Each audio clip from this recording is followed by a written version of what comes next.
Letter 3.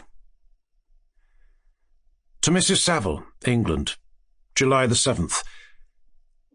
My dear sister, I write a few lines in haste to say that I am safe, and well advanced on my voyage. This letter will reach England by a merchantman now on its homeward voyage from Archangel, more fortunate than I, who may not see my native land perhaps for many years. I am, however, in good spirits. My men are bold and apparently firm of purpose, nor do the floating sheets of ice that continually pass us, indicating the dangers of the region towards which we are advancing, appear to dismay them.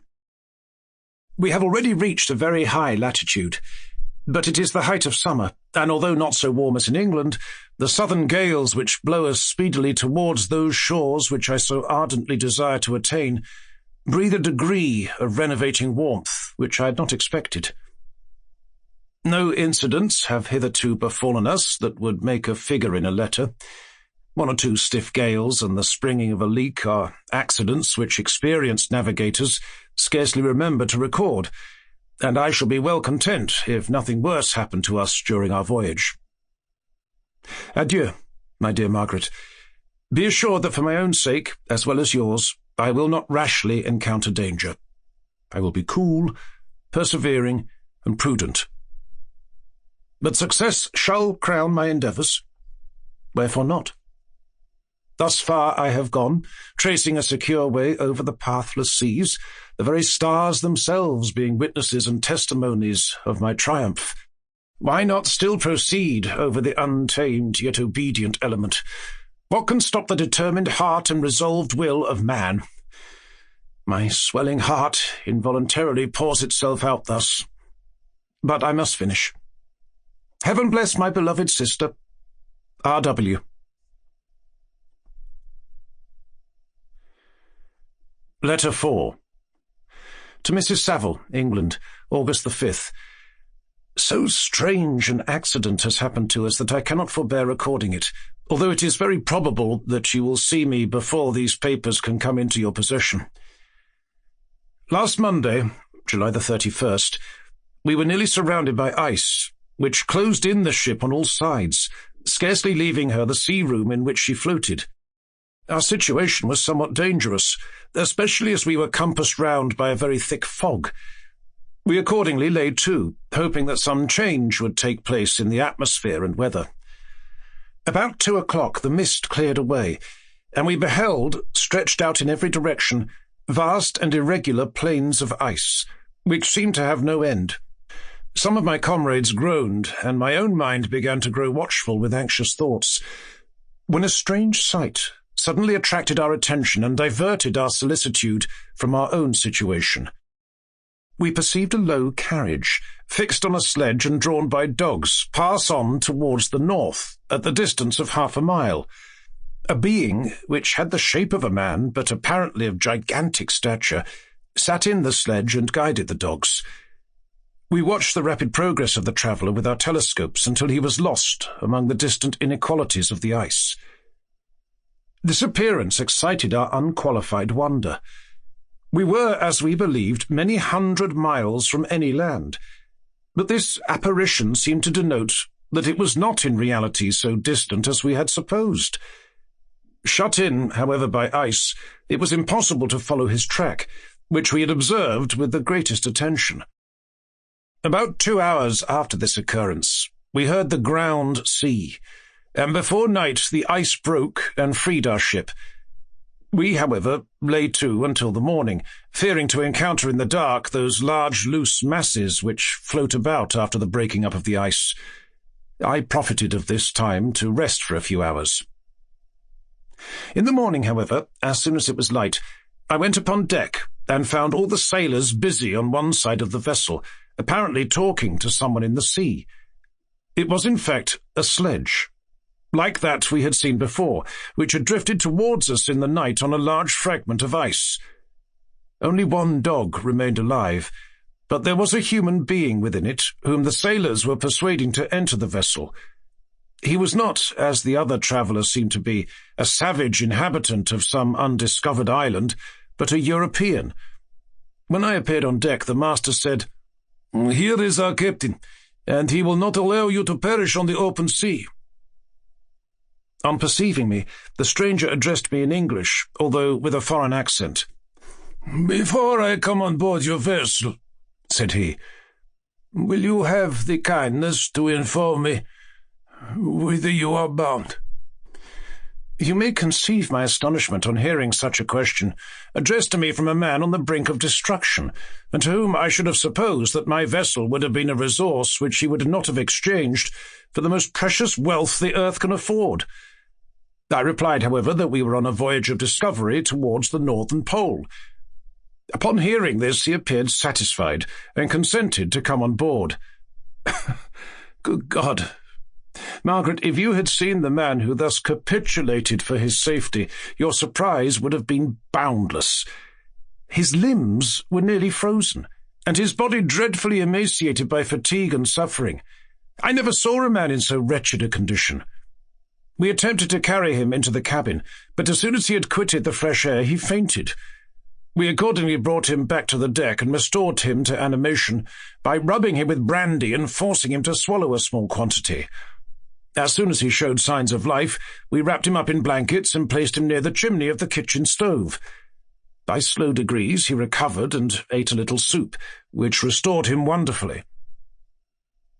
2 days passed in this manner before he was able to speak, and I often feared that his sufferings had deprived him of understanding.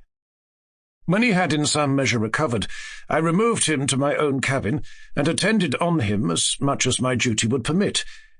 I never saw a more interesting creature.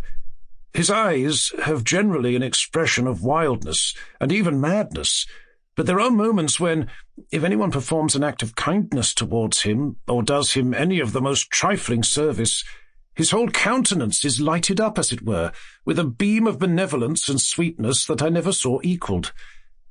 But he is generally melancholy and despairing, and sometimes he gnashes his teeth, as if impatient of the weight of woes that oppresses him. When my guest was a little recovered, I had great trouble to keep off the men, who wished to ask him 1,000 questions, but I would not allow him to be tormented by their idle curiosity, in a state of body and mind whose restoration evidently depended upon entire repose. Once, however, the lieutenant asked why he had come so far upon the ice in so strange a vehicle. His countenance instantly assumed an aspect of the deepest gloom, and he replied, "To seek one who fled from me." "And did the man whom you pursued travel in the same fashion?" "Yes." "Then I fancy we have seen him. For the day before we picked you up, we saw some dogs drawing a sledge with a man in it across the ice."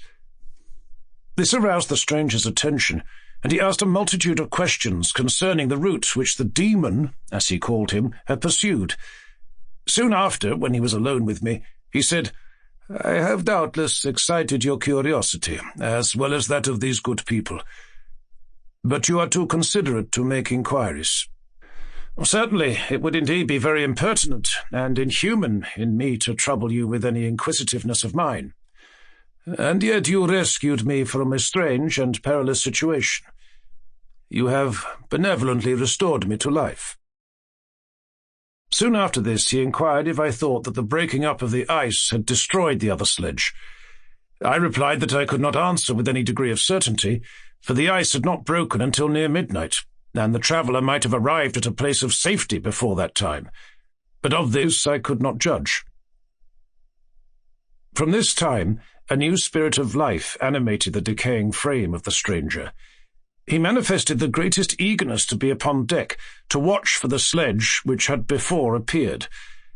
But I have persuaded him to remain in the cabin, for he is far too weak to sustain the rawness of the atmosphere. I have promised that someone should watch for him, and give him instant notice if any new object should appear in sight. Such is my journal of what relates to this strange occurrence up to the present day. The stranger has gradually improved in health, but is very silent and appears uneasy when anyone except myself enters his cabin. Yet his manners are so conciliating and gentle that the sailors are all interested in him, although they have had very little communication with him. For my own part, I begin to love him as a brother, and his constant and deep grief fills me with sympathy and compassion. He must have been a noble creature in his better days, being even now in wreck, so attractive and amiable. I said in one of my letters, my dear Margaret, that I should find no friend on the wide ocean. Yet I have found a man who, before his spirit had been broken by misery, I should have been happy to have possessed as the brother of my heart. I shall continue my journal concerning the stranger at intervals, should I have any fresh incidents to record. August the 13th. My affection for my guest increases every day. He excites at once my admiration and my pity to an astonishing degree. How can I see so noble a creature destroyed by misery without feeling the most poignant grief? He is so gentle, yet so wise. His mind is so cultivated, and when he speaks, although his words are culled with the choicest art, yet they flow with rapidity and unparalleled eloquence. He is now much recovered from his illness, and is continually on the deck, apparently watching for the sledge that preceded his own. Yet, although unhappy, he is not so utterly occupied by his own misery, but that he interests himself deeply in the projects of others. He has frequently conversed with me on mine, which I have communicated to him without disguise. He entered attentively into all my arguments, in favour of my eventual success, and into every minute detail of the measures I had taken to secure it.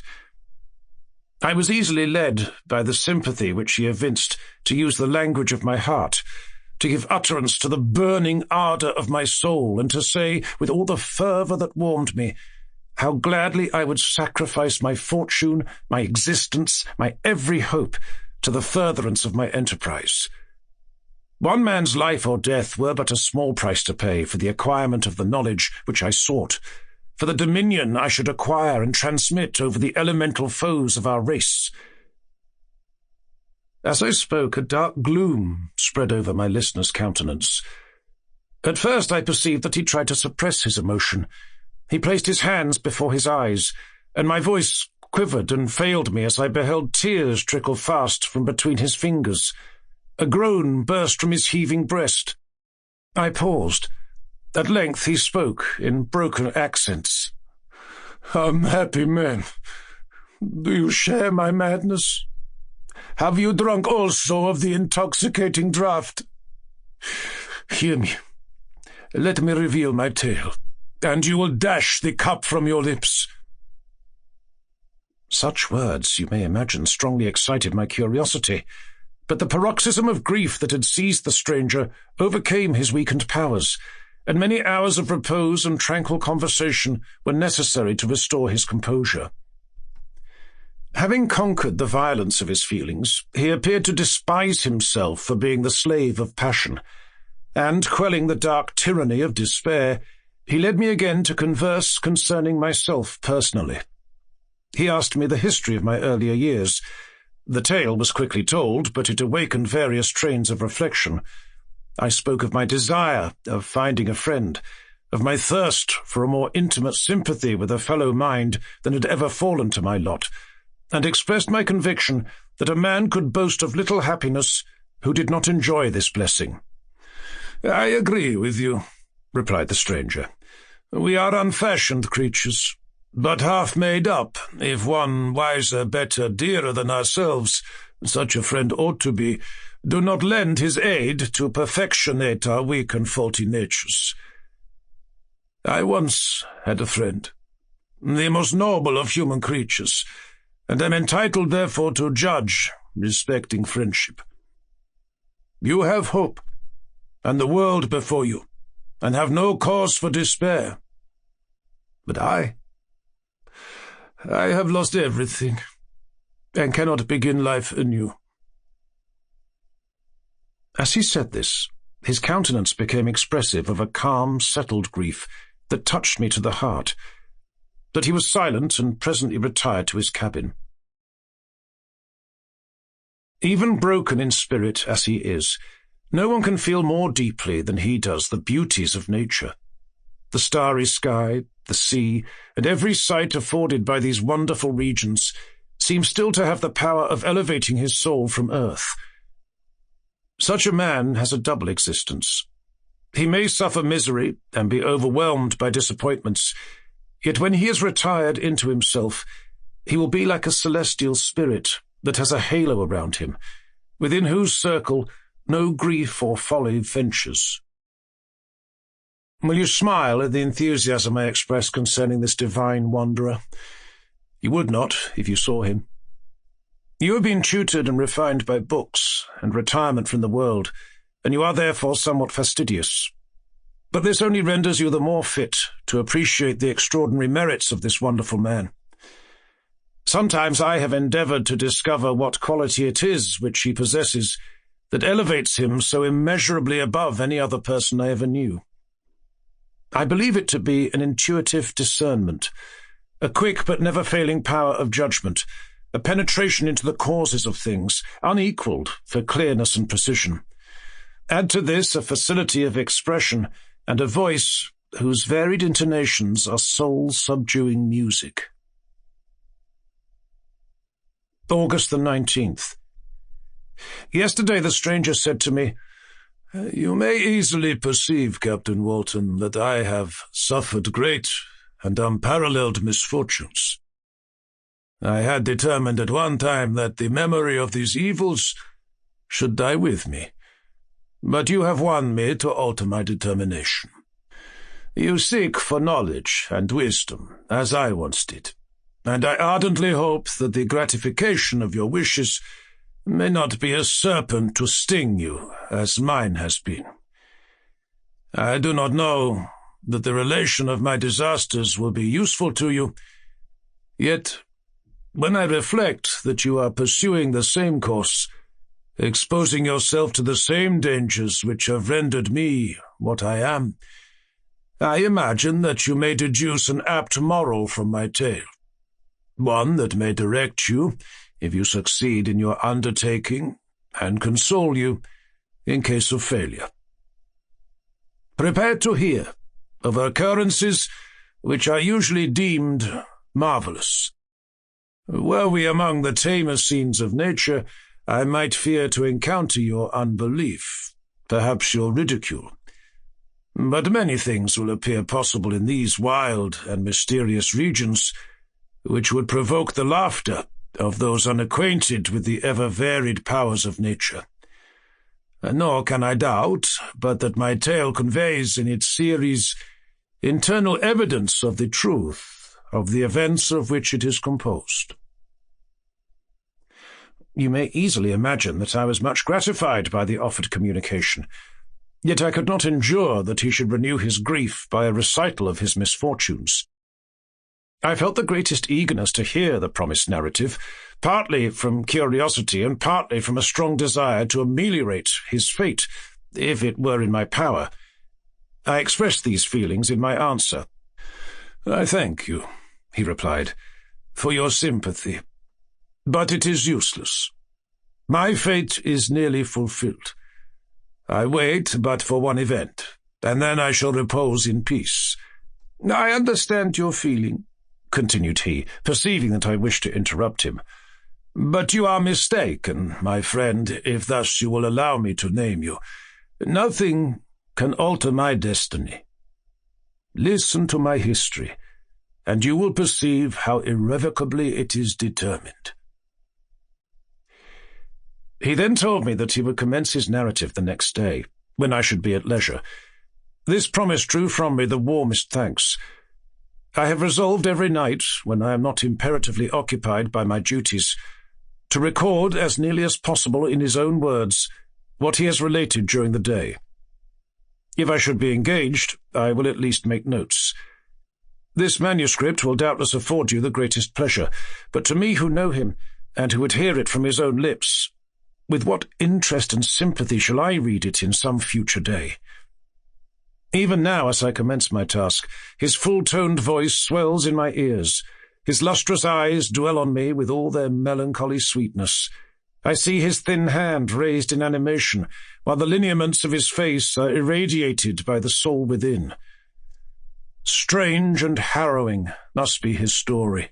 Frightful the storm which embraced the gallant vessel on its course. and wrecked it thus. Chapter 1.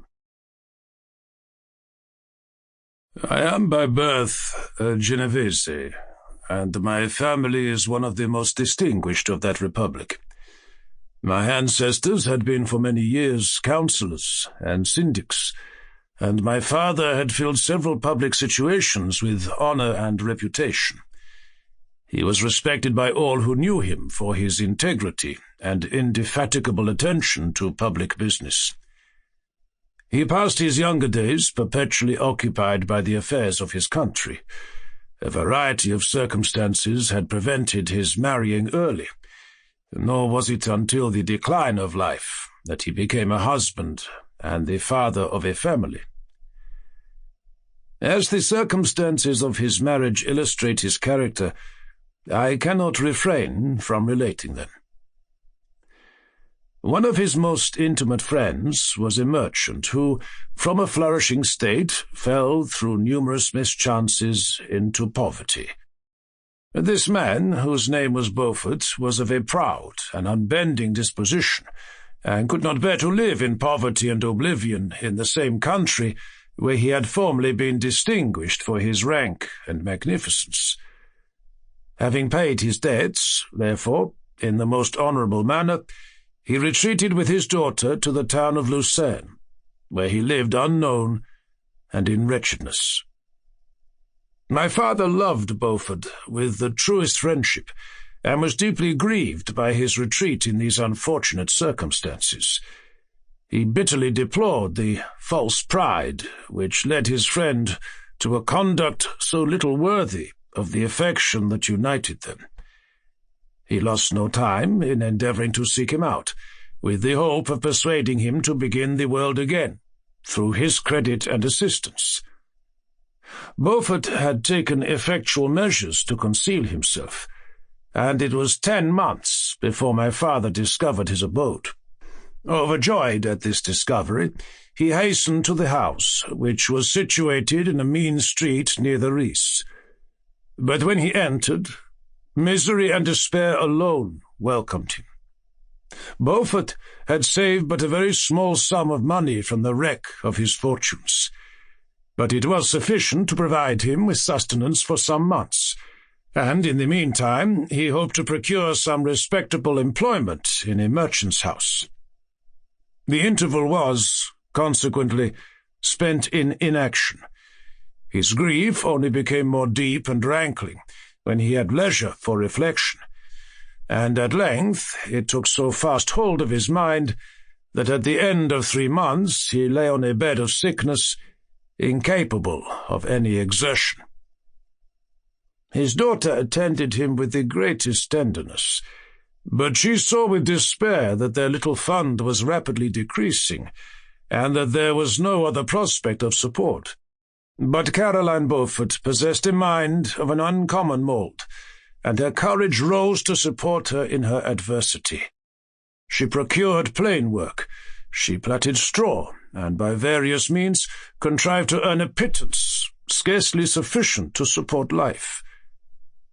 Several months passed in this manner. Her father grew worse.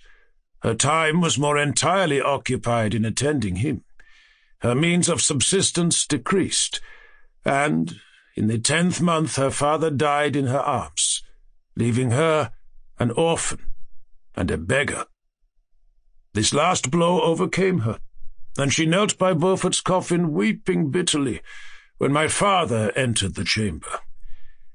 He came like a protecting spirit to the poor girl, who committed herself to his care, and after the interment of his friend, he conducted her to Geneva, and placed her under the protection of a relation. 2 years after this event, Caroline became his wife. There was a considerable difference between the ages of my parents, but this circumstance seemed to unite them only closer in bonds of devoted affection. There was a sense of justice in my father's upright mind, which rendered it necessary that he should approve highly to love strongly. Perhaps during former years He had suffered from the late-discovered unworthiness of one beloved, and so was disposed to set a greater value on tried worth. There was a show of gratitude and worship in his attachment to my mother, differing wholly from the doting fondness of age, for it was inspired by reverence for her virtues, and a desire to be the means of, in some degree, recompensing her for the sorrow she had endured, but which gave inexpressible grace to his behaviour to her. Everything was made to yield to her wishes and her convenience. He strove to shelter her, as a fair exotic is sheltered by the gardener, from every rougher wind, and to surround her with all that could tend to excite pleasurable emotion in her soft and benevolent mind. Her health, and even the tranquillity of her hitherto constant spirit, had been shaken by what she had gone through. During the 2 years that had elapsed previous to their marriage, my father had gradually relinquished all his public functions, and immediately after their union they sought the pleasant climate of Italy, and the change of scene and interest attendant on a tour through that land of wonders, as a restorative for her weakened frame. From Italy they visited Germany and France. I, their eldest child, was born at Naples, and as an infant accompanied them in their rambles. I remained for several years their only child. Much as they were attached to each other, they seemed to draw inexhaustible stores of affection from a very mine of love to bestow them upon me. My mother's tender caresses and my father's smile of benevolent pleasure while regarding me are my first recollections. I was their plaything, and their idol, and something better, their child, the innocent and helpless creature bestowed on them by heaven, whom to bring up to good, and whose future lot it was in their hands to direct to happiness or misery, according as they fulfilled their duties towards me. With this deep consciousness of what they owed towards the being to which they had given life, added to the active spirit of tenderness that animated both, it may be imagined that while during every hour of my infant life I received a lesson of patience, of charity, and of self-control, I was so guided by a silken cord that all seemed but one train of enjoyment to me. For a long time I was their only care. My mother had much desired to have a daughter, but I continued their single offspring. When I was about 5 years old, while making an excursion beyond the frontiers of Italy, they passed a week on the shores of the Lake of Como. Their benevolent disposition often made them enter the cottages of the poor. This, to my mother, was more than a duty. It was a necessity, a passion, remembering what she had suffered and how she had been relieved, for her to act in her turn the guardian angel to the afflicted. During one of their walks, a poor cot in the foldings of a veil attracted their notice as being singularly disconsolate, while the number of half-clothed children gathered about it spoke of penury in its worst shape.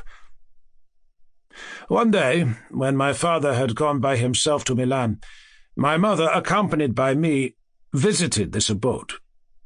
She found a peasant and his wife, hard-working, bent down by care and labour, distributing a scanty meal to 5 hungry babes.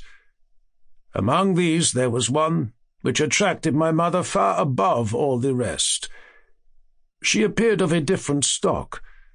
The 4 others were dark-eyed, hardy little vagrants. This child was thin and very fair.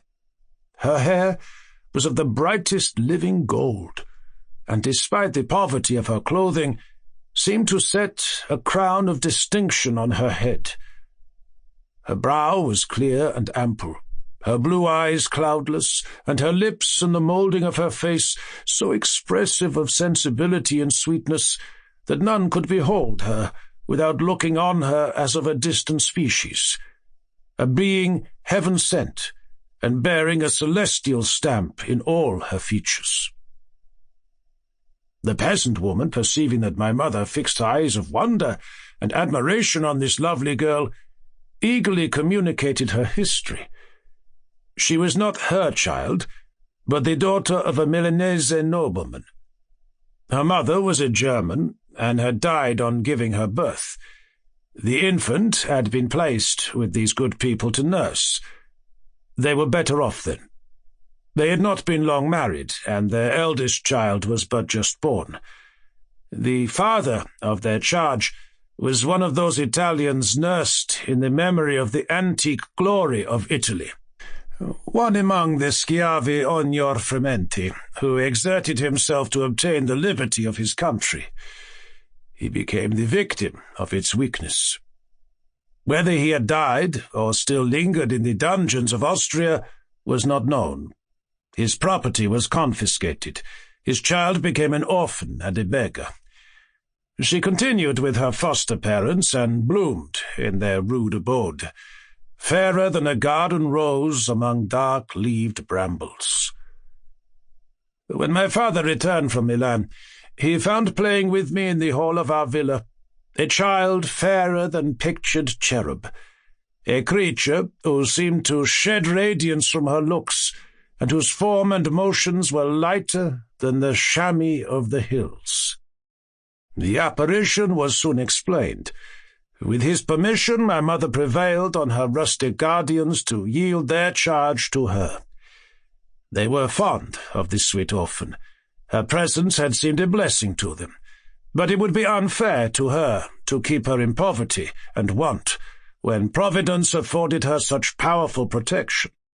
They consulted their village priest, and the result was that Elizabeth Lavenza became the inmate of my parents' house, my more-than-sister, the beautiful and adored companion of all my occupations and my pleasures. Everyone loved Elizabeth. The passionate and almost reverential attachment with which all regarded her became, while I shared it, my pride and my delight. On the evening previous to her being brought to my home, my mother had said playfully, "I have a pretty present for my Victor. Tomorrow he shall have it." And when, on the morrow, she presented Elizabeth to me as her promised gift, I, with childish seriousness, interpreted her words literally, and looked upon Elizabeth as mine to protect, love, and cherish. All praises bestowed on her I received as made to a possession of my own. We called each other familiarly by the name of cousin. No word, no expression could body forth the kind of relation in which she stood to me. My more-than-sister, since till death she was to be mine only. Chapter 2. We were brought up together. There was not quite a year difference in our ages. I need not say that we were strangers to any species of disunion or dispute. Harmony was the soul of our companionship, and the diversity and contrast that subsisted in our characters drew us nearer together.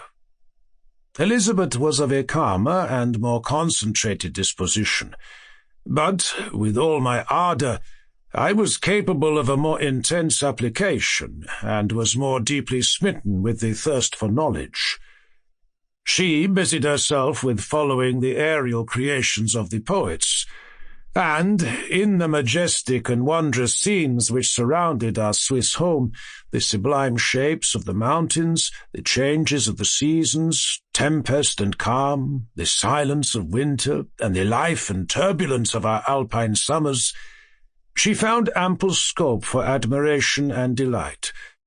While my companion contemplated with a serious and satisfied spirit the magnificent appearances of things, I delighted in investigating their causes. The world was to me a secret which I desired to divine. Curiosity, earnest research to learn the hidden laws of nature, gladness, akin to rapture as they were unfolded to me, are among the earliest sensations I can remember. On the birth of a second son, my junior by 7 years, my parents gave up entirely their wandering life and fixed themselves in their native country. We possessed a house in Geneva and a campagna on Bellerive, the eastern shore of the lake, at the distance of rather more than a league from the city. We resided principally in the latter, and the lives of my parents were passed in considerable seclusion. It was my temper to avoid a crowd and to attach myself fervently to a few. I was indifferent, therefore, to my schoolfellows in general, but I united myself in the bonds of the closest friendship to one among them. Henri Clerval was the son of a merchant of Geneva. He was a boy of singular talent and fancy. He loved enterprise, hardship, and even danger for its own sake. He was deeply read in books of chivalry and romance. He composed heroic songs, and began to write many a tale of enchantment and knightly adventure. He tried to make us act plays and to enter into masquerades, in which the characters were drawn from the heroes of Roncesvalles, of the Round Table of King Arthur, and the chivalrous train who shed their blood to redeem the Holy Sepulchre from the hands of the infidels. No human being could have passed a happier childhood than myself. My parents were possessed of the very spirit of kindness and indulgence. We felt that they were not the tyrants to rule our lot according to their caprice, but the agents and creators of all the many delights which we enjoyed. When I mingled with other families, I distinctly discerned how peculiarly fortunate my lot was, and gratitude assisted the development of filial love. My temper was sometimes violent, and my passions vehement, but by some law in my temperature they were turned not towards childish pursuits, but to an eager desire to learn, and not to learn all things indiscriminately. I confess that neither the structure of languages, nor the code of governments, nor the politics of various states possessed attractions for me. It was the secrets of heaven and earth that I desired to learn, and whether it was the outward substance of things, or the inner spirit of nature and the mysterious soul of man that occupied me, still my inquiries were directed to the metaphysical, or in its highest sense, the physical secrets of the world. Meanwhile, Clerval occupied himself, so to speak, with the moral relations of things. The busy stage of life, the virtues of heroes, and the actions of men were his theme, and his hope and his dream was to become one among those whose names are recorded in story as the gallant and adventurous benefactors of our species. The saintly soul of Elizabeth shone like a shrine-dedicated lamp in our peaceful home. Her sympathy was ours. Her smile, her soft voice, the sweet glance of her celestial eyes were ever there to bless and animate us. She was the living spirit of love to soften and attract. I might have become sullen in my study, rough through the ardor of my nature, but that she was there to subdue me to a semblance of her own gentleness. And Clerval? Could aught ill entrench on the noble spirit of Clerval? Yet he might not have been so perfectly humane, so thoughtful in his generosity, so full of kindness and tenderness amidst his passion for adventurous exploit, had she not unfolded to him the real loveliness of beneficence, and made the doing good the end and aim of his soaring ambition. I feel exquisite pleasure in dwelling on the recollections of childhood. Before misfortune had tainted my mind, and changed its bright visions of extensive usefulness into gloomy and narrow reflections upon self. Besides, in drawing the picture of my early days, I also record those events which led, by insensible steps, to my after-tale of misery. For when I would account to myself for the birth of that passion which afterwards ruled my destiny, I find it arise, like a mountain river, from ignoble and almost forgotten sources. But, swelling as it proceeded, it became the torrent which, in its course, has swept away all my hopes and joys. Natural philosophy is the genius that has regulated my fate. I desire, therefore, in this narration, to state those facts which led to my predilection for that science. When I was 13 years of age, we all went on a party of pleasure to the baths, near Tonon. The inclemency of the weather obliged us to remain a day confined to the inn. In this house, I chanced to find a volume of the works of Cornelius Agrippa. I opened it with apathy. The theory which he attempts to demonstrate, and the wonderful facts which he relates, soon changed this feeling into enthusiasm. A new light seemed to dawn upon my mind, and bounding with joy, I communicated my discovery to my father. My father looked carelessly at the title page of my book and said, "Ah, Cornelius Agrippa? My dear Victor, do not waste your time upon this. It is sad trash." If instead of this remark my father had taken the pains to explain to me that the principles of Agrippa had been entirely exploded, and that a modern system of science had been introduced which possessed much greater powers than the ancient, because the powers of the latter were chimerical, while those of the former were real and practical, under such circumstances I should certainly have thrown Agrippa aside, and have contented my imagination, warmed as it was, by returning with greater ardour to my former studies. It is even possible that the train of my ideas would never have received the fatal impulse that led to my ruin. But the cursory glance my father had taken of my volume by no means assured me that he was acquainted with its contents, and I continued to read with the greatest avidity. When I returned home, my first care was to procure the whole works of this author, and afterwards of Paracelsus and Albertus Magnus. I read and studied the wild fancies of these writers with delight. They appeared to me treasures known to few besides myself. I have described myself as always having been imbued with a fervent longing to penetrate the secrets of nature. In spite of the intense labor and wonderful discoveries of modern philosophers, I always came from my studies discontented and unsatisfied. Sir Isaac Newton is said to have avowed that he felt like a child picking up shells beside the great and unexplored ocean of truth.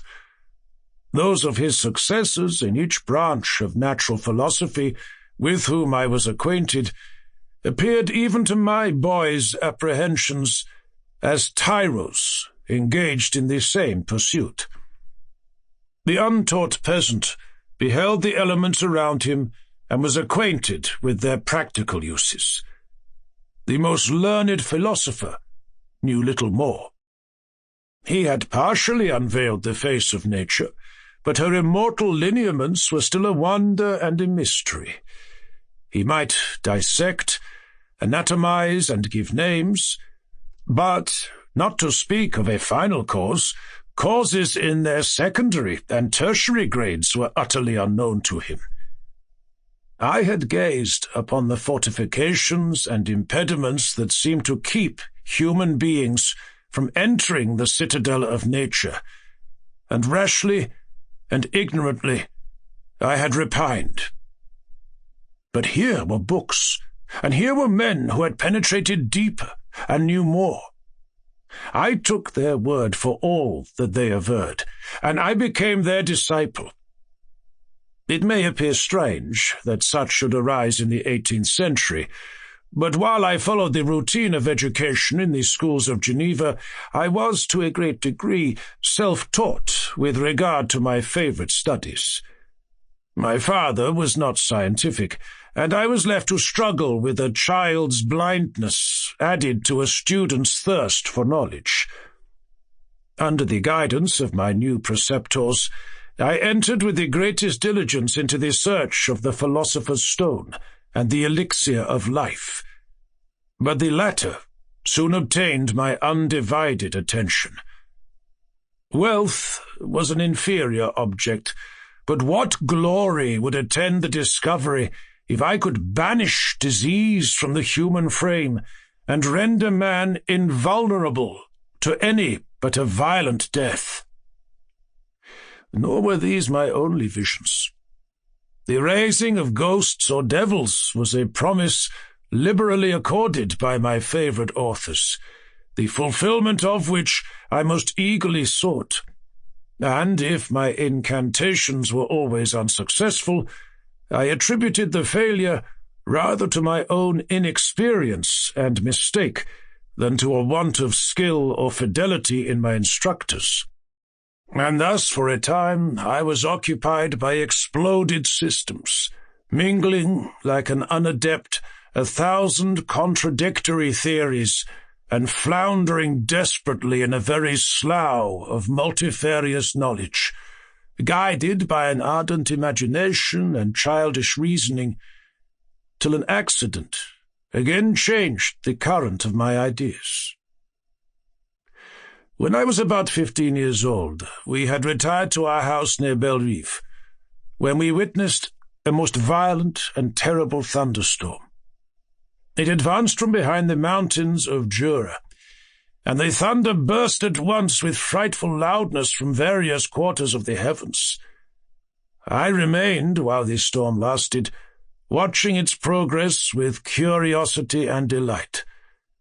As I stood at the door, on a sudden, I beheld a stream of fire issue from an old and beautiful oak which stood about 20 yards from our house, and so soon as the dazzling light vanished, the oak had disappeared, and nothing remained but a blasted stump.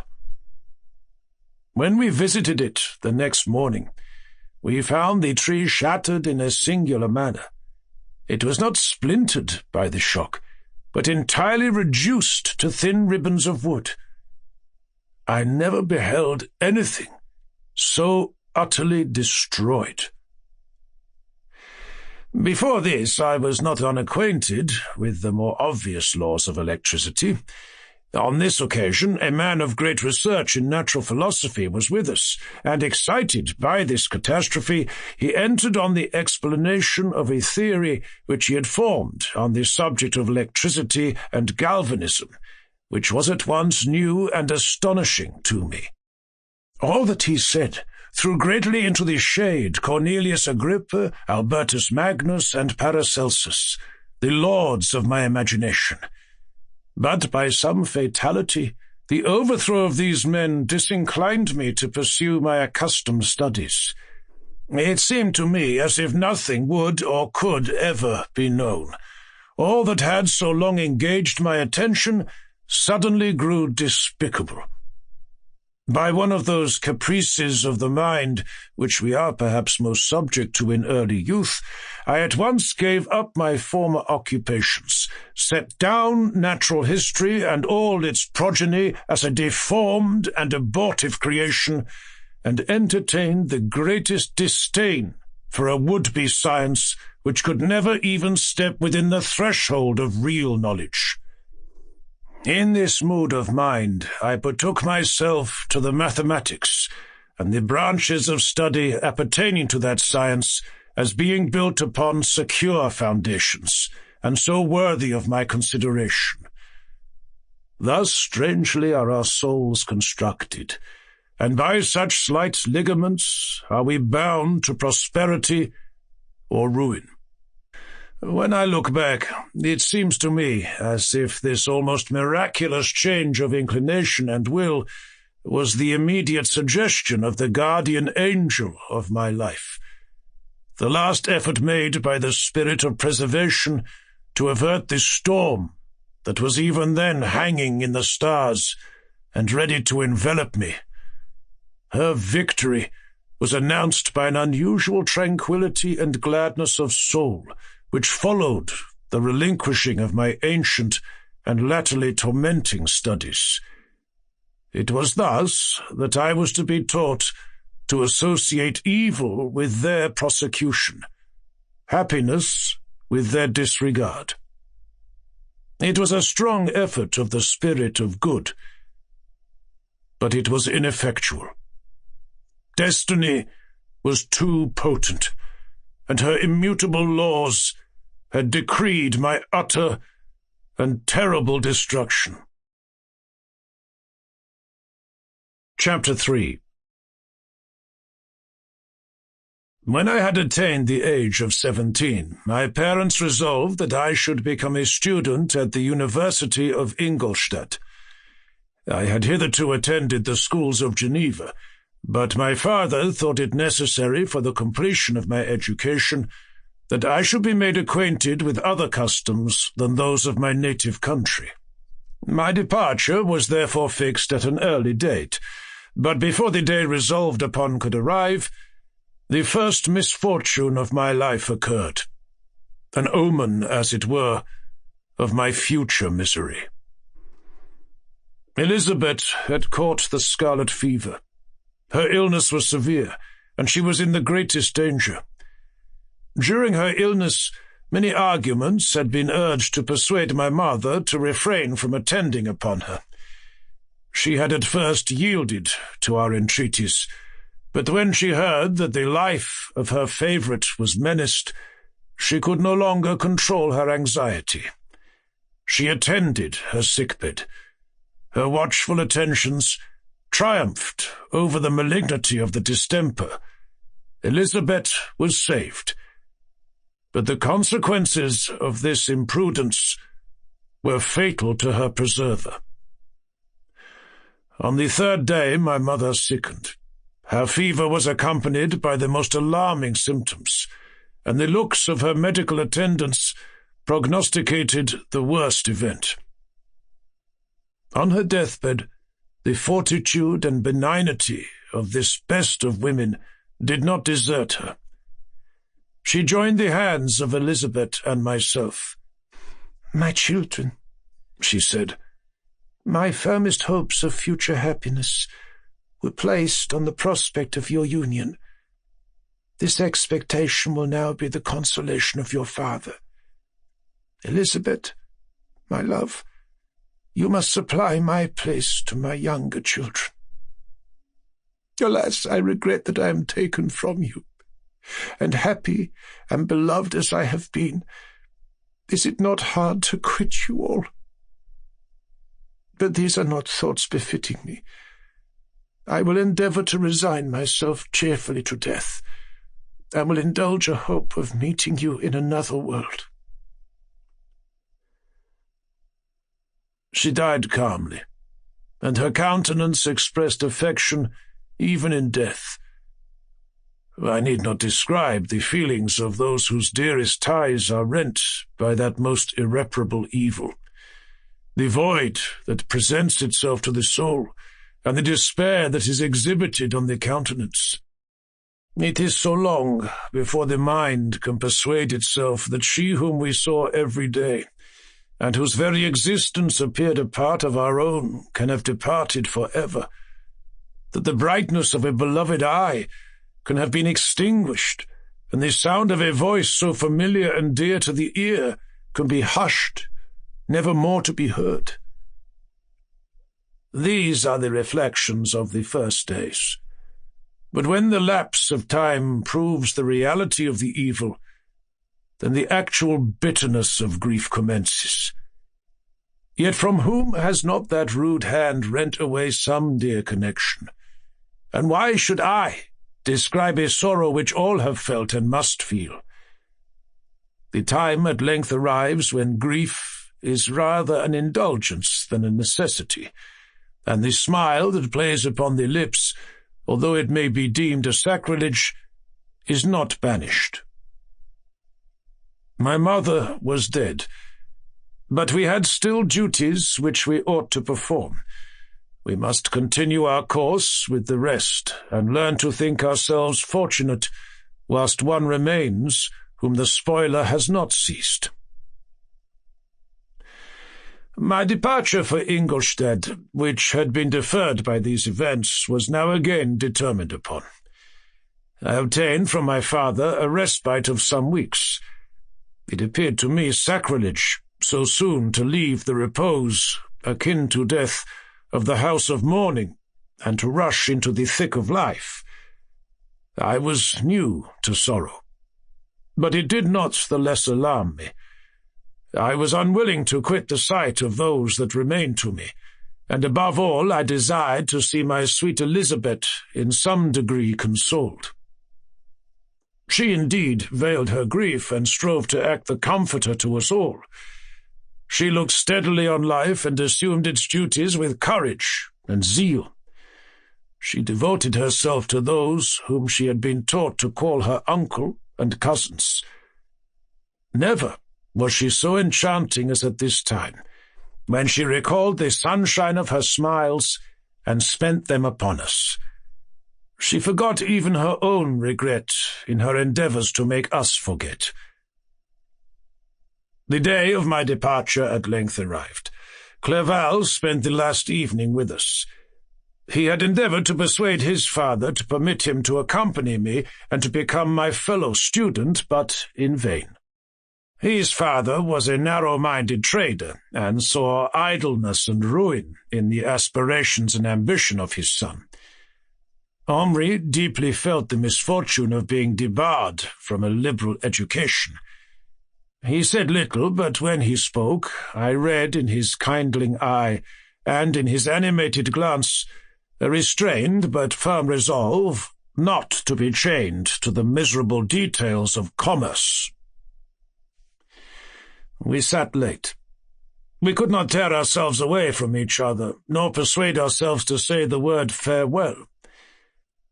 It was said, and we retired under the pretence of seeking repose, each fancying that the other was deceived. But when at morning's dawn I descended to the carriage which was to convey me away, they were all there. My father again to bless me, Clerval to press my hand once more, my Elizabeth to renew her entreaties that I would write often, and to bestow the last feminine attentions on her playmate and friend. I threw myself into the chaise that was to convey me away, and indulged in the most melancholy reflections. I, who had ever been surrounded by amiable companions, continually engaged in endeavouring to bestow mutual pleasure, I was now alone. In the university, whither I was going, I must form my own friends, and be my own protector. My life had hitherto been remarkably secluded and domestic, and this had given me invincible repugnance to new countenances. I loved my brothers, Elizabeth, and Clerval. These were old, familiar faces, but I believed myself totally unfitted for the company of strangers. Such were my reflections as I commenced my journey. But as I proceeded, my spirits and hopes rose. I ardently desired the acquisition of knowledge. I had often, when at home, thought it hard to remain, during my youth, cooped up in one place, and had longed to enter the world and take my station among other human beings. Now my desires were complied with, and it would indeed have been folly to repent. I had sufficient leisure for these and many other reflections during my journey to Ingolstadt, which was long and fatiguing. At length the high white steeple of the town met my eyes. I alighted and was conducted to my solitary apartment to spend the evening as I pleased. The next morning I delivered my letters of introduction and paid a visit to some of the principal professors. Chance, or rather the evil influence, the angel of destruction, which asserted omnipotent sway over me from the moment I turned my reluctant steps from my father's door, led me first to Monsieur Krempe, professor of natural philosophy. He was an uncouth man, but deeply imbued in the secrets of his science.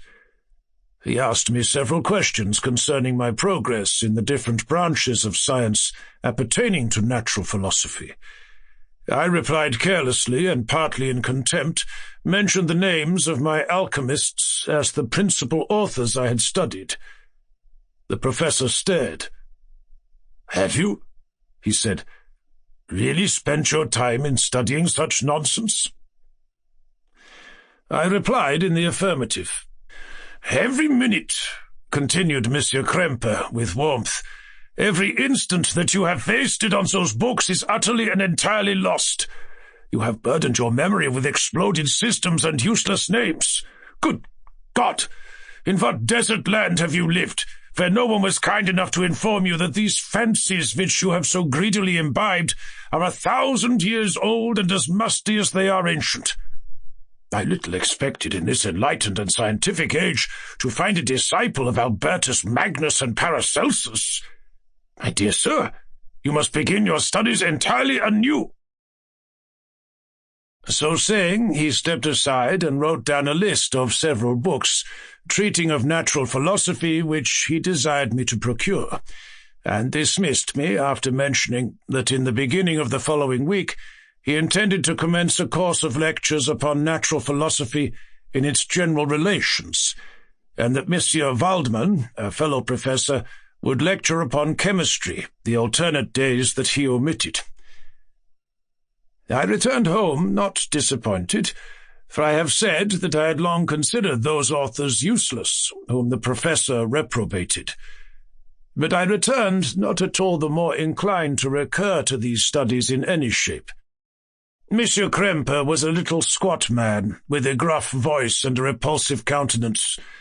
The teacher, therefore, did not prepossess me in favour of his pursuits. In rather a too philosophical and connected a strain, perhaps, I have given an account of the conclusions I had come to concerning them in my early years. As a child, I had not been content with the results promised by the modern professors of natural science. With a confusion of ideas only to be accounted for by my extreme youth and my want of a guide on such matters, I had retrod the steps of knowledge along the paths of time and exchanged the discoveries of recent inquirers for the dreams of forgotten alchemists.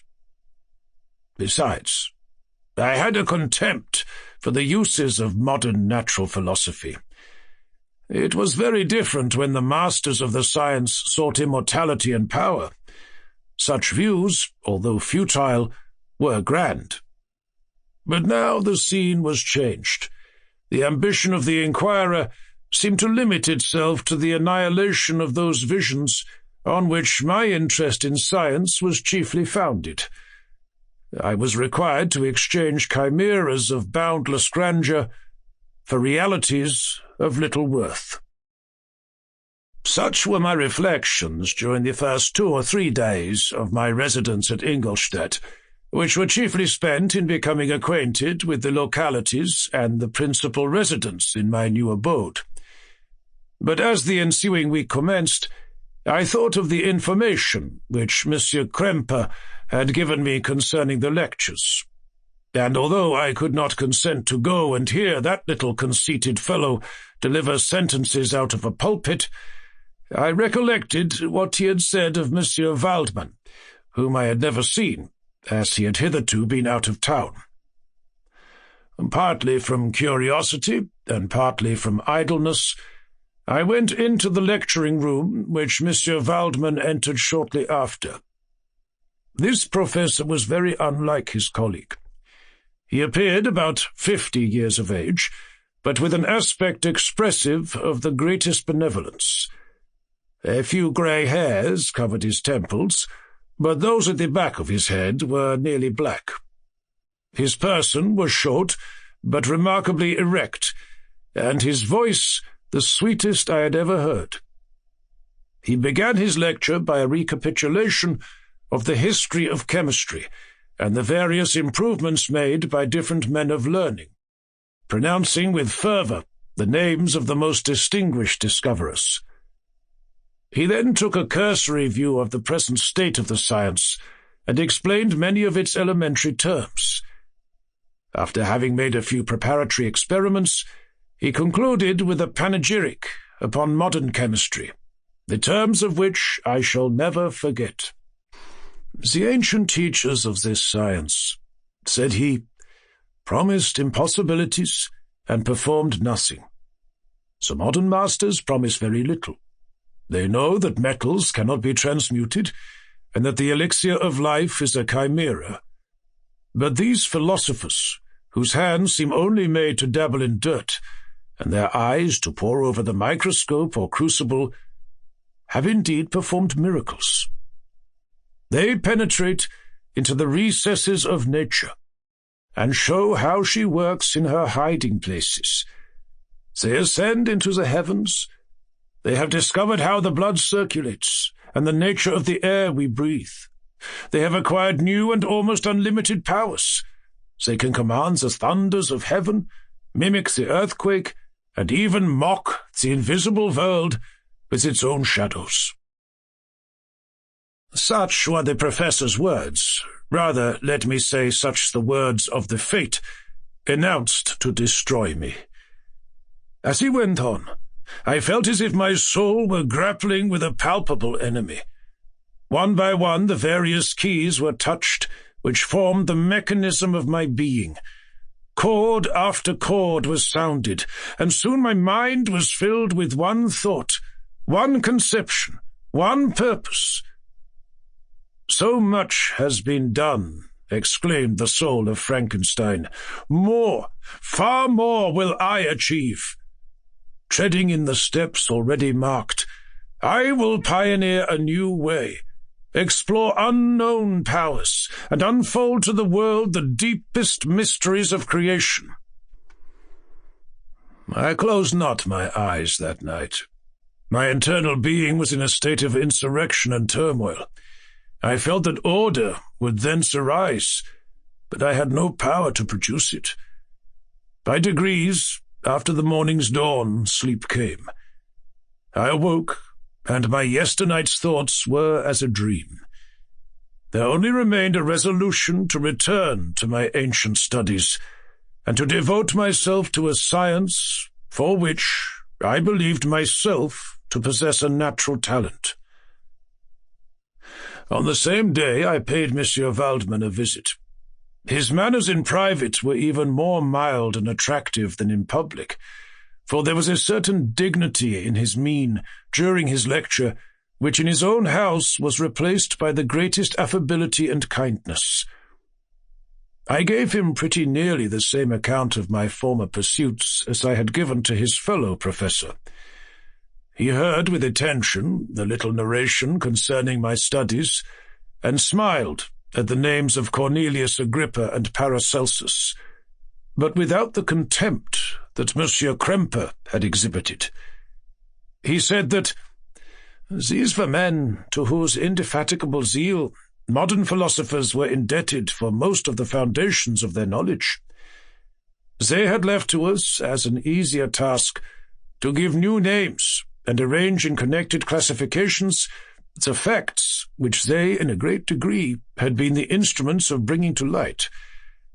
The labours of men of genius, however erroneously directed, scarcely ever fail in ultimately turning to the solid advantage of mankind. I listened to his statement, which was delivered without any presumption or affectation, and then added that his lecture had removed my prejudices against modern chemists. I expressed myself in measured terms, with the modesty and deference due from a youth to his instructor, without letting escape, inexperience in life would have made me ashamed, any of the enthusiasm which stimulated my intended labours. I requested his advice concerning the books I ought to procure. "I am happy," said Monsieur Waldman, "to have gained a disciple, and if your application equals your ability, I have no doubt of your success. Chemistry is that branch of natural philosophy in which the greatest improvements have been and may be made. It is on that account that I have made it my peculiar study. But at the same time, I have not neglected the other branches of science. A man would make but a very sorry chemist if he attended to that department of human knowledge alone. If your wish is to become really a man of science, and not merely a petty experimentalist, I should advise you to apply to every branch of natural philosophy, including mathematics." He then took me into his laboratory, and explained to me the uses of his various machines, instructing me as to what I ought to procure, and promising me the use of his own when I should have advanced far enough in the science not to derange their mechanism. He also gave me the list of books which I had requested, and I took my leave. Thus ended a day memorable to me. It decided my future destiny. Chapter 4. From this day, natural philosophy, and particularly chemistry, in the most comprehensive sense of the term, became nearly my sole occupation. I read with ardour those works so full of genius and discrimination which modern inquirers have written on these subjects. I attended the lectures and cultivated the acquaintance of the men of science of the university, and I found, even in Monsieur Kremper, a great deal of sound sense and real information, combined, it is true, with a repulsive physiognomy and manners, but not on that account the less valuable. In Monsieur Waldman I found a true friend. His gentleness was never tinged by dogmatism, and his instructions were given with an air of frankness and good nature that banished every idea of pedantry. In 1,000 ways he smoothed for me the path of knowledge, and made the most abstruse inquiries clear and facile to my apprehension. My application was at first fluctuating and uncertain. It gained strength as I proceeded, and soon became so ardent and eager that the stars often disappeared in the light of morning, whilst I was yet engaged in my laboratory. As I applied so closely, it may be easily conceived that my progress was rapid. My ardour was indeed the astonishment of the students, and my proficiency that of the masters. Professor Kremper often asked me with a sly smile how Cornelius Agrippa went on, whilst Monsieur Waldman expressed the most heartfelt exultation in my progress. 2 years passed in this manner, during which I paid no visit to Geneva, but was engaged heart and soul in the pursuit of some discoveries which I hoped to make. None but those who have experienced them can conceive of the enticements of science. In other studies you go as far as others have gone before you, and there is nothing more to know. But in a scientific pursuit there is continual food for discovery and wonder. A mind of moderate capacity which closely pursues one study must infallibly arrive at great proficiency in that study, and I, who continually sought the attainment of one object of pursuit, and was solely wrapped up in this, improved so rapidly that at the end of 2 years I made some discoveries in the improvement of some chemical instruments which procured me great esteem and admiration at the university.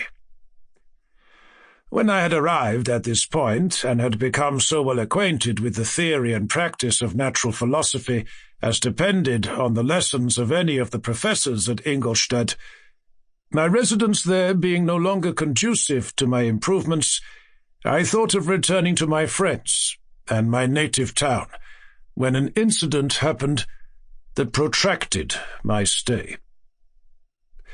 One of the phenomena which had peculiarly attracted my attention was the structure of the human frame, and indeed any animal endued with life. Whence, I often asked myself, did the principle of life proceed? It was a bold question, and one which has ever been considered as a mystery. Yet with how many things are we upon the brink of becoming acquainted, if cowardice or carelessness did not restrain our inquiries. I revolved these circumstances in my mind, and determined thenceforth to apply myself more particularly to those branches of natural philosophy which relate to physiology. Unless I had been animated by an almost supernatural enthusiasm, my application to this study would have been irksome and almost intolerable. To examine the causes of life, we must first have recourse to death. I became acquainted with the science of anatomy, but this was not sufficient. I must also observe the natural decay and corruption of the human body. In my education, my father had taken the greatest precautions that my mind should be impressed with no supernatural horrors. I do not ever remember to have trembled at a tale of superstition, or to have feared the apparition of a spirit.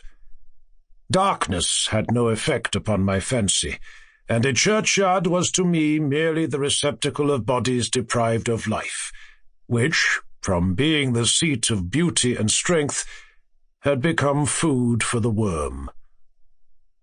Now I was led to examine the cause and progress of this decay, and forced to spend days and nights in vaults and charnel houses. My attention was fixed upon every object the most insupportable to the delicacy of the human feelings. I saw how the fine form of man was degraded and wasted. I beheld the corruption of death succeed to the blooming cheek of life. I saw how the worm inherited the wonders of the eye and brain.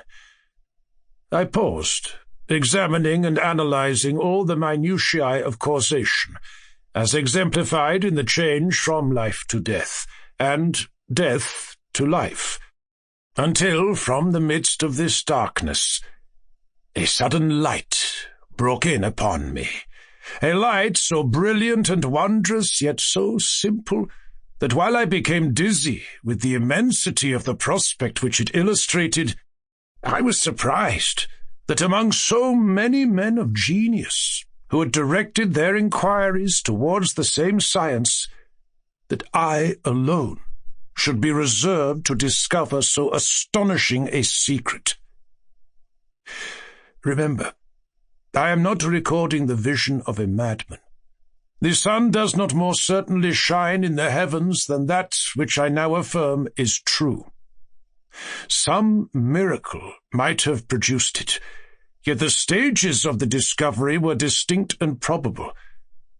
After days and nights of incredible labor and fatigue, I succeeded in discovering the cause of generation and life. Nay, more, I became myself capable of bestowing animation upon lifeless matter. The astonishment which I had at first experienced on this discovery soon gave place to delight and rapture. After so much time spent in painful labor, to arrive at once at the summit of my desires was the most gratifying consummation of my toils. But this discovery was so great and overwhelming that all the steps by which I had been progressively led to it were obliterated, and I beheld only the result. What had been the study and desire of the wisest men since the creation of the world was now within my grasp. Not that, like a magic scene, it all opened upon me at once. The information I had obtained was of a nature rather to direct my endeavors so soon as I should point them towards the object of my search, than to exhibit that object already accomplished. I was like the Arabian, who had been buried with the dead and found a passage to life, aided only by one glimmering and seemingly ineffectual light. I see by your eagerness and the wonder and hope which your eyes express, my friend, that you expect to be informed of this secret with which I am acquainted. That cannot be. Listen patiently until the end of my story, and you will easily perceive why I am reserved upon that subject. I will not lead you on, unguarded and ardent as I then was, to your destruction and infallible misery.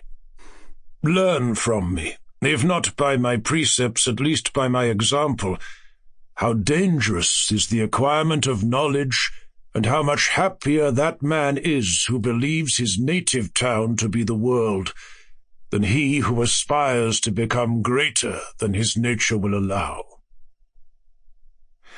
When I found so astonishing a power placed within my hands, I hesitated a long time concerning the manner in which I should employ it. Although I possessed the capacity of bestowing animation, yet to prepare a frame for the reception of it, with all its intricacies of fibres, muscles, and veins, still remained a work of inconceivable difficulty and labour. I doubted at first whether I should attempt the creation of a being like myself, or one of simpler organization. But my imagination was too much exalted by my first success to permit me to doubt of my ability to give life to an animal as complex and wonderful as man. The materials at present within my command hardly appeared adequate to so arduous an undertaking, but I doubted not that I should ultimately succeed. I prepared myself for a multitude of reverses. My operations might be incessantly baffled, and at last my work be imperfect. Yet when I considered the improvement which every day takes place in science and mechanics, I was encouraged to hope my present attempts would at least lay the foundations of future success.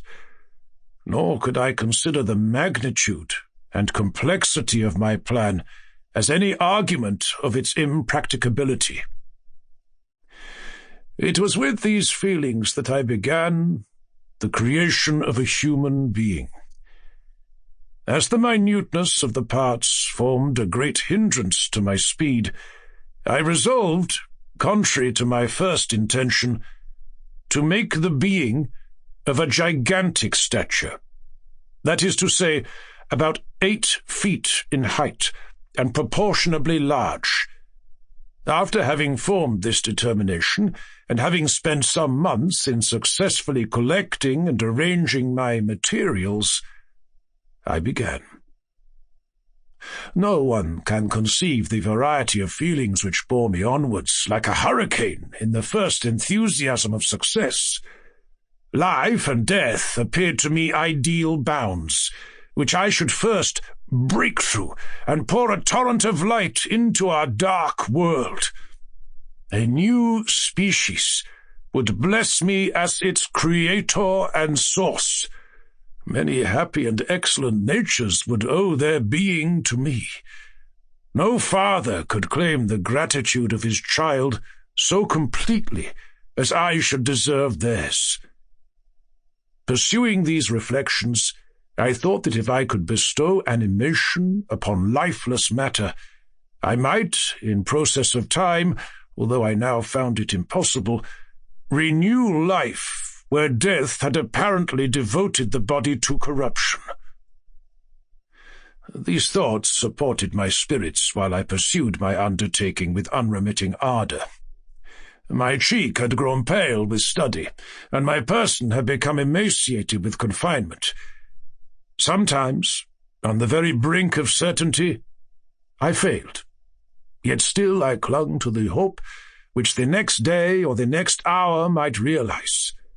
One secret which I alone possessed was the hope to which I had dedicated myself, and the moon gazed on my midnight labours, while, with unrelaxed and breathless eagerness, I pursued nature to her hiding places.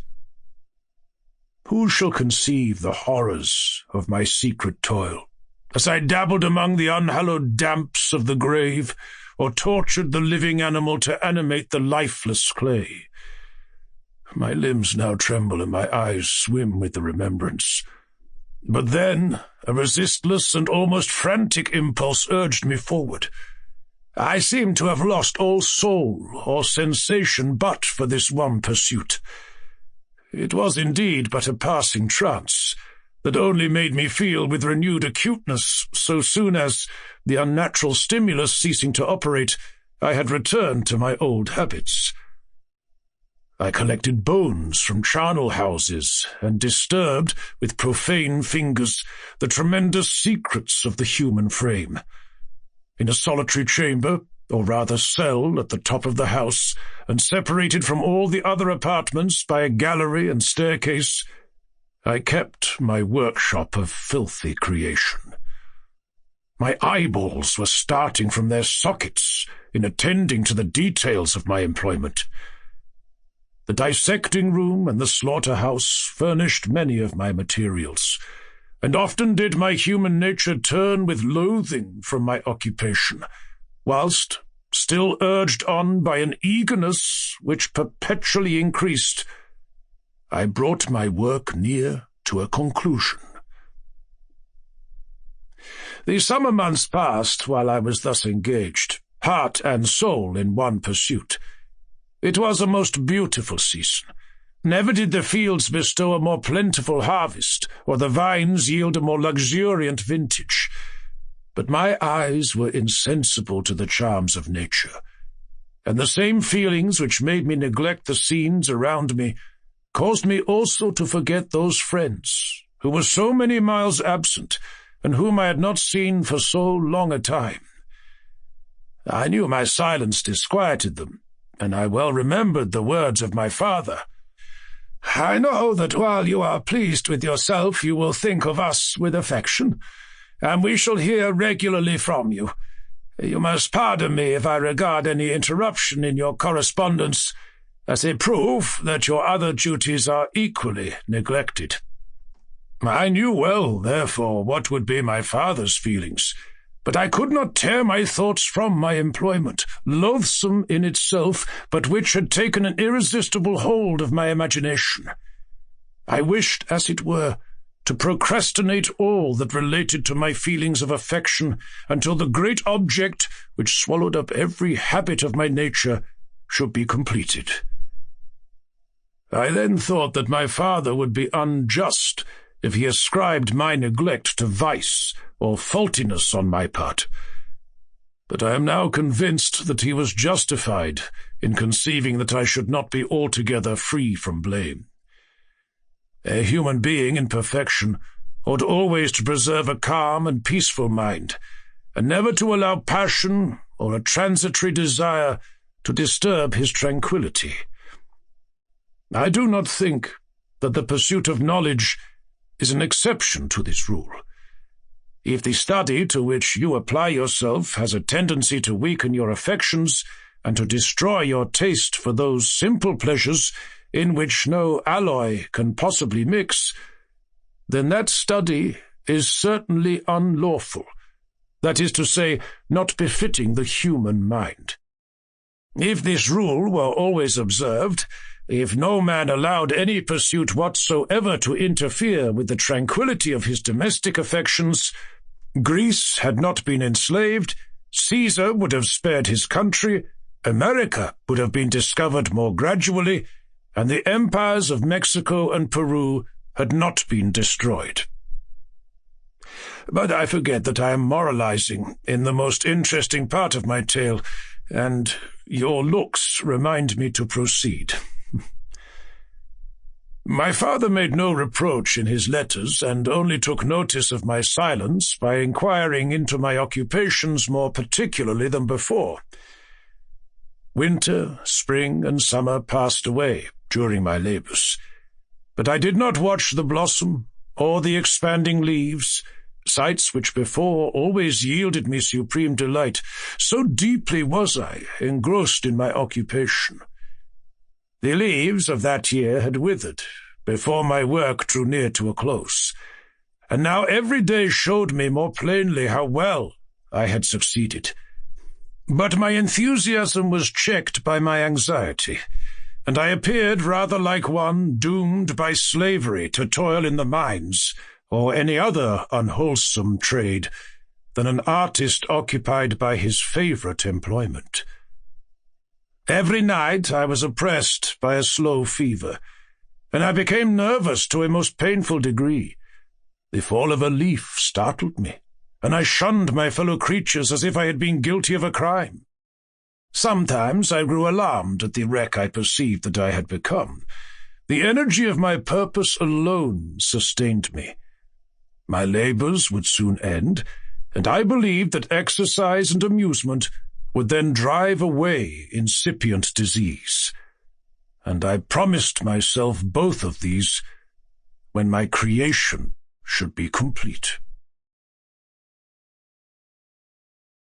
Chapter 5.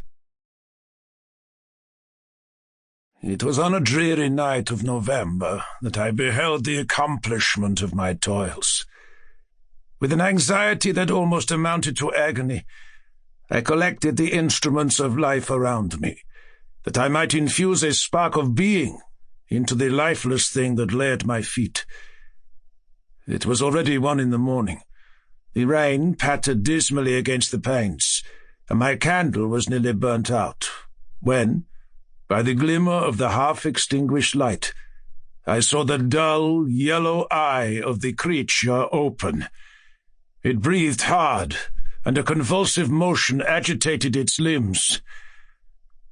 How can I describe my emotions at this catastrophe, or how delineate the wretch whom, with such infinite pains and care, I had endeavoured to form? His limbs were in proportion, and I had selected his features as beautiful. Beautiful? Great God! His yellow skin scarcely covered the work of muscles and arteries beneath. His hair was of a lustrous black and flowing, his teeth of a pearly whiteness, but these luxuriances only formed a more horrid contrast with his watery eyes, that seemed almost of the same colour as the dun white sockets in which they were set, his shrivelled complexion and straight black lips. The different accidents of life are not so changeable as the feelings of human nature. I had worked hard for nearly 2 years, for the sole purpose of infusing life into an inanimate body. For this I had deprived myself of rest and health. I had desired it with an ardour that far exceeded moderation.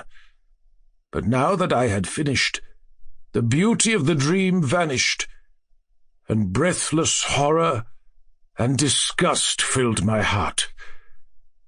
Unable to endure the aspect of the being I had created, I rushed out of the room and continued a long time traversing my bedchamber, unable to compose my mind to sleep.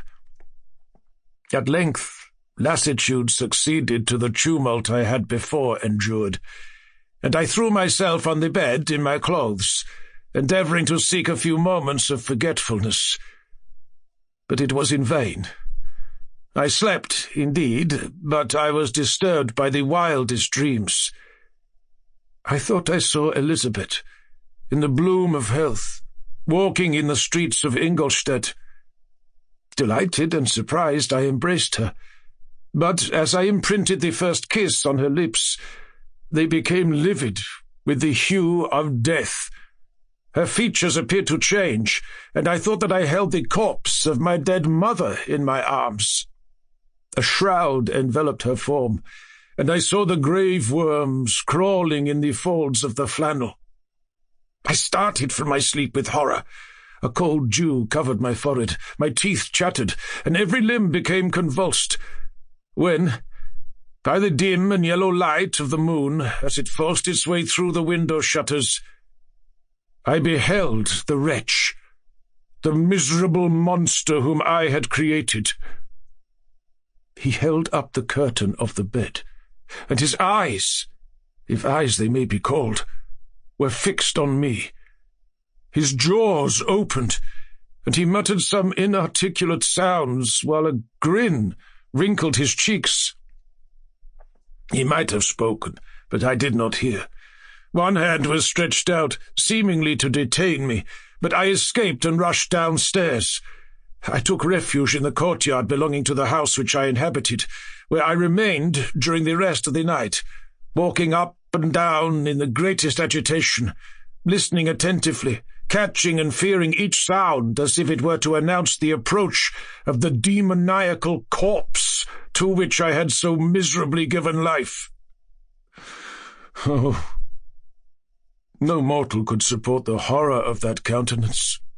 A mummy, again endued with animation, could not be so hideous as that wretch. I had gazed on him while unfinished. He was ugly then, but when those muscles and joints were rendered capable of motion, it became a thing such as even Dante could not have conceived. I passed the night wretchedly. Sometimes my pulse beat so quickly and hardly that I felt the palpitation of every artery. At others I nearly sank to the ground through languor and extreme weakness. Mingled with this horror, I felt the bitterness of disappointment. Dreams that had been my food and pleasant rest for so long a space were now become a hell to me, and the change was so rapid, the overthrow so complete. Morning, dismal and wet, at length dawned, and discovered to my sleepless and aching eyes the church of Ingolstadt, its white steeple and clock, which indicated the 6th hour.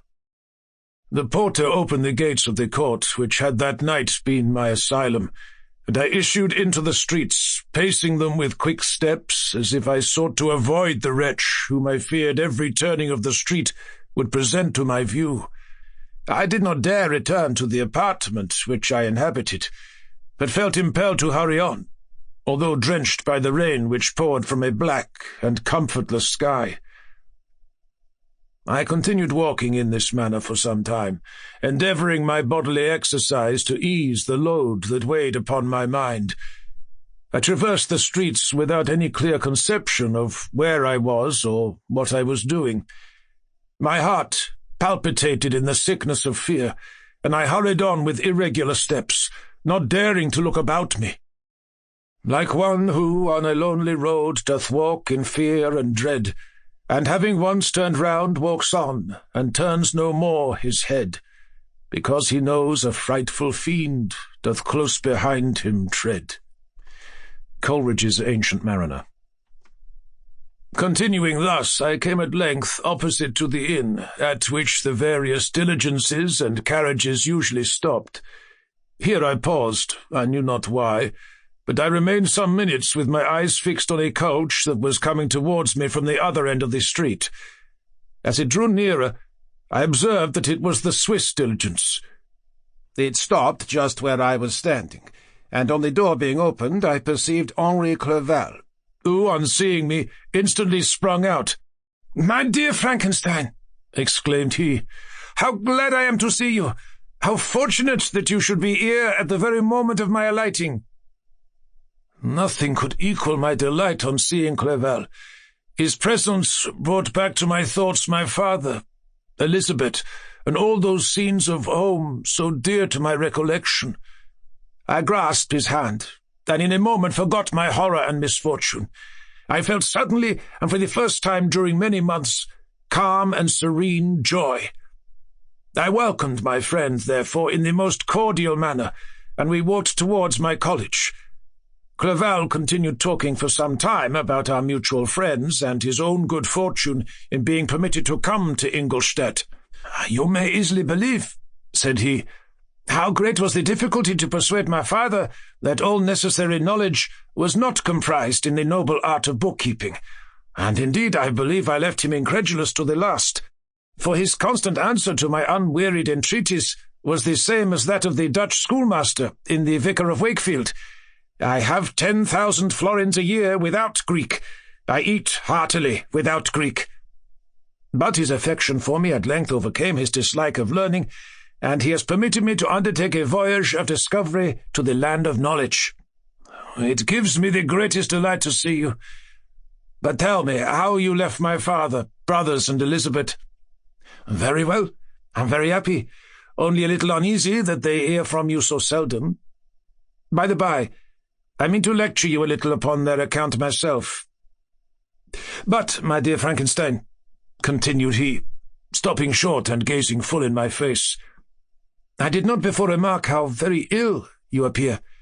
So thin and pale, you look as if you had been watching for several nights. You have guessed right.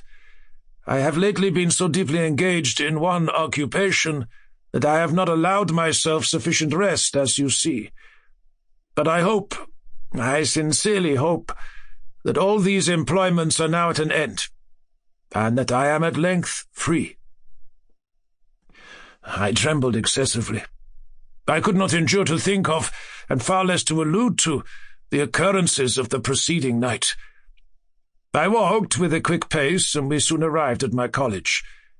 I then reflected, and the thought made me shiver, that the creature whom I had left in my apartment might still be there, alive, and walking about.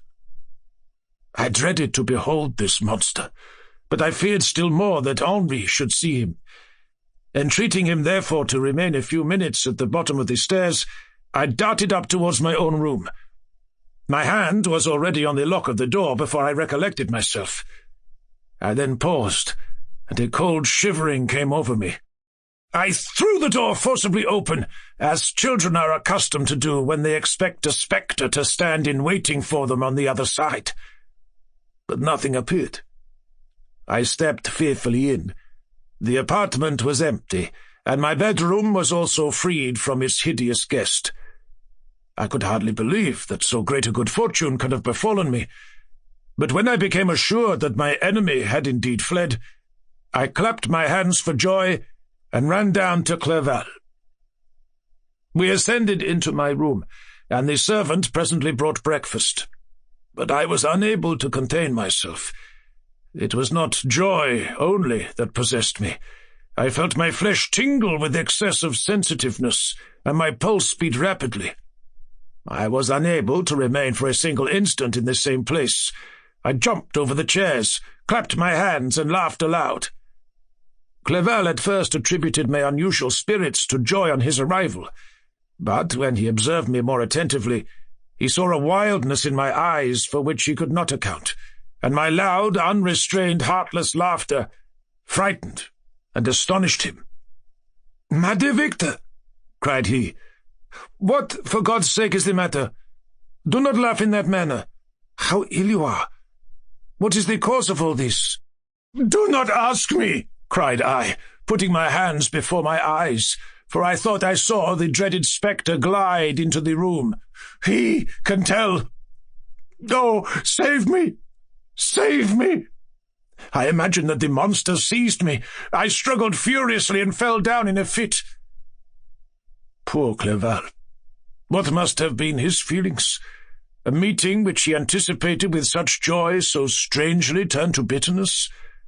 But I was not the witness of his grief, for I was lifeless, and did not recover my senses for a long, long time.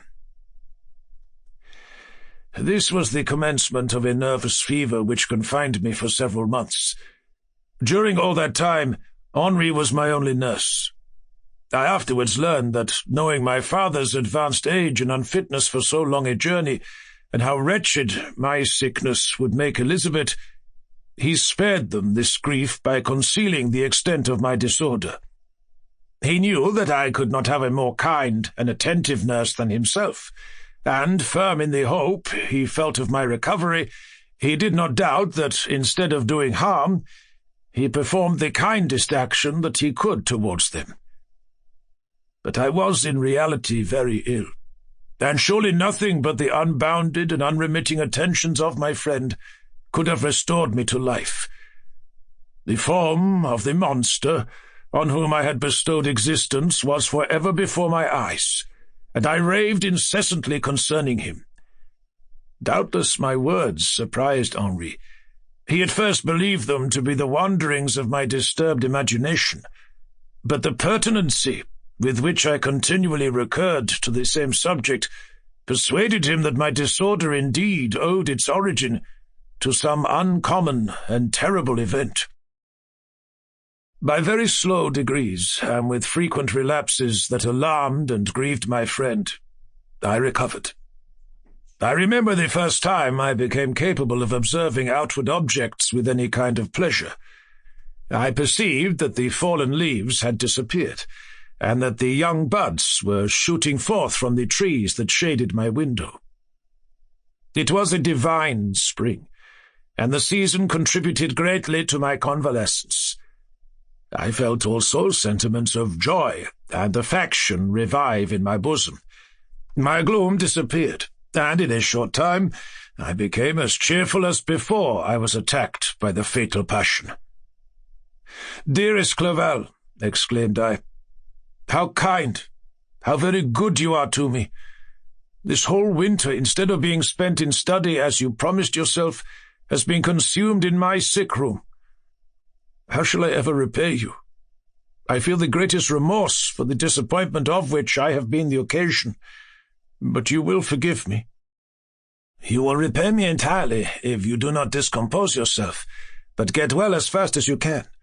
And since you appear in such good spirits, I may speak to you on one subject, may I not?" I trembled. One subject. What could it be? Could he allude to an object on whom I dared not even think? "Compose yourself," said Clerval, who observed my change of colour. "I will not mention it if it agitates you, but your father and cousin would be very happy if they received a letter from you in your own handwriting. They hardly know how ill you have been, and are uneasy at your long silence." "Is that all, my dear Henri? How could you suppose that my first thought would not fly towards those dear, dear friends whom I love, and who are so deserving of my love? If this is your present temper, my friend, you will perhaps be glad to see a letter that has been lying here some days for you. It is from your cousin, I believe." Chapter 6. Clerval then put the following letter into my hands. It was from my own Elizabeth. "My dearest cousin, you have been ill, very ill, and even the constant letters of dear kind Henri are not sufficient to reassure me on your account. You are forbidden to write, to hold a pen, yet one word from you, dear Victor, is necessary to calm our apprehensions. For a long time I have thought that each post would bring this line, and my persuasions have restrained my uncle from undertaking a journey to Ingolstadt. I have prevented his encountering the inconveniences and perhaps dangers of so long a journey. Yet how often have I regretted not being able to perform it myself. I figure to myself that the task of attending on your sickbed has devolved on some mercenary old nurse, who could never guess your wishes nor minister to them with the care and affection of your poor cousin. Yet that is over now. Clerval writes that indeed you are getting better. I eagerly hope that you will confirm this intelligence soon, in your own handwriting. Get well, and return to us. You will find a happy, cheerful home, and friends who love you dearly. Your father's health is vigorous, and he asks but to see you, but to be assured that you are well, and not a care will ever cloud his benevolent countenance. How pleased he would be to remark the improvement of our Ernest. He is now 16 and full of activity and spirit. He is desirous to be a true Swiss, and to enter into foreign service. But we cannot part with him, at least until his elder brother returns to us. My uncle is not pleased with the idea of a military career in a distant country, but Ernest never had your powers of application.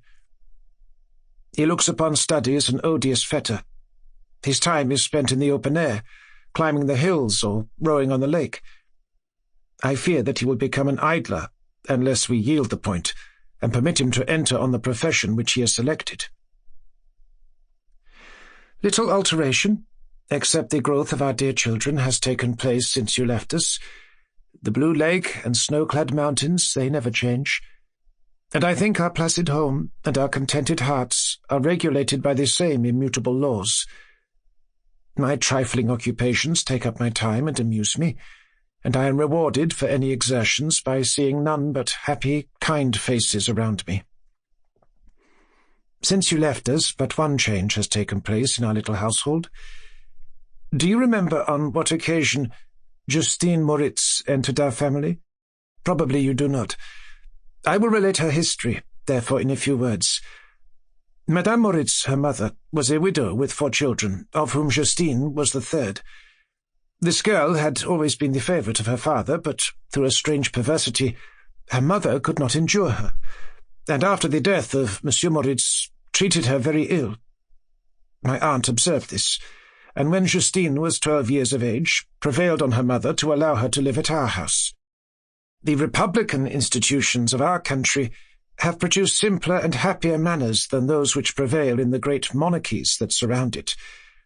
Hence there is less distinction between the several classes of its inhabitants, and the lower orders, being neither so poor nor so despised, their manners are more refined and moral.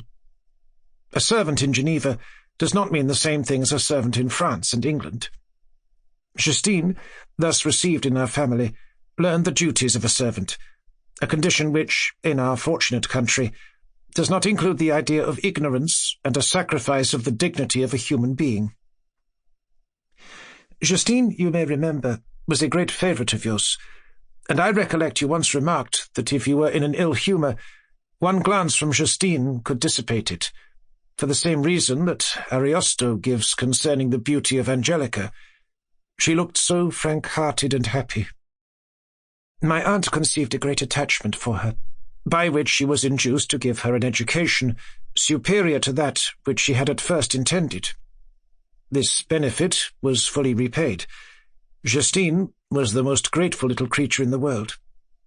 I do not mean that she made any professions. I never heard one pass her lips.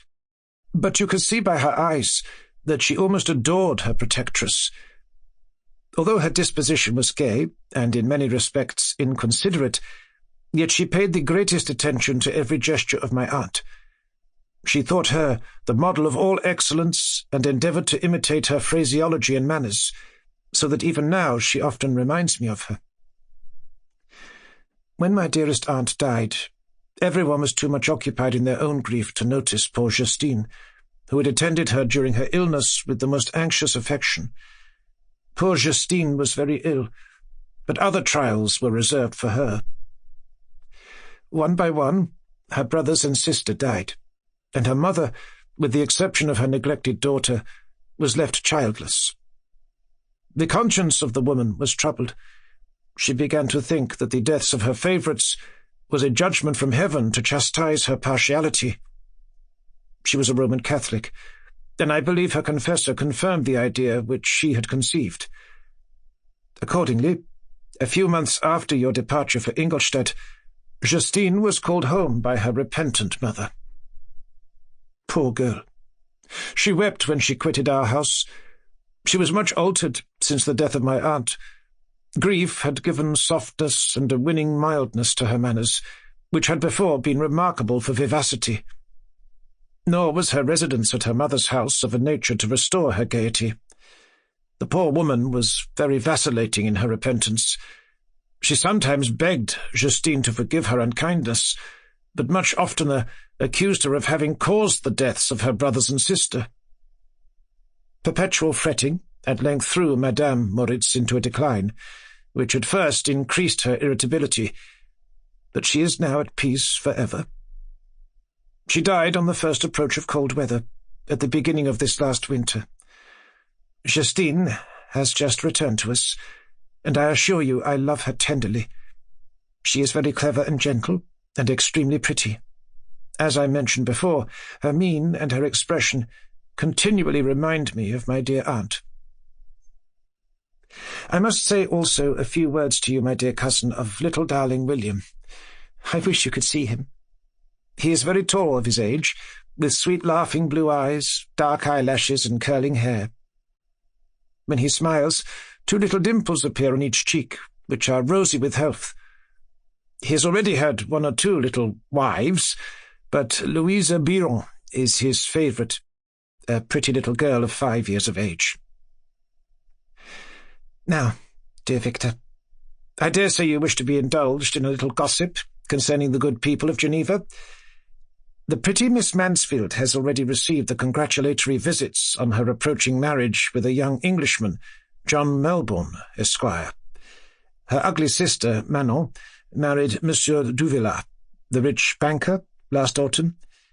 Your favourite schoolfellow, Louis Manoir, has suffered several misfortunes since the departure of Clerval from Geneva, but he has already recovered his spirits and is reported to be on the point of marrying a lively, pretty Frenchwoman, Madame Tavernier.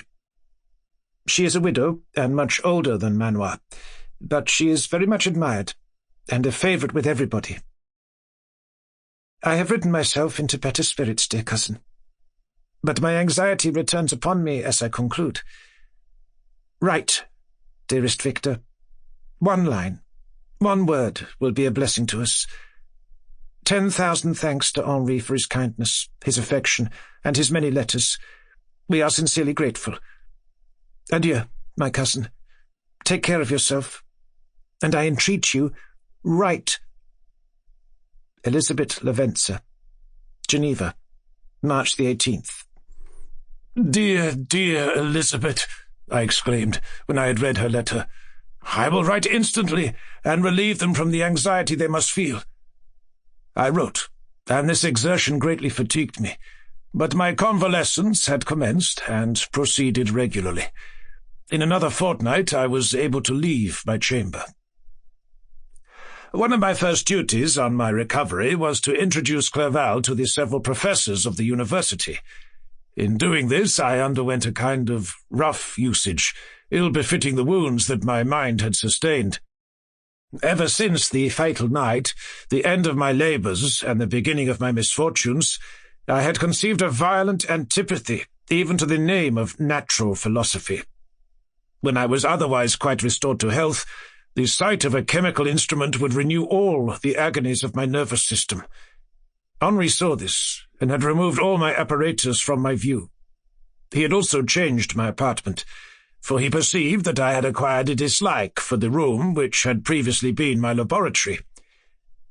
But these cares of Clerval were made of no avail when I visited the professors. Monsieur Waldman inflicted torture when he praised, with kindness and warmth, the astonishing progress I had made in the sciences. He soon perceived that I disliked the subject, but not guessing the real cause, he attributed my feelings to modesty, and changed the subject from my improvement to the science itself, with a desire, as I evidently saw, of drawing me out. What could I do? He meant to please, and he tormented me. I felt as if he had placed carefully one by one in my view those instruments which were to be afterwards used in putting me to a slow and cruel death. I writhed under his words, yet dared not exhibit the pain I felt. Clerval, whose eyes and feelings were always quick in discerning the sensations of others, declined this subject, alleging, in excuse, his total ignorance, and the conversation took a more general turn. I thanked my friend from my heart, but I did not speak. I saw plainly that he was surprised, but he never attempted to draw my secret from me.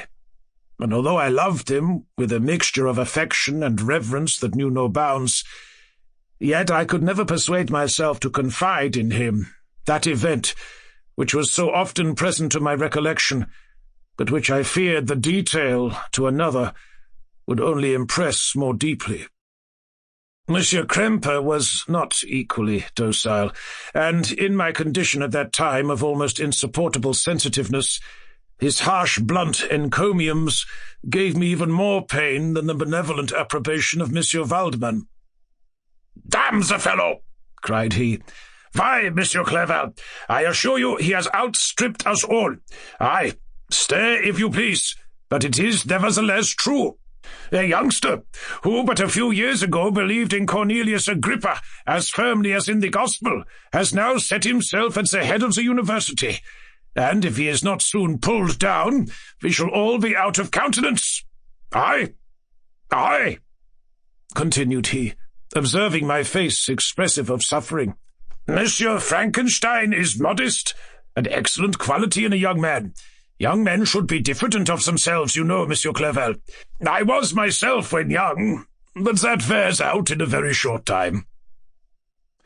Monsieur Kremper had now commenced an eulogy on himself, which happily turned the conversation from a subject that was so annoying to me. Clerval had never sympathized in my tastes for natural science, and his literary pursuits differed wholly from those which had occupied me.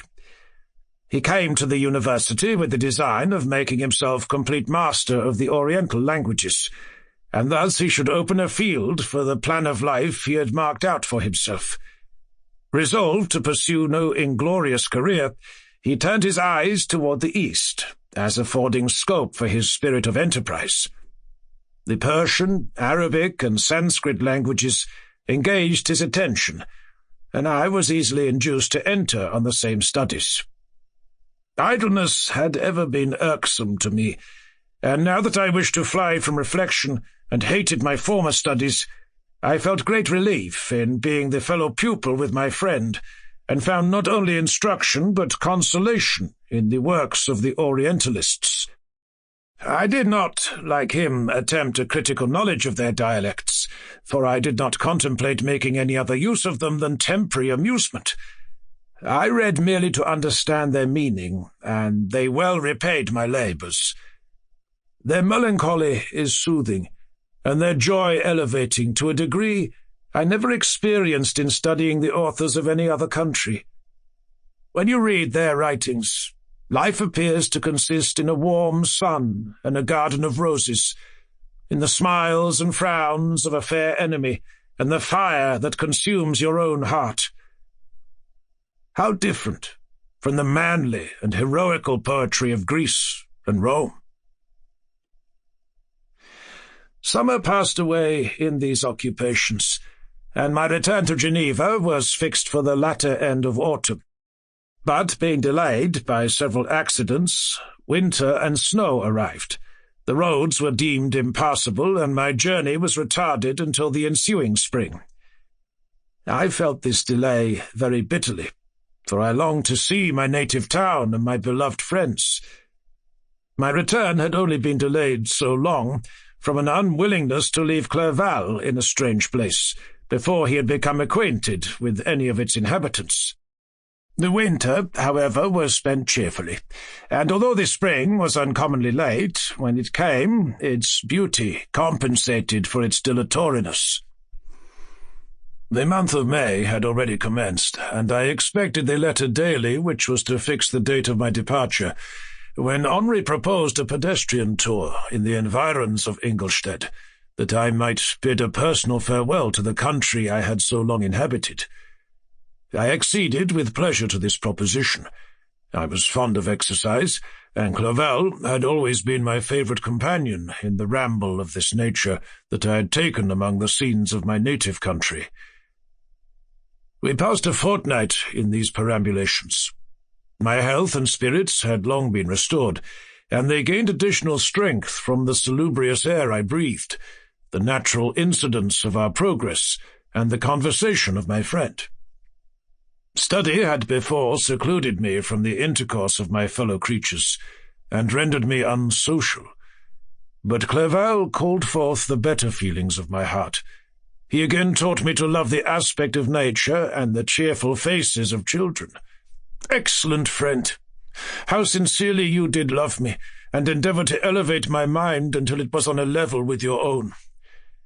A selfish pursuit had cramped and narrowed me, until your gentleness and affection warmed and opened my senses. I became the same happy creature who, a few years ago, loved, and beloved by all, had no sorrow or care.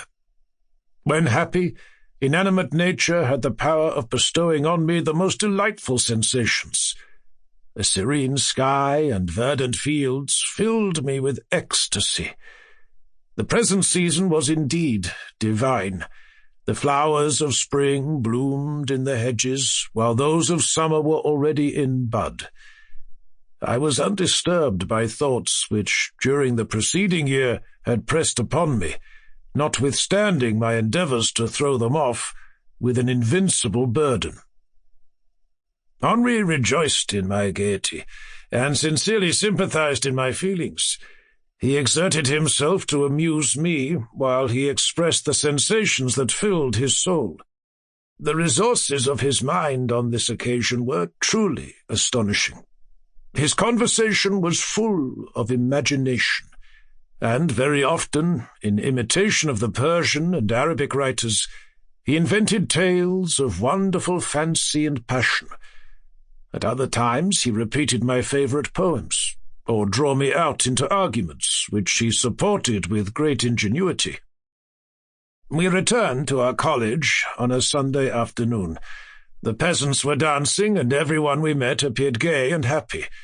My own spirits were high, and I bounded along with feelings of unbridled joy and hilarity. Chapter 7. On my return, I found the following letter from my father. My dear Victor, you have probably waited impatiently for a letter to fix the date of your return to us, and I was at first tempted to write only a few lines, merely mentioning the day on which I should expect you. But that would be a cruel kindness, and I dare not do it. What would be your surprise, my son, when you expected a happy and glad welcome, to behold, on the contrary, tears and wretchedness? And how, Victor, can I relate our misfortune? Absence cannot have rendered you callous to our joys and griefs, and how shall I inflict pain on my long-absent son?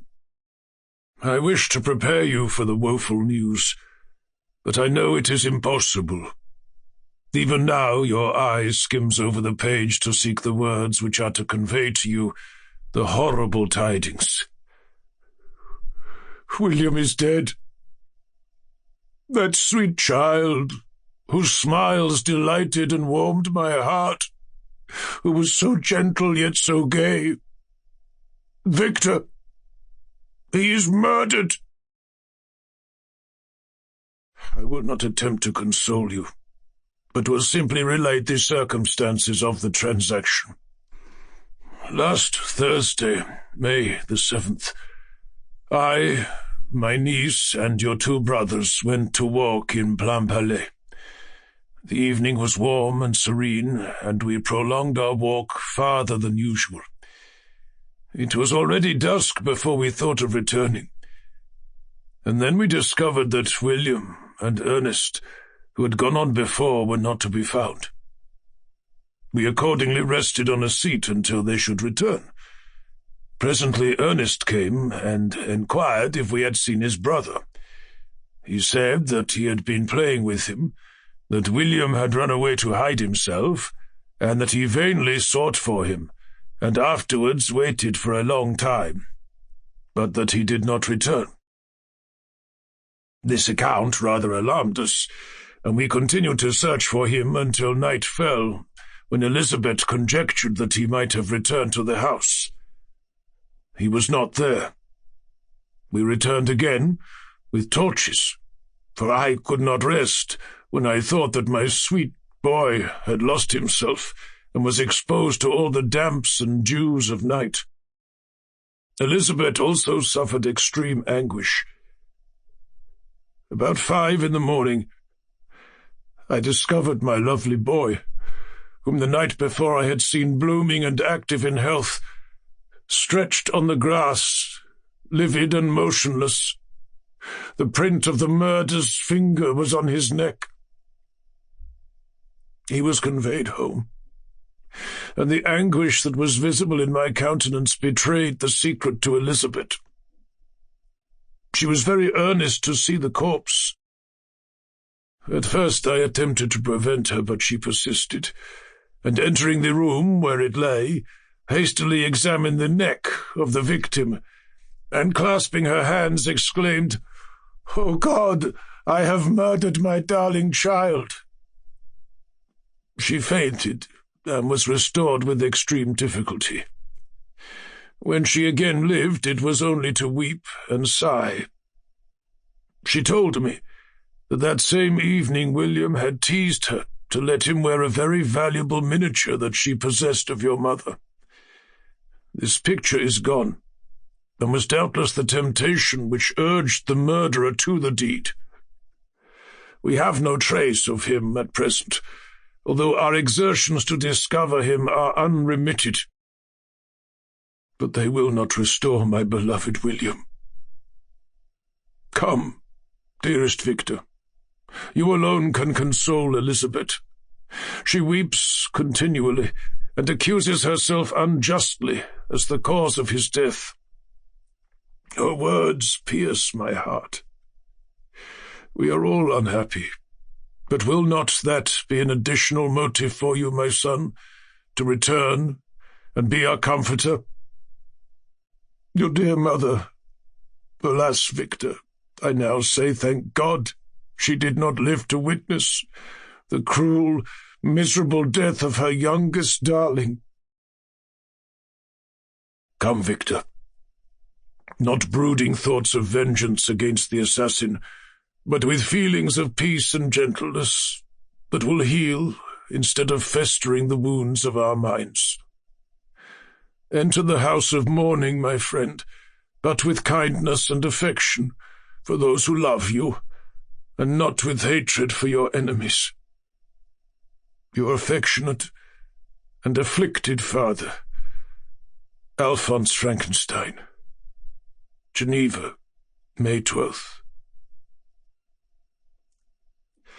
Clerval, who had watched my countenance as I read this letter, was surprised to observe the despair that succeeded the joy I at first expressed on receiving news from my friends. I threw the letter on the table and covered my face with my hands. "My dear Frankenstein," exclaimed Henri, when he perceived me weep with bitterness, "are you always to be unhappy? My dear friend, what has happened?"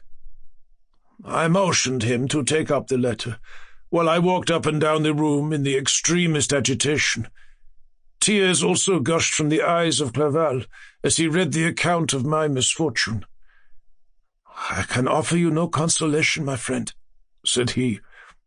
"Your disaster is irreparable. What do you intend to do?"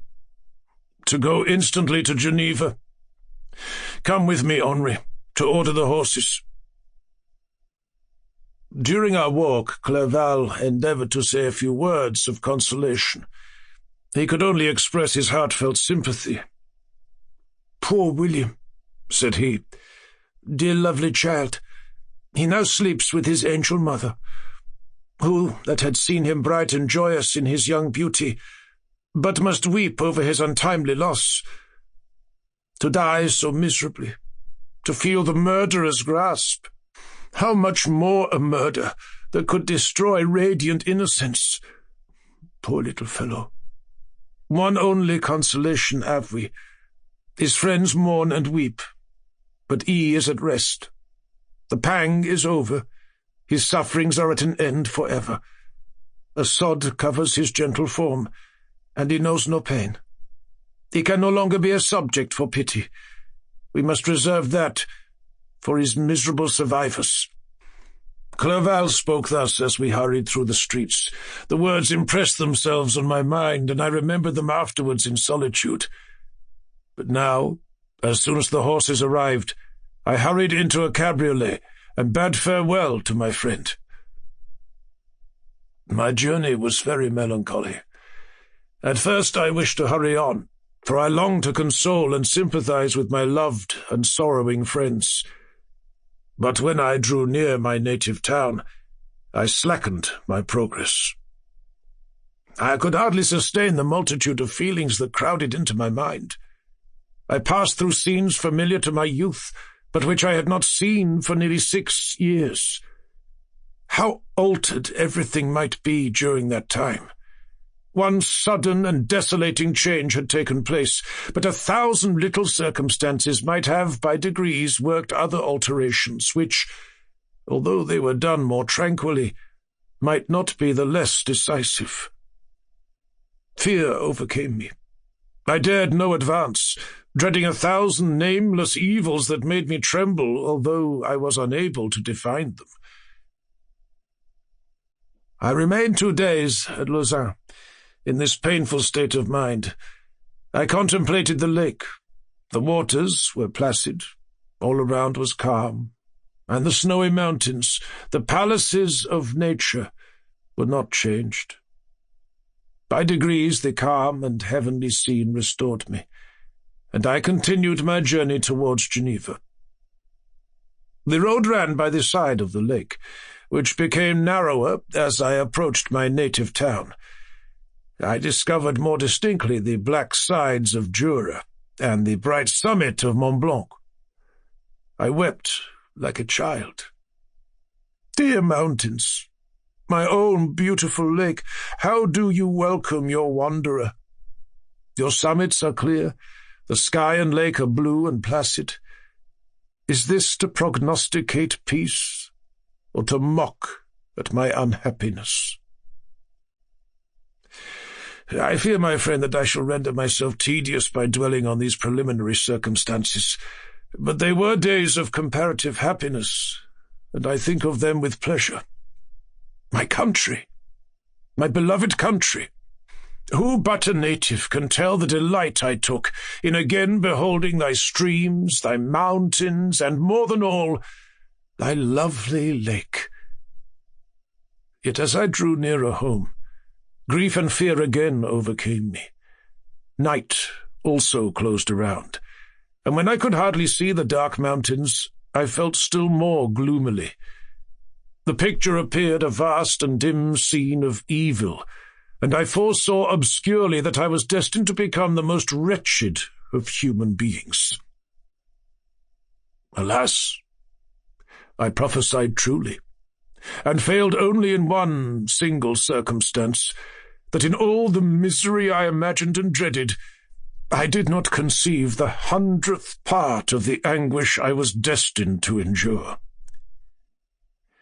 It was completely dark when I arrived in the environs of Geneva. The gates of the town were already shut, and I was obliged to pass the night at Secheron, a village at the distance of half a league from the city. The sky was serene, and as I was unable to rest, I resolved to visit the spot where my poor William had been murdered. As I could not pass through the town, I was obliged to cross the lake in a boat to arrive at Plainpalais. During this short voyage I saw the lightning playing on the summit of Mont Blanc in the most beautiful figures. The storm appeared to approach rapidly, and on landing I ascended a low hill that I might observe its progress. It advanced. The heavens were clouded, and I soon felt the rain, coming slowly in large drops, but its violence quickly increased. I quitted my seat and walked on, although the darkness and storm increased every minute, and the thunder burst with a terrific crash over my head. It was echoed from Salève, the Juras, and the Alps of Savoy. Vivid flashes of lightning dazzled my eyes, illuminating the lake, making it appear like a vast sheet of fire. Then for an instant everything seemed of a pitchy darkness, until the eye recovered itself from the preceding flash. The storm, as is often the case in Switzerland, appeared at once in various parts of the heavens. The most violent storm hung exactly north of the town, over the part of the lake which lies between the promontory of Bellerive and the village of Coppet. Another storm enlightened Jura with faint flashes, and another darkened and sometimes disclosed the Mole, a peaked mountain to the east of the lake. While I watched the tempest, so beautiful yet terrific, I wandered on with a hasty step. This noble war in the sky elevated my spirits. I clasped my hands and exclaimed aloud, "William, dear angel, this is thy funeral, this thy dirge." As I said these words, I perceived in the gloom a figure which stole from behind a clump of trees near me. I stood fixed, gazing intently. I could not be mistaken. A flash of lightning illuminated the object and discovered its shape plainly to me. Its gigantic stature and the deformity of its aspect, more hideous than belongs to humanity, instantly informed me that it was the wretch, the filthy demon to whom I had given life. What did he there? Could he be— I shuddered at the conception— the murderer of my brother? No sooner did that idea cross my imagination than I became convinced of its truth. My teeth chattered, and I was forced to lean against a tree for support. The figure passed me quickly, and I lost it in the gloom. Nothing in human shape could have destroyed the fair child. He was the murderer. I could not doubt it. The mere presence of the idea was an irresistible proof of the fact. I thought of pursuing the devil, but it would have been in vain, for another flash discovered him to me hanging among the rocks of the nearly perpendicular ascent of Mont Salève, a hill that bounds Plainpalais on the south. He soon reached the summit and disappeared. I remained motionless. The thunder ceased, but the rain still continued, and the scene was enveloped in an impenetrable darkness. I revolved in my mind the events which I had until now sought to forget, the whole train of my progress toward the creation, the appearance of the works of my own hands at my bedside, its departure. 2 years had now nearly elapsed since the night on which he first received life. And was this his first crime? Alas, I had turned loose into the world a depraved wretch, whose delight was in carnage and misery. Had he not murdered my brother? No one can conceive the anguish I suffered during the remainder of the night, which I spent cold and wet in the open air. But I did not feel the inconvenience of the weather. My imagination was busy in scenes of evil and despair. I considered the being whom I had cast among mankind, and endowed with the will and power to effect purposes of horror, such as the deed which he had now done, nearly in the light of my own vampire, my own spirit let loose from the grave and forced to destroy all that was dear to me. Day dawned, and I directed my steps towards the town. The gates were open, and I hastened to my father's house. My first thought was to discover what I knew of the murderer and cause instant pursuit to be made. But I paused when I reflected on the story that I had to tell. A being whom I myself had formed and endued with life had met me at midnight among the precipices of an inaccessible mountain. I remembered also the nervous fever with which I had been seized just at the time that I had dated my creation, and which would give an air of delirium to a tale otherwise so utterly improbable. I well knew that if any other had communicated such a relation to me, I should have looked upon it as the ravings of insanity. Besides, the strange nature of the animal would elude all pursuit, even if I were so far credited as to persuade my relatives to commence it. And then, of what use would be pursuit? Who could arrest a creature capable of scaling the overhanging sides of Mont Salève? These reflections determined me, and I resolved to remain silent. It was about 5 in the morning when I entered my father's house. I told the servants not to disturb the family, and went into the library to attend their usual hour of rising. 6 years had elapsed, passed in a dream but for one indelible trace, and I stood in the same place where I had last embraced my father before my departure for Ingolstadt. Beloved and venerable parent, he still remained to me. I gazed on the picture of my mother which stood over the mantelpiece. It was an historical subject, painted at my father's desire, and represented Caroline Beaufort in an agony of despair, kneeling by the coffin of her dead father.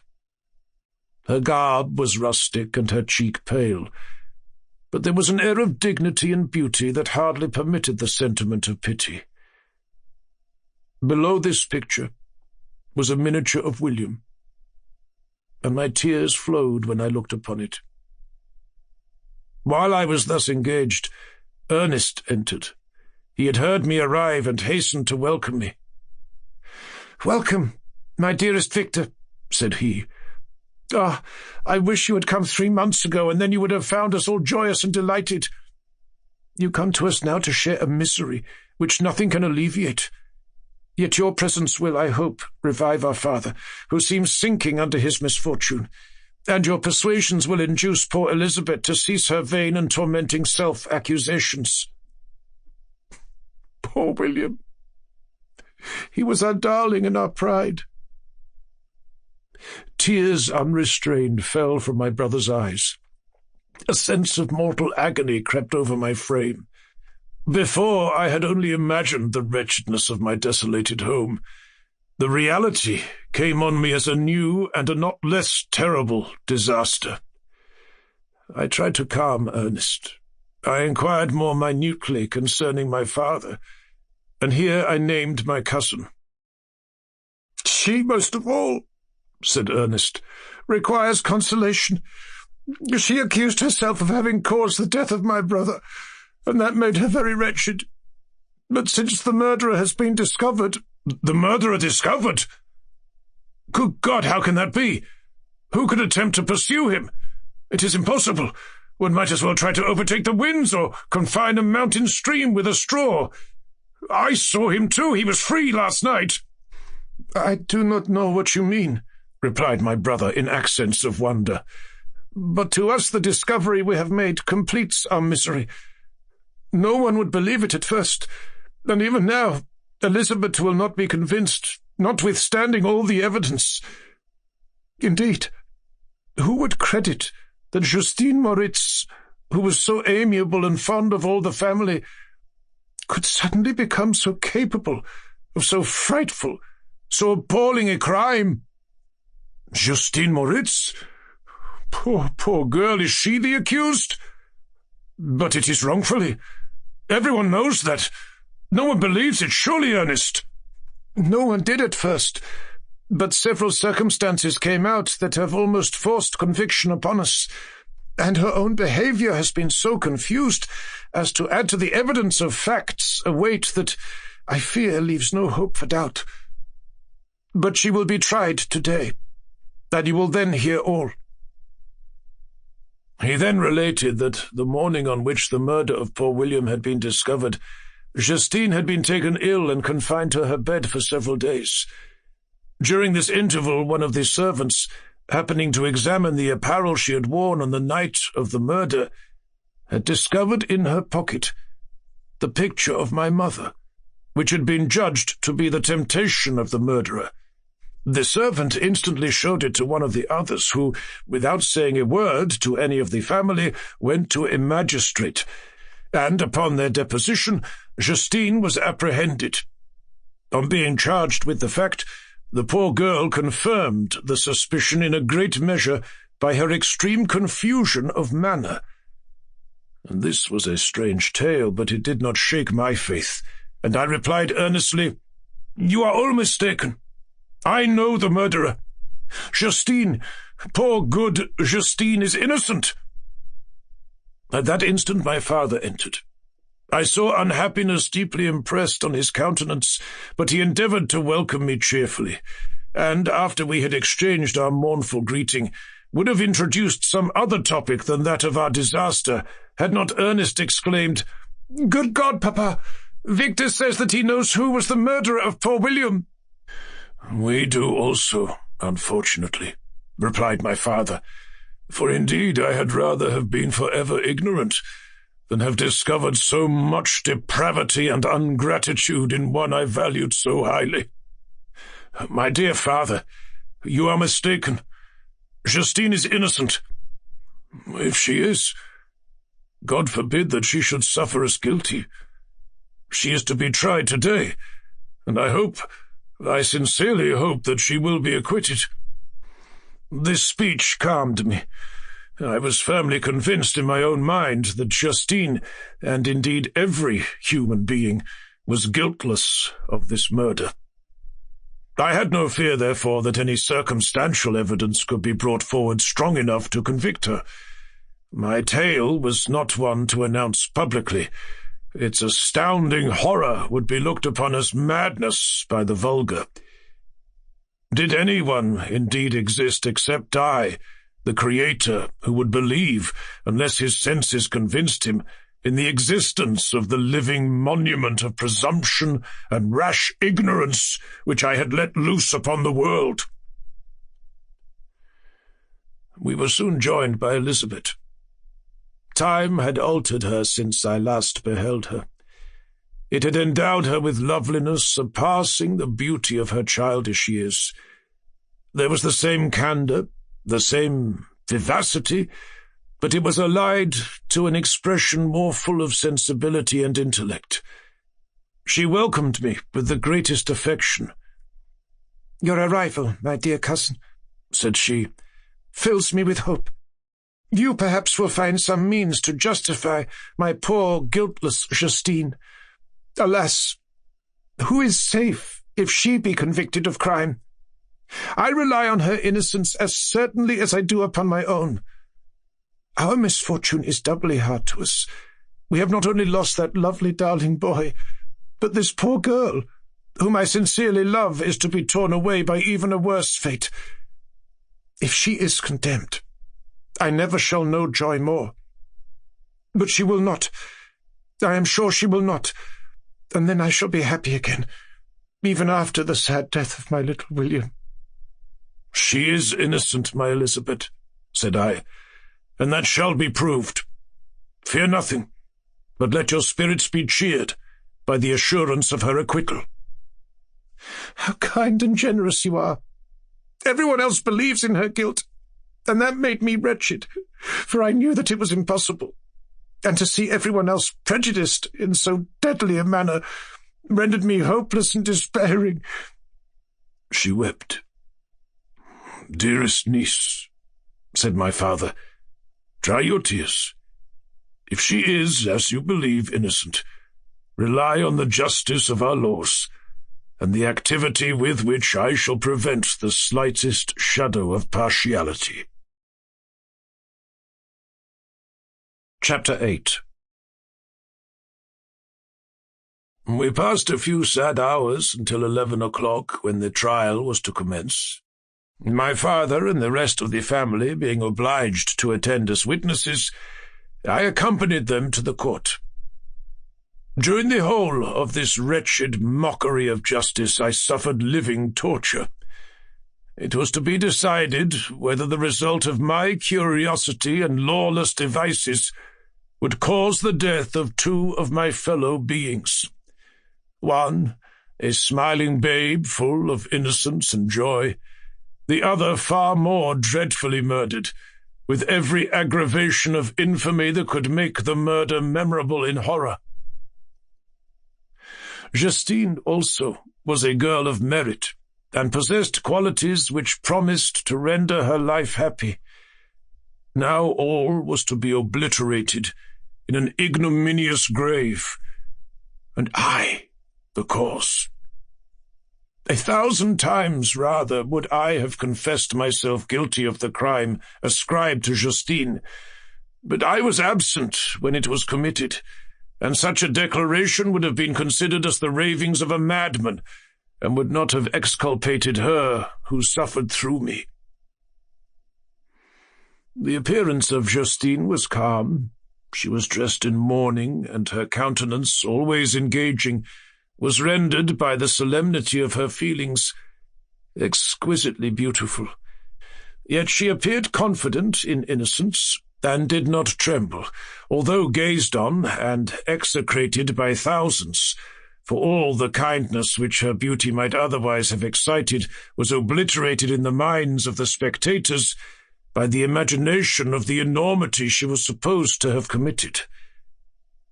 She was tranquil, yet her tranquillity was evidently constrained, and as her confusion had before been adduced as a proof of her guilt, she worked up her mind to an appearance of courage. When she entered the court, she threw her eyes round it and quickly discovered where we were seated. A tear seemed to dim her eye when she saw us, but she quickly recovered herself, and a look of sorrowful affection seemed to attest her utter guiltlessness. The trial began, and after the advocate against her had stated the charge, several witnesses were called. Several strange facts combined against her, which might have staggered anyone who had not such proof of her innocence as I had. She had been out the whole of the night on which the murder had been committed, and towards morning had been perceived by a market woman not far from the spot where the body of the murdered child had been afterwards found. The woman asked her what she did there, but she looked very strangely, and only returned a confused and unintelligible answer. She returned to the house about 8 o'clock, and when one inquired where she had passed the night, she replied that she had been looking for the child, and demanded earnestly if anything had been heard concerning him. When shown the body, she fell into violent hysterics, and kept her bed for several days. The picture was then produced, which the servant had found in her pocket, and when Elizabeth, in a faltering voice, proved that it was the same which, an hour before the child had been missed, she had placed round his neck, a murmur of horror and indignation filled the court. Justine was called on for her defence. As the trial had proceeded, her countenance had altered. Surprise, horror, and misery were strongly expressed. Sometimes she struggled with her tears, but when she was desired to plead, she collected her powers and spoke in an audible, although variable voice. "God knows," she said, "how entirely I am innocent, but I do not pretend that my protestations should acquit me. I rest my innocence on a plain and simple explanation of the facts which have been adduced against me, and I hope the character I have always borne will incline my judges to a favourable interpretation where any circumstance appears doubtful or suspicious." She then related that, by the permission of Elizabeth, she had passed the evening of the night on which the murder had been committed at the house of an aunt at Chêne, a village situated at about a league from Geneva. On her return, at about 9 o'clock, she met a man who asked her if she had seen anything of the child who was lost.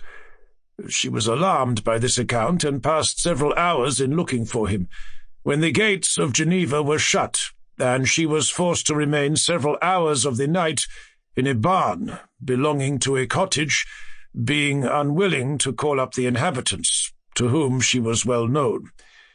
Most of the night she spent here watching. Towards morning she believed that she slept for a few minutes. Some steps disturbed her, and she awoke. It was dawn, and she quitted her asylum that she might again endeavour to find my brother. And if she had gone near the spot where his body lay, it was without her knowledge. That she had been bewildered when questioned by the market woman was not surprising, since she had passed a sleepless night, and the fate of poor William was yet uncertain. Concerning the picture, she could give no account.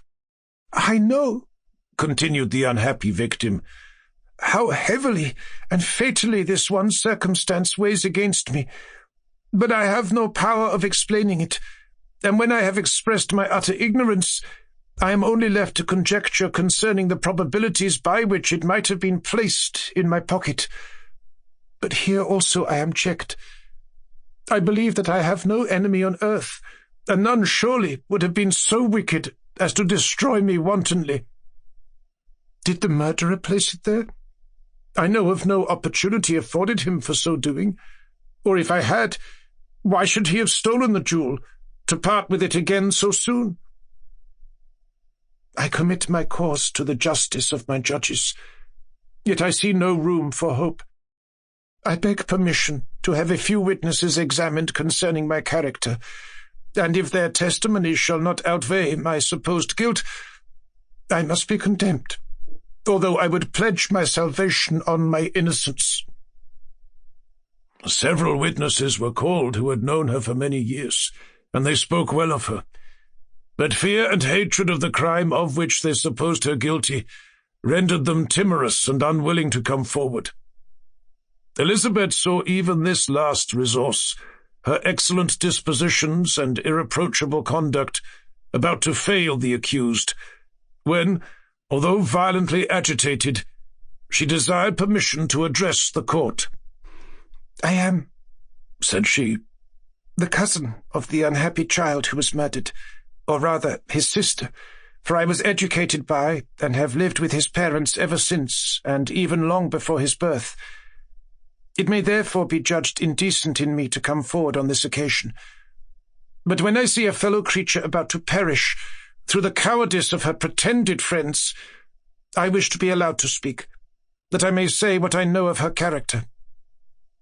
I am well acquainted with the accused. I have lived in the same house with her, at one time for 5, and at another for nearly 2 years. During all that period she appeared to me the most amiable and benevolent of human creatures. She nursed Madame Frankenstein, my aunt, in her last illness, with the greatest affection and care, and afterwards attended her own mother during a tedious illness, in a manner that excited the admiration of all who knew her, after which she again lived in my uncle's house, where she was beloved by all the family. She was warmly attached to the child who is now dead, and acted towards him like a most affectionate mother. For my own part, I do not hesitate to say that notwithstanding all the evidence produced against her, I believe and rely on her perfect innocence. She had no temptation for such an action. As to the bauble on which the chief proof rests, if she had earnestly desired it, I should have willingly given it to her. So much do I esteem and value her." A murmur of approbation followed Elizabeth's simple and powerful appeal, but it was excited by her generous interference, and not in favour of poor Justine, on whom the public indignation was turned with renewed violence, charging her with the blackest ingratitude. She herself wept as Elizabeth spoke, but she did not answer. My own agitation and anguish was extreme during the whole trial. I believed in her innocence. I knew it. Could the demon, who had, I did not for a minute doubt, murdered my brother, also in his hellish sport, have betrayed the innocent to death and ignominy? I could not sustain the horror of my situation, and when I perceived that the popular voice and the countenances of the judges had already condemned my unhappy victim, I rushed out of the court in agony. The tortures of the accused did not equal mine. She was sustained by innocence, but the fangs of remorse tore my bosom and would not forego their hold. I passed a night of unmingled wretchedness. In the morning I went to the court. My lips and throat were parched. I dared not ask the fatal question, but I was known, and the officer guessed the cause of my visit. The ballots had been thrown. They were all black, and Justine was condemned. I cannot pretend to describe what I then felt. I had before experienced sensations of horror, and I have endeavoured to bestow upon them adequate expressions. But words cannot convey an idea of the heart-sickening despair that I then endured. The person to whom I addressed myself added that Justine had already confessed her guilt.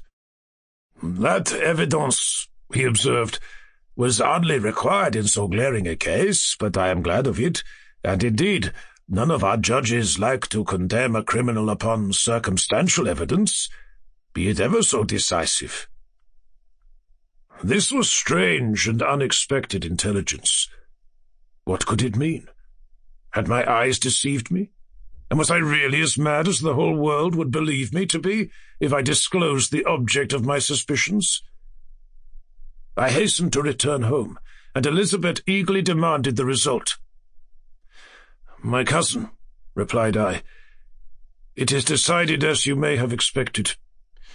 All judges had rather that 10 innocent should suffer than that 1 guilty should escape. But she has confessed." This was a dire blow to poor Elizabeth, who had relied with firmness upon Justine's innocence. "Alas," said she, "how shall I ever again believe in human goodness? Justine, whom I loved and esteemed as my sister, how could she put on those smiles of innocence only to betray? Her mild eyes seemed incapable of any severity or guile, and yet she has committed a murder." Soon after we heard that the poor victim had expressed a desire to see my cousin. My father wished her not to go, but said that he left it to her own judgment and feelings to decide. "Yes," said Elizabeth, "I will go, although she is guilty, and you, Victor, shall accompany me. I cannot go alone." The idea of this visit was torture to me, yet I could not refuse. We entered the gloomy prison chamber and beheld Justine sitting on some straw at the farther end. Her hands were manacled, and her head rested on her knees. She rose on seeing us enter, and when we were left alone with her, she threw herself at the feet of Elizabeth, weeping bitterly. My cousin wept also. "Oh, Justine," said she, "why did you rob me of my last consolation? I relied on your innocence, and although I was then very wretched, I was not so miserable as I am now. And do you also believe that I am so very, very wicked? Do you also join with my enemies to crush me, to condemn me as a murderer?" Her voice was suffocated with sobs. "Rise, my poor girl," said Elizabeth. "Why do you kneel if you are innocent? I am not one of your enemies. I believed you guiltless, notwithstanding every evidence, until I heard that you had yourself declared your guilt. That report, you say, is false, and be assured, dear Justine, that nothing can shake my confidence in you for a moment but your own confession." "I did confess, but I confessed a lie. I confessed that I might obtain absolution, but now that falsehood lies heavier at my heart than all my other sins. The God of heaven forgive me. Ever since I was condemned, my confessor has besieged me. He threatened and menaced until I almost began to think that I was the monster that he said I was. He threatened excommunication and hell fire in my last moments if I continued obdurate. Dear lady, I had none to support me. All looked on me as a wretch, doomed to ignominy and perdition. What could I do? In an evil hour, I subscribed to a lie, and now only am I truly miserable." She paused, weeping, and then continued, "I thought with horror, my sweet lady, that you should believe your Justine, whom your blessed aunt had so highly honoured, and whom you loved, was a creature capable of a crime which none but the devil himself could have perpetrated. Dear William, dearest blessed child, I soon shall see you again in heaven, where we shall all be happy, and that consoles me, going as I am to suffer ignominy and death. Oh, Justine, Forgive me for having for one moment distrusted you. Why did you confess? But do not mourn, dear girl. Do not fear. I will proclaim. I will prove your innocence. I will melt the stony hearts of your enemies by my tears and prayers. You shall not die. You, my playfellow, my companion, my sister, perish on the scaffold? No, no, I never could survive so horrible a misfortune. Justine shook her head mournfully. I do not fear to die, she said. That pang is past. God raises my weakness and gives me courage to endure the worst. I leave a sad and bitter world, and if you remember me and think of me as one unjustly condemned, I am resigned to the fate awaiting me. Learn from me, dear lady, to submit in patience to the will of heaven. During this conversation I had retired to a corner of the prison room, where I could conceal the horrid anguish that possessed me. Despair? Who dared talk of that? The poor victim, who on the morrow was to pass the awful boundary between life and death, felt not, as I did, such deep and bitter agony. I gnashed my teeth and ground them together, uttering a groan that came from my inmost soul. Justine started. When she saw who it was, she approached me and said, "Dear sir, you are very kind to visit me. You, I hope, do not believe that I am guilty?" I could not answer. "No, Justine," said Elizabeth. "He is more convinced of your innocence than I was, for even when he heard that you had confessed, he did not credit it. I truly think, in these last moments, I feel the sincerest gratitude towards those who think of me with kindness. How sweet is the affection of others to such a wretch as I am! It removes more than half my misfortune, and I feel as if I could die in peace, now that my innocence is acknowledged by you, dear lady, and your cousin." Thus the poor sufferer tried to comfort others and herself.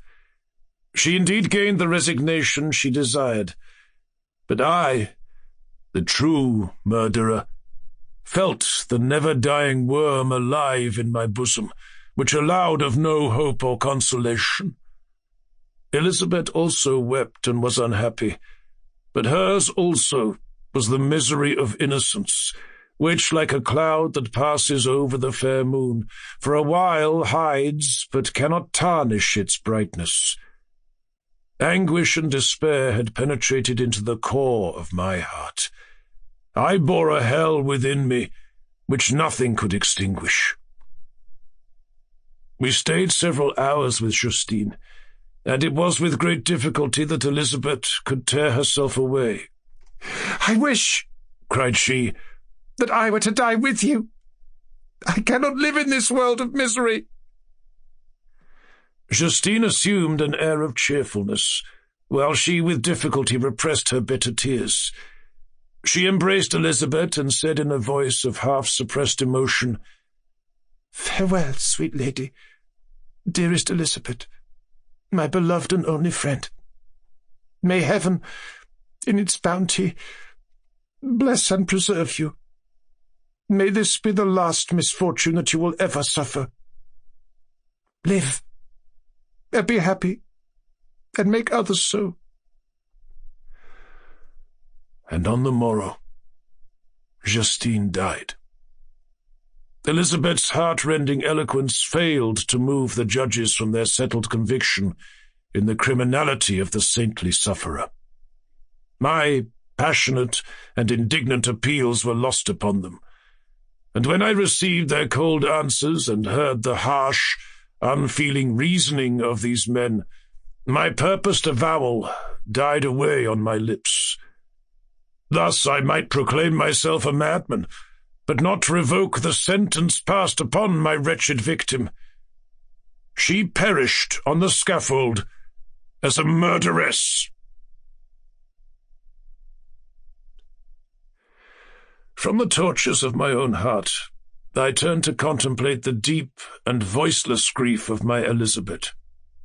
This also was my doing, and my father's woe, and the desolation of that late so smiling home, all was the work of my thrice accursed hands. Ye weep, unhappy ones, but these are not your last tears.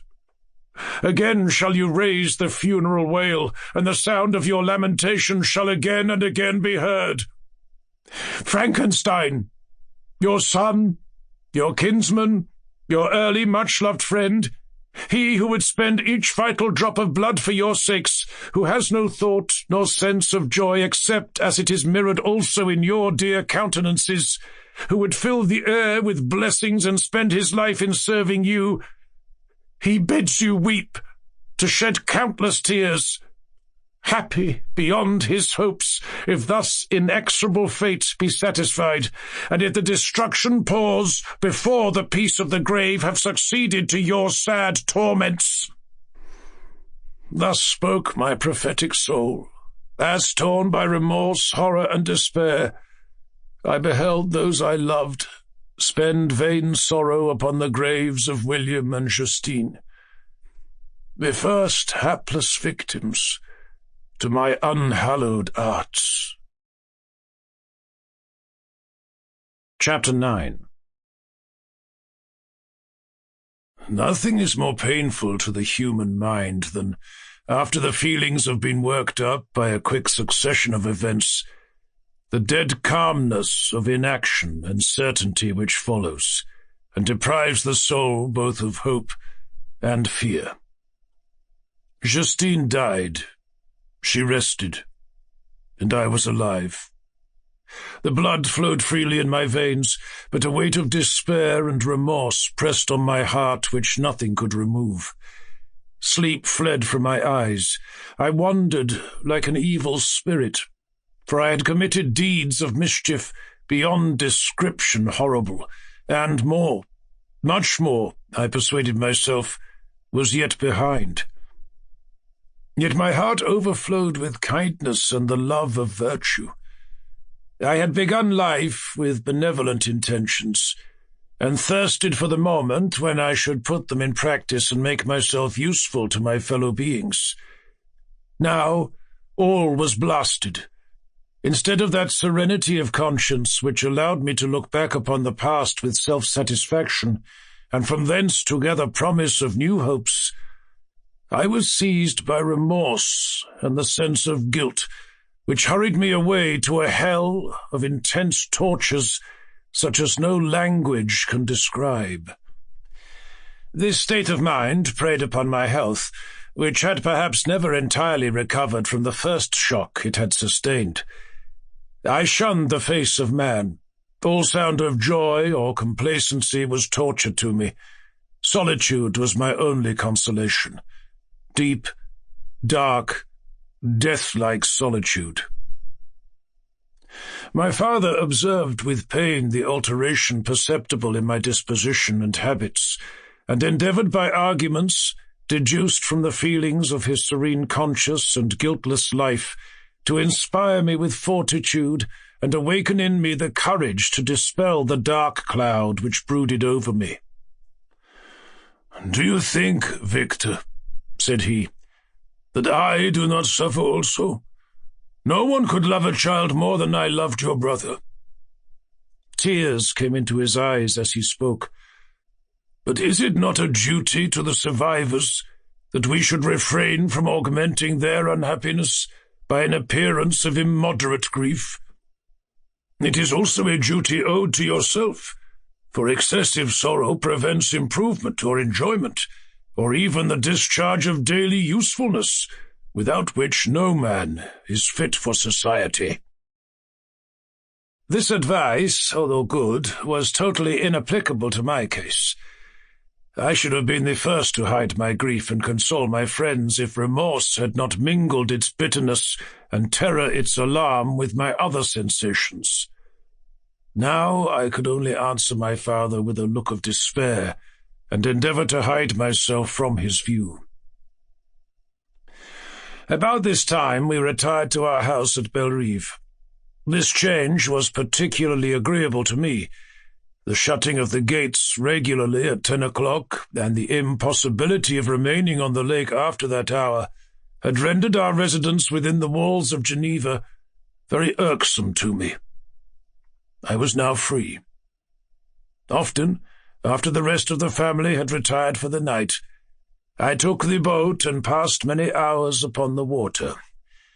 Sometimes, with my sails set, I was carried by the wind, and sometimes, after rowing into the middle of the lake, I left the boat to pursue its own course, and gave way to my own miserable reflections.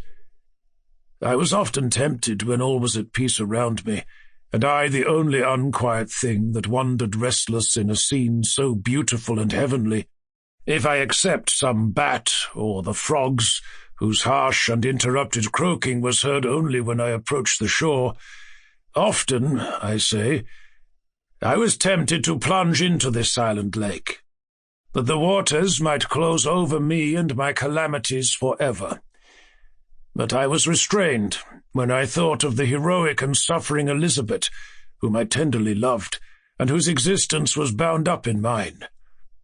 I thought also of my father and surviving brother. Should I, by my base desertion, leave them exposed and unprotected to the malice of the fiend whom I had let loose among them? At these moments I wept bitterly, and wished that peace would revisit my mind, only that I might afford them consolation and happiness. But that could not be. Remorse extinguished every hope. I had been the author of unalterable evils, and I lived in daily fear lest the monster whom I had created should perpetrate some new wickedness.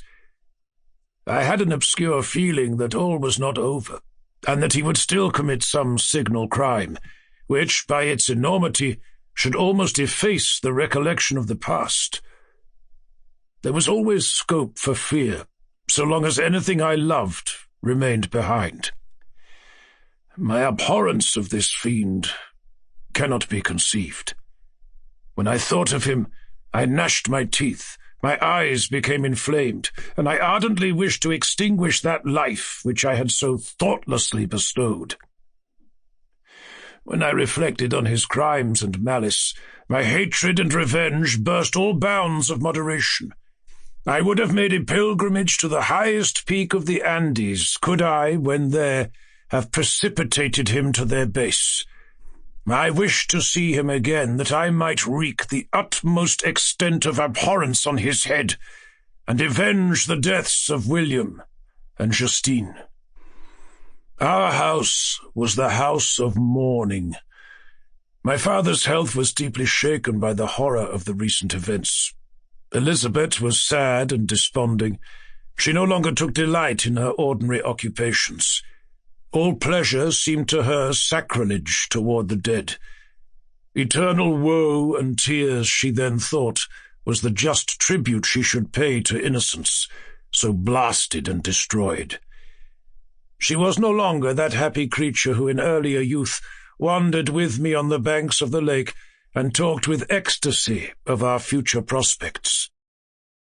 The first of those sorrows which are sent to wean us from the earth had visited her, and its dimming influence quenched her dearest smiles. "When I reflect, my dear cousin," said she, "on the miserable death of Justine Moritz, I no longer see the world and its works as they before appeared to me.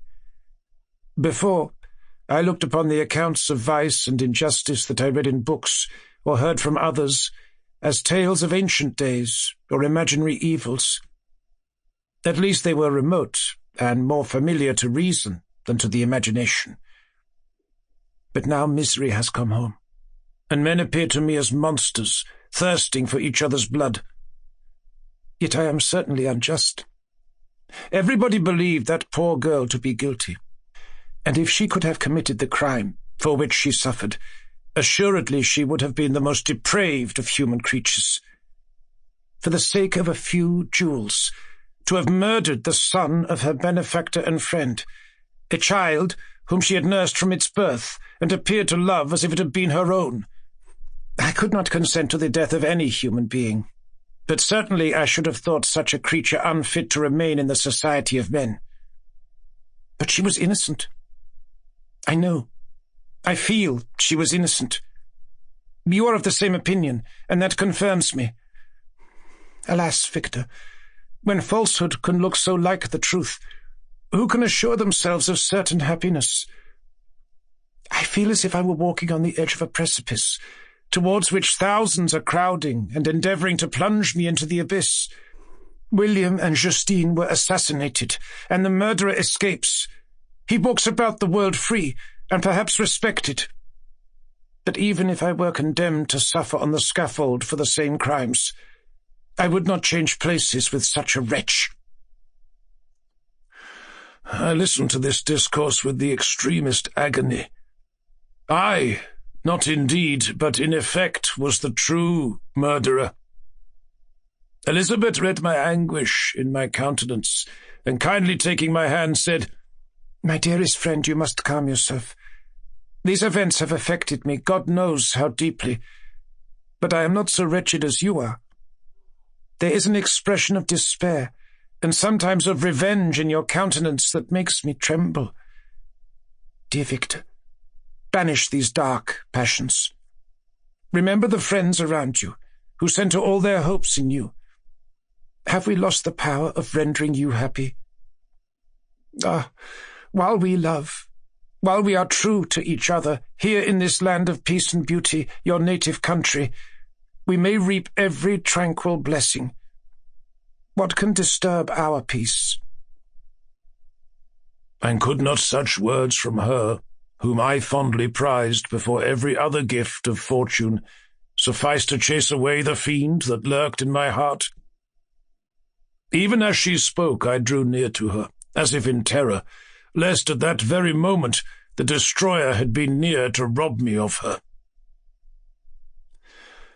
Thus not the tenderness of friendship, nor the beauty of earth, nor of heaven could redeem my soul from woe. The very accents of love were ineffectual. I was encompassed by a cloud which no beneficial influence could penetrate. The wounded deer dragging its fainting limbs to some untrodden brake, there to gaze upon the arrow which had pierced it, and to die, was but a type of me. Sometimes I could cope with the sullen despair that overwhelmed me, but sometimes the whirlwind passions of my soul drove me to seek, by bodily exercise and by change of place, some relief from my intolerable sensations. It was during an access of this kind that I suddenly left my home, and bending my steps towards the near alpine valleys, sought in the magnificence, the eternity of such scenes, to forget myself and my ephemeral, because human, sorrows. My wanderings were directed towards the valley of Chamonix. I had visited it frequently during my boyhood. 6 years had passed since then. I was a wreck, but naught had changed in those savage and enduring scenes. I performed the first part of my journey on horseback. I afterwards hired a mule, as the more sure-footed and least liable to receive injury on these rugged roads. The weather was fine. It was about the middle of the month of August, nearly 2 months after the death of Justine, that miserable epoch from which I dated all my woe. The weight upon my spirit was sensibly lightened as I plunged yet deeper in the ravine of Arve. The immense mountains and precipices that overhung me on every side, the sound of the river raging among the rocks, and the dashing of the waterfalls around, spoke of a power mighty as omnipotence, and I ceased to fear or to bend before any being less almighty than that which had created and ruled the elements, here displayed in their most terrific guise. Still, as I ascended higher, the valley assumed a more magnificent and astonishing character. Ruined castles hanging on the precipices of piny mountains, the impetuous Arve, and cottages every here and there, peeping forth from among the trees, formed a scene of singular beauty. But it was augmented and rendered sublime by the mighty Alps, whose white and shining pyramids and domes towered above all, as belonging to another earth, the habitations of another race of beings. I passed the bridge of Pélissier, where the ravine which the river forms opened before me, and I began to ascend the mountain that overhangs it. Soon after I entered the valley of Chamonix. This valley is more wonderful and sublime, but not so beautiful and picturesque as that of Sauvaux, through which I had just passed. The high and snowy mountains were its immediate boundaries, but I saw no more ruined castles and fertile fields. Immense glaciers approached the road. I heard the rumbling thunder of the falling avalanche, and marked the smoke of its passage. Mont Blanc, the supreme and magnificent Mont Blanc, raised itself from the surrounding aiguilles, and its tremendous dome overlooked the valley. A tingling, long-lost sense of pleasure often came across me during this journey. Some turn in the road, some new object suddenly perceived and recognized, reminded me of days gone by, and were associated with the light-hearted gaiety of boyhood. The very winds whispered in soothing accents, and maternal nature bade me weep no more. Then again the kindly influence ceased to act. I found myself fettered again to grief and indulging in all the misery of reflection. Then I spurred on my animal, striving so to forget the world, my fears, and more than all, myself. Or, in a more desperate fashion, I alighted and threw myself in the grass, weighed down by horror and despair. At length I arrived at the village of Chamonix. Exhaustion succeeded to the extreme fatigue both of body and of mind which I had endured. For a short space of time I remained at the window, watching the pallid lightnings that played above Mont Blanc, and listening to the rushing of the Arve, which pursued its noisy way beneath. The same lulling sounds acted as a lullaby to my too keen sensations. When I placed my head upon my pillow, sleep crept over me. I felt it as it came, and blessed the giver of oblivion. Chapter 10. I spent the following day roaming through the valley. I stood beside the sources of the Avillon, which take their rise in a glacier that, with slow pace, is advancing down from the summit of the hills to barricade the valley. The abrupt sides of vast mountains were before me. The icy wall of the glacier overhung me. A few shattered pines were scattered around, and the solemn silence of this glorious presence-chamber of imperial nature was broken only by the brawling waves or the fall of some vast fragment. The thunder sound of the avalanche or the cracking reverberated along the mountains of the accumulated ice which, through the silent working of immutable laws, was ever and anon rent and torn, as if it had been but a plaything in their hands. These sublime and magnificent scenes afforded me the greatest consolation that I was capable of receiving. They elevated me from all littleness of feeling, and although they did not remove my grief, they subdued and tranquilized it. In some degree also, they diverted my mind from the thoughts over which it had brooded for the last month. I retired to rest at night, my slumbers, as it were, waited on and ministered to by the semblance of grand shapes which I had contemplated during the day. They congregated round me, the unstained snowy mountain-top, the glittering pinnacle, the pine woods, the ragged bare ravine, the eagle, soaring amidst the clouds. They all gathered round me and bade me be at peace. Where had they fled when the next morning I awoke? All of soul-inspiriting fled with sleep, and dark melancholy clouded every thought. The rain was pouring in torrents, and thick mists hid the summits of the mountains, so that I even saw not the faces of those mighty friends. Still I would penetrate their misty veil, and seek them in their cloudy retreats. What were rain and storm to me? My mule was brought to the door, and I resolved to ascend to the summit of Montanvert. I remembered the effect that the view of the tremendous and ever-moving glacier had produced upon my mind when I first saw it.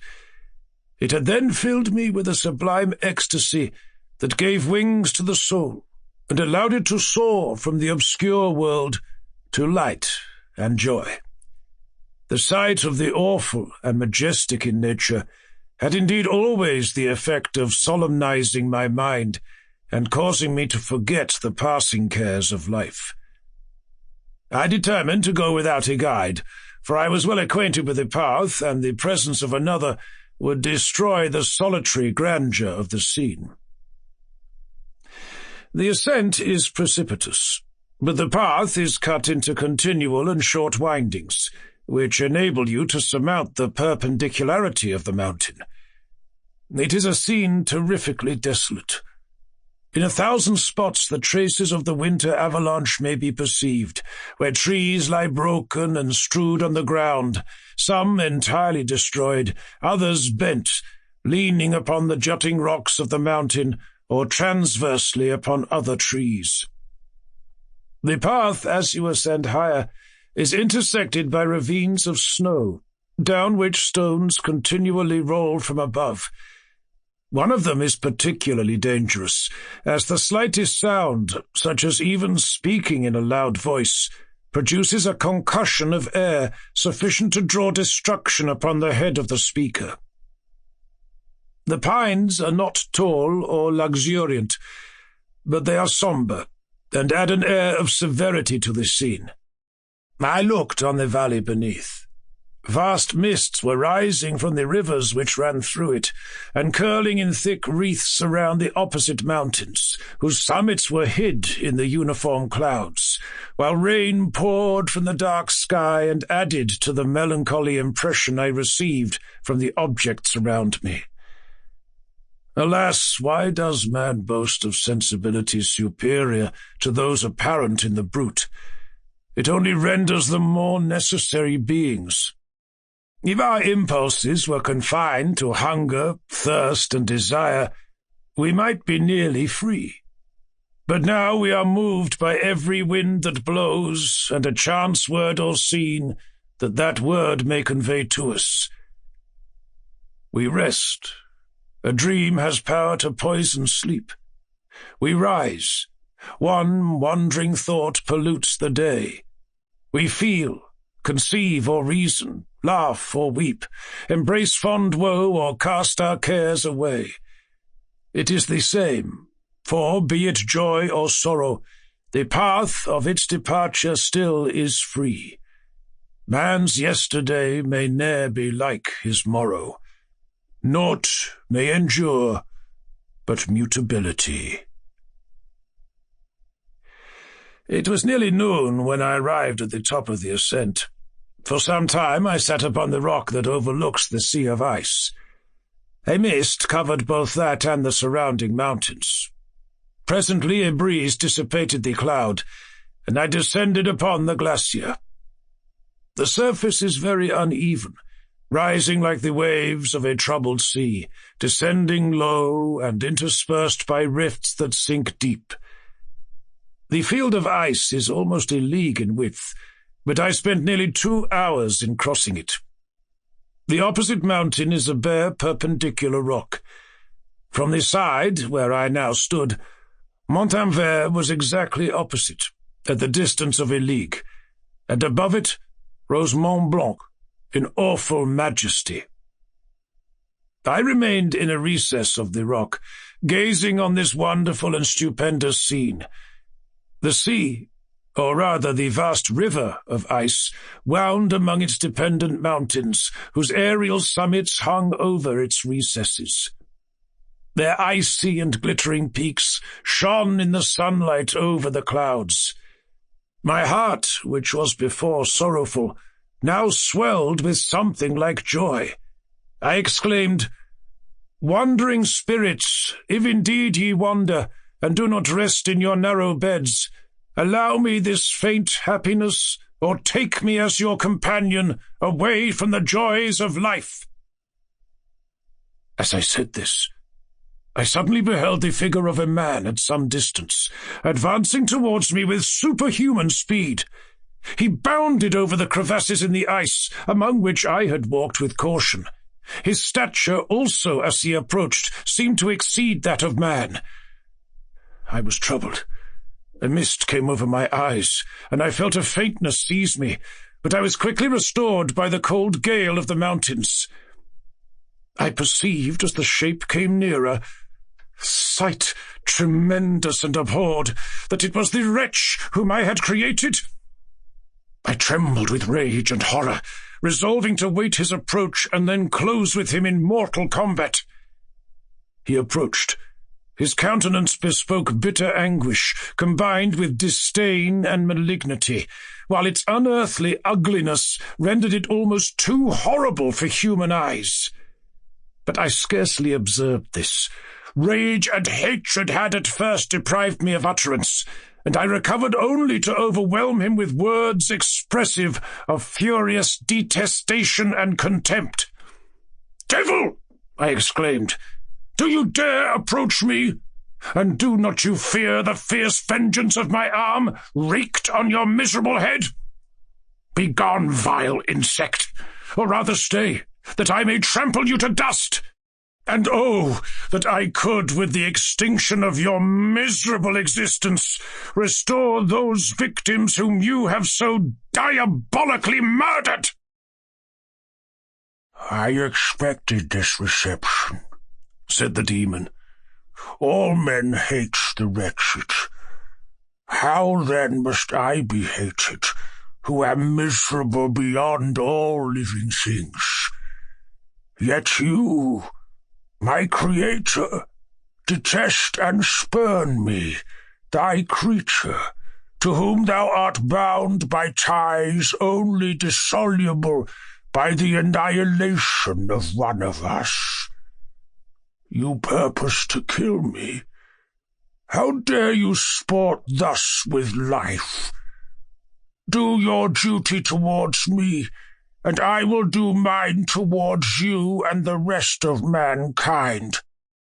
If you will comply with my conditions, I will leave them and you at peace.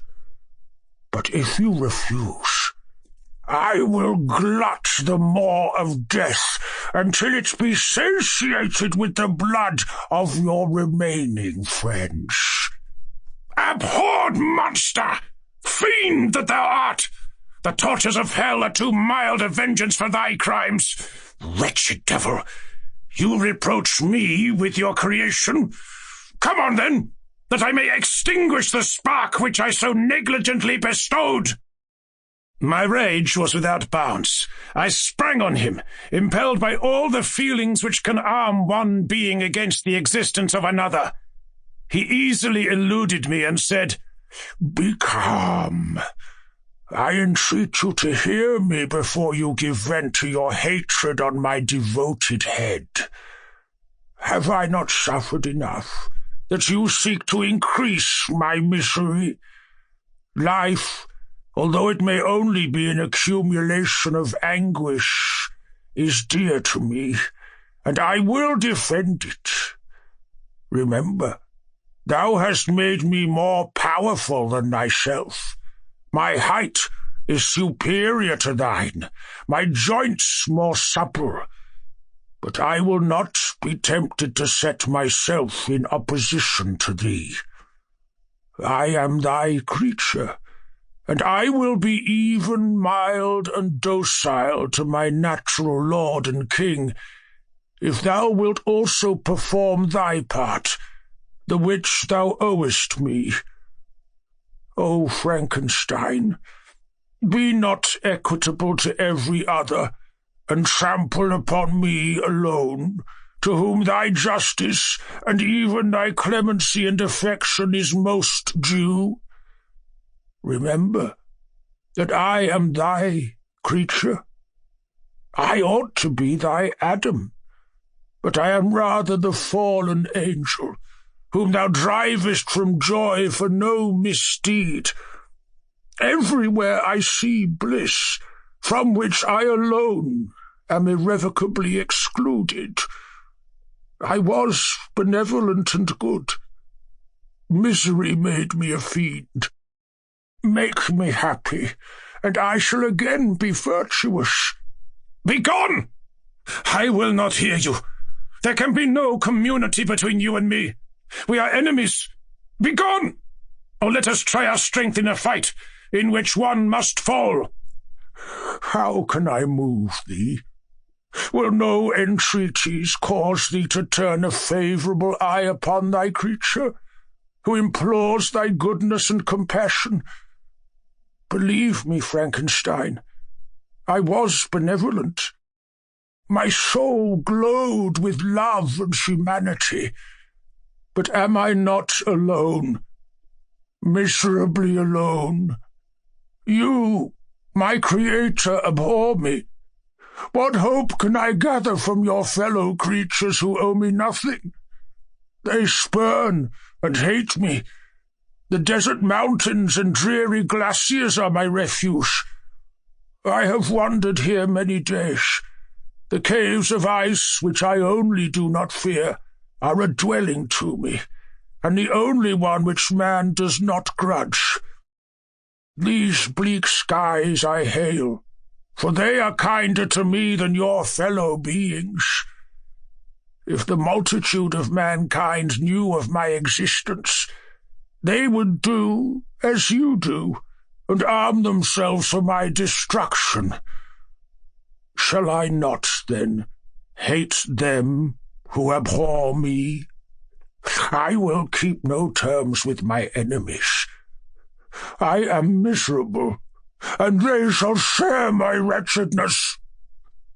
Yet it is in your power to recompense me, and deliver them from an evil which it only remains for you to make so great that not only you and your family, but thousands of others shall be swallowed up in the whirlwinds of its rage. Let your compassion be moved, and do not disdain me. Listen to my tale. When you have heard that, abandon or commiserate me, as you shall judge that I deserve. But hear me. The guilty are allowed by human laws, bloody as they are, to speak in their own defense before they are condemned. Listen to me, Frankenstein. You accuse me of murder, and yet you would, with a satisfied conscience, destroy your own creature. Oh, praise the eternal justice of man! Yet I ask you not to spare me. Listen to me, and then, if you can, and if you will, destroy the work of your hands. Why do you call to my remembrance, I rejoined, circumstances of which I shudder to reflect, that I have been the miserable origin and author? Cursed be the day, abhorred devil, in which you first saw light. Cursed, although I curse myself, be the hands that formed you. You have made me wretched beyond expression. You have left me no power to consider whether I am just to you or not. Begone! Relieve me from the sight of your detested form. Thus I relieve thee, my creator, he said, and placed his hated hands before my eyes, which I flung from me with violence. Thus I take from thee a sight which you abhor. Still, thou canst listen to me and grant me thy compassion. By the virtues that I once possessed, I demand this from you. Hear my tale, It is long and strange, and the temperature of this place is not fitting to your fine sensations. Come to the hut upon the mountain. The sun is yet high in the heavens. Before it descends to hide itself behind your snowy precipices and illuminate another world, you will have heard my story and can decide. On you it rests, whether I quit forever the neighborhood of man and lead a harmless life, or become the scourge of your fellow creatures and the author of your own speedy ruin." As he said this, he led the way across the ice. I followed. My heart was full, and I did not answer him, but as I proceeded, I weighed the various arguments that he had used and determined at least to listen to his tale. I was partly urged by curiosity, and compassion confirmed my resolution. I'd hitherto supposed him to be the murderer of my brother, and I eagerly sought a confirmation or denial of this opinion. For the first time also, I felt what the duties of a creator towards his creature were, and that I ought to render him happy before I complained of his wickedness. These motives urged me to comply with his demand. We crossed the ice, therefore, and ascended the opposite rock. The air was cold, and the rain again began to descend. We entered the hut, the fiend with an air of exultation, I with a heavy heart and depressed spirits. But I consented to listen, and, seating myself by the fire, which my odious companion had lighted, he thus began his tale.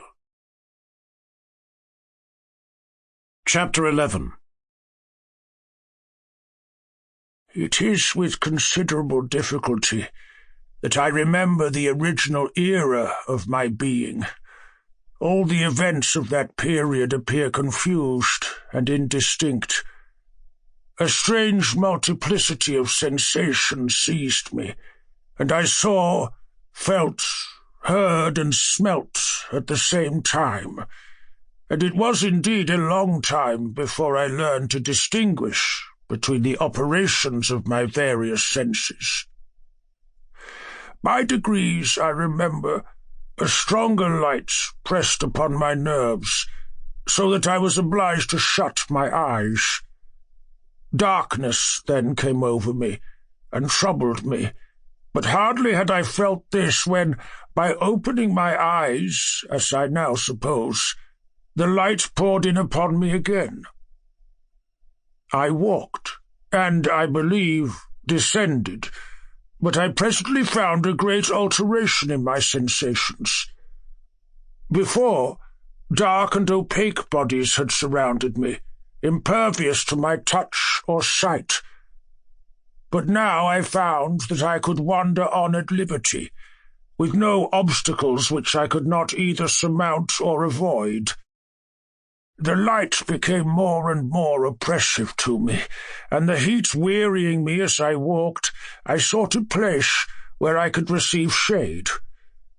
This was the forest near Ingolstadt, and here I lay by the side of a brook, resting from my fatigue, until I felt tormented by hunger and thirst. This roused me from my nearly dormant state, and I ate some berries which I found hanging on the trees or lying on the ground.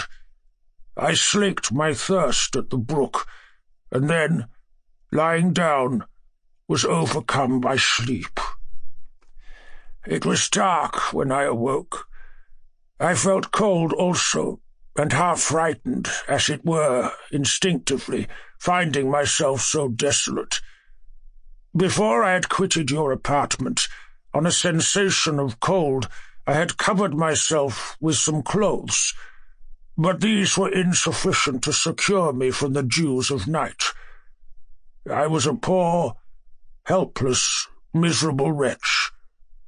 I knew and could distinguish nothing, but feeling pain invade me on all sides, I sat down and wept. Soon a gentle light stole over the heavens and gave me a sensation of pleasure. I started up and beheld a radiant form rise from among the trees. The moon. I gazed with a kind of wonder. It moved slowly, but it enlightened my path, and I again went out in search of berries. I was still cold, when under one of the trees I found a huge cloak, with which I covered myself and sat down upon the ground. No distinct ideas occupied my mind. All was confused. I felt light, and hunger, and thirst, and darkness. Innumerable sounds rang in my ears, and on all sides various scents saluted me. The only object that I could distinguish was the bright moon, and I fixed my eyes on that with pleasure. Several changes of day and night passed, and the orb of night had greatly lessened, when I began to distinguish my sensations from each other. I gradually saw plainly the clear stream that supplied me with drink, and the trees that shaded me with their foliage. I was delighted when I first discovered that a pleasant sound, which often saluted my ears, proceeded from the throats of the little winged animals who had often intercepted the light from my eyes. I began also to observe, with greater accuracy, the forms that surrounded me, and to perceive the boundaries of the radiant roof of light which canopied me. Sometimes I tried to imitate the pleasant songs of the birds, but was unable. Sometimes I wished to express my sensations in my own mode, but the uncouth and inarticulate sounds which broke from me frightened me into silence again. The moon had disappeared from the night, and again, with a lessened form, showed itself while I still remained in the forest. My sensations had by this time become distinct, and my mind received every day additional ideas. My eyes became accustomed to the light, and to perceive objects in their right forms. I distinguished the insect from the herb, and by degrees one herb from another. I found that the sparrow uttered none but harsh notes, whilst those of the blackbird and thrush were sweet and enticing. One day, when I was oppressed by cold, I found a fire which had been left by some wandering beggars, and was overcome with delight at the warmth I experienced from it. In my joy, I thrust my hand into the live embers, but quickly drew it out again with a cry of pain. How strange, I thought, that the same cause should produce such opposite effects. I examined the materials of the fire, and to my joy found it to be composed of wood. I quickly collected some branches, but they were wet and would not burn.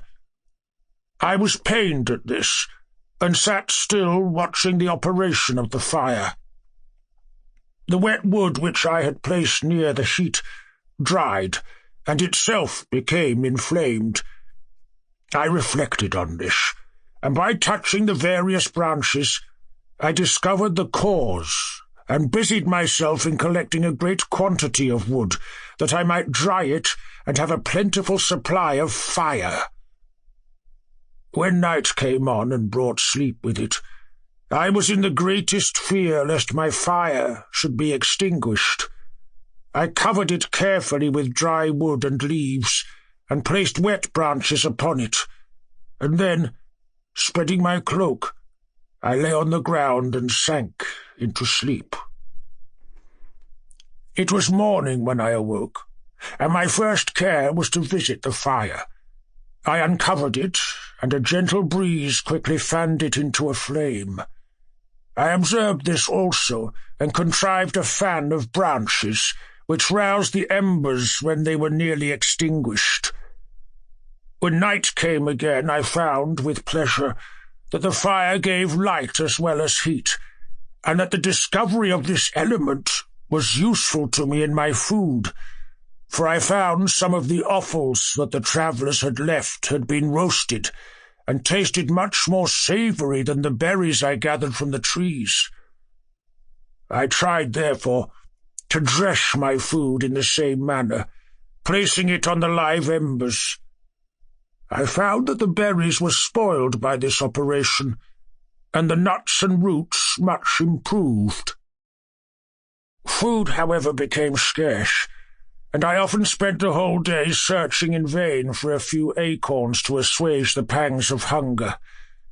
When I found this, I resolved to quit the place that I had hitherto inhabited, to seek for one where the few wants I experienced would be more easily satisfied. In this emigration, I exceedingly lamented the loss of the fire which I had obtained through accident, and knew not how to reproduce it. I gave several hours to the serious consideration of this difficulty, but I was obliged to relinquish all attempt to supply it, and, wrapping myself up in my cloak, I struck across the wood towards the setting sun. I passed 3 days in these rambles, and at length discovered the open country. A great fall of snow had taken place the night before, and the fields were of one uniform white. The appearance was disconsolate, and I found my feet chilled by the cold, damp substance that covered the ground. It was about 7 in the morning, and I longed to obtain food and shelter. At length I perceived a small hut on a rising ground, which had doubtless been built for the convenience of some shepherd. This was a new sight to me, and I examined the structure with great curiosity. Finding the door open, I entered. An old man sat in it, near a fire, over which he was preparing his breakfast. He turned on hearing a noise, and perceiving me, shrieked loudly, and, quitting the hut, ran across the fields with a speed of which his debilitated form hardly appeared capable. His appearance, different from any I had ever before seen, and his flight, somewhat surprised me. But I was enchanted by the appearance of the hut. Here the snow and rain could not penetrate. The ground was dry, and it presented to me then as exquisite and divine a retreat as pandemonium appeared to the demons of hell after their sufferings in the lake of fire. I greedily devoured the remnants of the shepherd's breakfast, which consisted of bread, cheese, milk, and wine. The latter, however, I did not like. Then, overcome by fatigue, I lay down among some straw and fell asleep. It was noon when I awoke, and allured by the warmth of the sun, which shone brightly on the white ground, I determined to recommence my travels, and, depositing the remains of the peasant's breakfast in a wallet I found, I proceeded across the fields for several hours, until at sunset I arrived at a village. How miraculous did this appear! The huts, the neater cottages, and stately houses engaged my admiration by turns. The vegetables in the gardens, the milk and cheese that I saw placed at the windows of some of the cottages, allured my appetite. One of the best of these I entered, but I had hardly placed my foot within the door before the children shrieked and one of the women fainted. The whole village was roused. Some fled, some attacked me, until, grievously bruised by stones and many other kinds of missile weapons, I escaped to the open country, and fearfully took refuge in a low hovel, quite bare, and making a wretched appearance after the palaces I had beheld in the village. This hovel, however, joined a cottage of a neat and pleasant appearance, but after my late dearly bought experience, I dared not enter it. My place of refuge was constructed of wood, but so low that I could with difficulty sit upright in it. No wood, however, was placed on the earth, which formed the floor, but it was dry, and although the wind entered it by innumerable chinks, I found it an agreeable asylum from the snow and rain. Here, then, I retreated, and lay down happy to have found a shelter, however miserable, from the inclemency of the season, and still more from the barbarity of man. As soon as morning dawned, I crept from my kennel, that I might view the adjacent cottage and discover if I could remain in the habitation I had found. It was situated against the back of the cottage, and surrounded on the sides, which were exposed, by a pigsty and a clear pool of water. One part was open, and by that I had crept in, but now I covered every crevice by which I might be perceived with stones and wood, yet in such a manner that I might move them on occasion to pass out. All the light I enjoyed came through the sty, and that was sufficient for me. Having thus arranged my dwelling, and carpeted it with clean straw, I retired, for I saw the figure of a man at a distance, and I remembered too well my treatment the night before to trust myself in his power. I had first, however, provided for my sustenance for that day by a loaf of coarse bread, which I purloined, and a cup with which I could drink more conveniently than from my hand of the pure water which flowed by my retreat. The floor was a little raised, so that it was kept perfectly dry, and by its vicinity to the chimney of the cottage, it was tolerably warm. Being thus provided, I resolved to reside in this hovel until something should occur which might alter my determination.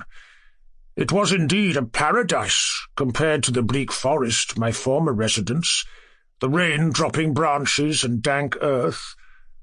I ate my breakfast with pleasure, and was about to remove a plank to procure myself a little water, when I heard a step, and looking through a small chink, I beheld a young creature, with a pail on her head, passing before my hovel. The girl was young and of gentle demeanour, unlike what I have since found cottagers and farmhouse servants to be. Yet she was meanly dressed, a coarse blue petticoat and a linen jacket being her only garb. Her fair hair was plaited, but not adorned. She looked patient, yet sad. I lost sight of her, and in about a quarter of an hour she returned, bearing the pail, which was now partly filled with milk. As she walked along, seemingly incommoded by the burden, a young man met her, whose countenance expressed a deeper despondence. Uttering a few sounds with an air of melancholy, he took the pail from her head and bore it to the cottage himself. She followed, and they disappeared. Presently I saw the young man again, with some tools in his hand, cross the field behind the cottage, and the girl was also busied, sometimes in the house and sometimes in the yard. On examining my dwelling, I found that one of the windows of the cottage had formerly occupied a part of it, but the panes had been filled up with wood. In one of these was a small and almost imperceptible chink, through which the eye could just penetrate. Through this crevice a small room was visible, whitewashed and clean, but very bare of furniture. In one corner, near a small fire, sat an old man, leaning his head on his hands in a disconsolate attitude. The young girl was occupied in arranging the cottage, but presently she took something out of a drawer, which employed her hands, and she sat down beside the old man, who, taking up an instrument, began to play, and to produce sounds sweeter than the voice of the thrush or the nightingale. It was a lovely sight even to me, poor wretch who had never beheld aught beautiful before. The silver hair and benevolent countenance of the aged cottager won my reverence, while the gentle manners of the girl enticed my love. He played a sweet mournful air, which I perceived drew tears from the eyes of his amiable companion, of which the old man took no notice, until she sobbed audibly. He then pronounced a few sounds, and the fair creature, leaving her work, knelt at his feet. He raised her, and smiled with such kindness and affection that I felt sensations of a peculiar and overpowering nature.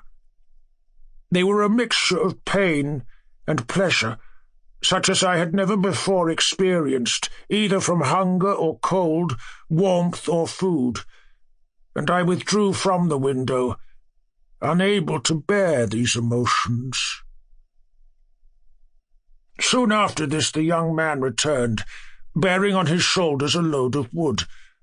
The girl met him at the door, helped to relieve him of his burden, and taking some of the fuel into the cottage, placed it on the fire. Then she and the youth went apart into a nook of the cottage, and he showed her a large loaf and a piece of cheese. She seemed pleased and went into the garden for some roots and plants, which she placed in water, and then upon the fire. She afterwards continued her work, whilst the young man went into the garden and appeared busily employed in digging and pulling up roots. After he had been employed thus about an hour, the young woman joined him, and they entered the cottage together. The old man had, in the meantime, been pensive, but on the appearance of his companions he assumed a more cheerful air, and they sat down to eat. The meal was quickly dispatched. The young woman was again occupied in arranging the cottage. The old man walked before the cottage in the sun for a few minutes, leaning on the arm of the youth. Nothing could exceed in beauty the contrast between these two excellent creatures. One was old, with silver hairs and a countenance beaming with benevolence and love. The younger was slight and graceful in his figure, and his features were moulded with the finest symmetry, yet his eyes and attitude expressed the utmost sadness and despondency. The old man returned to the cottage, and the youth, with tools different from those he had used in the morning, directed his steps across the fields.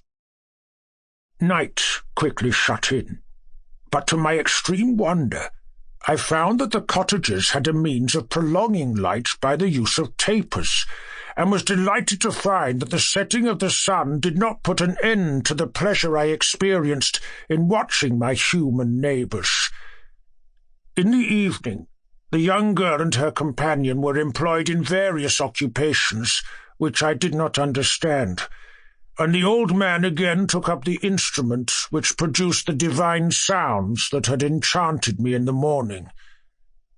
So soon as he had finished, the youth began, not to play, but to utter sounds that were monotonous, and neither resembling the harmony of the old man's instrument nor the songs of the birds.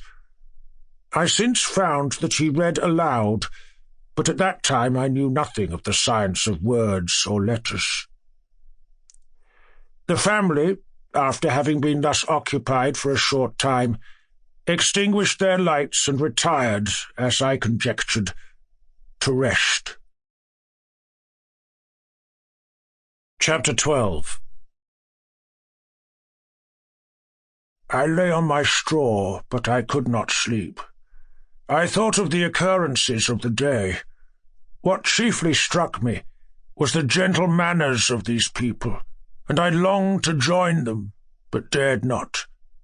I remembered too well the treatment I had suffered the night before from the barbarous villagers, and resolved, whatever course of conduct I might hereafter think it right to pursue, that for the present I would remain quietly in my hovel, watching and endeavouring to discover the motives which influenced their actions. The cottagers arose the next morning before the sun. The young woman arranged the cottage and prepared the food, and the youth departed after the first meal. This day was passed in the same routine as that which preceded it. The young man was constantly employed out of doors, and the girl in various laborious occupations within. The old man, whom I soon perceived to be blind, employed his leisure hours on his instrument or in contemplation. Nothing could exceed the love and respect which the younger cottagers exhibited towards their venerable companion. They performed towards him every little office of affection and duty with gentleness, and he rewarded them by his benevolent smiles. They were not entirely happy. The young man and his companion often went apart and appeared to weep. I saw no cause for their unhappiness, but I was deeply affected by it. If such lovely creatures were miserable, it was less strange that I, an imperfect and solitary being, should be wretched. Yet why were these gentle beings unhappy? They possessed a delightful house, for such it was in my eyes, and every luxury. They had a fire to warm them when chill, and delicious viands when hungry. They were dressed in excellent clothes, and still more, they enjoyed one another's company and speech, interchanging each day looks of affection and kindness. What did their tears imply? Did they really express pain? I was at first unable to solve these questions, but perpetual attention and time explained to me many appearances which were at first enigmatic. A considerable period elapsed before I discovered one of the causes of the uneasiness of this amiable family. It was poverty, and they suffered that evil in a very distressing degree. Their nourishment consisted entirely of the vegetables of their garden and the milk of one cow, which gave very little during the winter, when its masters could scarcely procure food to support it. They often, I believe, suffered the pangs of hunger very poignantly, especially the two younger cottagers, for several times they placed food before the old man when they reserved none for themselves. This trait of kindness moved me sensibly. I had been accustomed during the night to steal a part of their store for my own consumption, but when I found that in doing this I inflicted pain on the cottagers, I abstained and satisfied myself with berries, nuts, and roots which I gathered from a neighbouring wood. I discovered also another means through which I was enabled to assist their labours. I found that the youth spent a great part of each day in collecting wood for the family fire, and during the night I often took his tools, the use of which I quickly discovered, and brought home firing sufficient for the consumption of several days. I remember the first time that I did this. The young woman, when she opened the door in the morning, appeared greatly astonished on seeing a great pile of wood on the outside. She uttered some words in a loud voice, and the youth joined her, who also expressed surprise. I observed, with pleasure, that he did not go to the forest that day, but spent it in repairing the cottage and cultivating the garden. By degrees I made a discovery of still greater moment. I found that these people possessed a method of communicating their experience and feelings to one another by articulate sounds. I perceived that the words they spoke sometimes produced pleasure or pain, smiles or sadness in the minds and countenances of the hearers. This was indeed a godlike science, and I ardently desired to become acquainted with it. But I was baffled in every attempt I made for this purpose. Their pronunciation was quick, and the words they uttered, not having any apparent connection with visible objects, I was unable to discover any clue by which I could unravel the mystery of their reference. By great application, however, and after having remained during the space of several revolutions of the moon in my hovel, I discovered the names that were given to some of the most familiar objects of discourse. I learned and applied the words fire, milk, bread, and wood. I learned also the names of the cottagers themselves. The youth and his companion had each of them several names, but the old man had only one, which was father. The girl was called sister, or Agatha, and the youth Felix, brother, or son.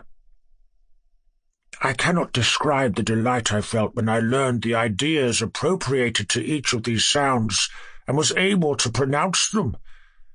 I distinguished several other words without being able as yet to understand or apply them, such as good, dearest, unhappy. I spent the winter in this manner. The gentle manners and beauty of the cottagers greatly endeared them to me. When they were unhappy, I felt depressed.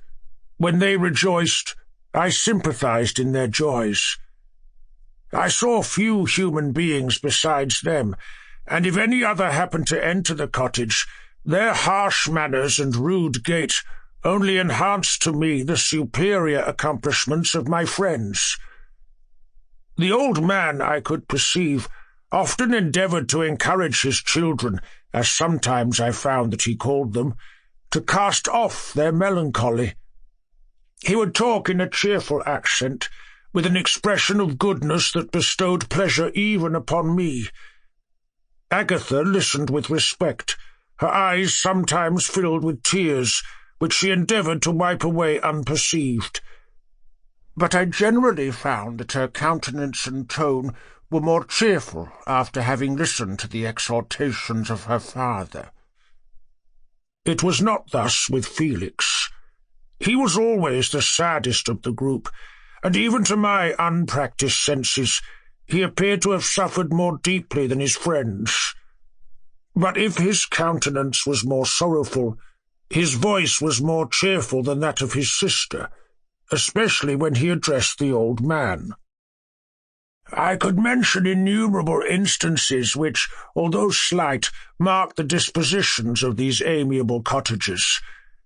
In the midst of poverty and want, Felix carried with pleasure to his sister the first little white flower that peeped out from beneath the snowy ground. Early in the morning, before she had risen, he cleared away the snow that obstructed her path to the milk-house, drew water from the well, and brought the wood from the outhouse, where, to his perpetual astonishment, he found his store always replenished by an invisible hand. In the day, I believe, he worked sometimes for a neighbouring farmer, because he often went forth and did not return until dinner, yet brought no wood with him. At other times he worked in the garden, but as there was little to do in the frosty season, he read to the old man and Agatha. This reading had puzzled me extremely at first, but by degrees I discovered that he uttered many of the same sounds when he read as when he talked. I conjectured, therefore, that he found on the paper signs for speech which he understood, and I ardently longed to comprehend these also. But how was that possible, when I did not even understand the sounds for which they stood as signs?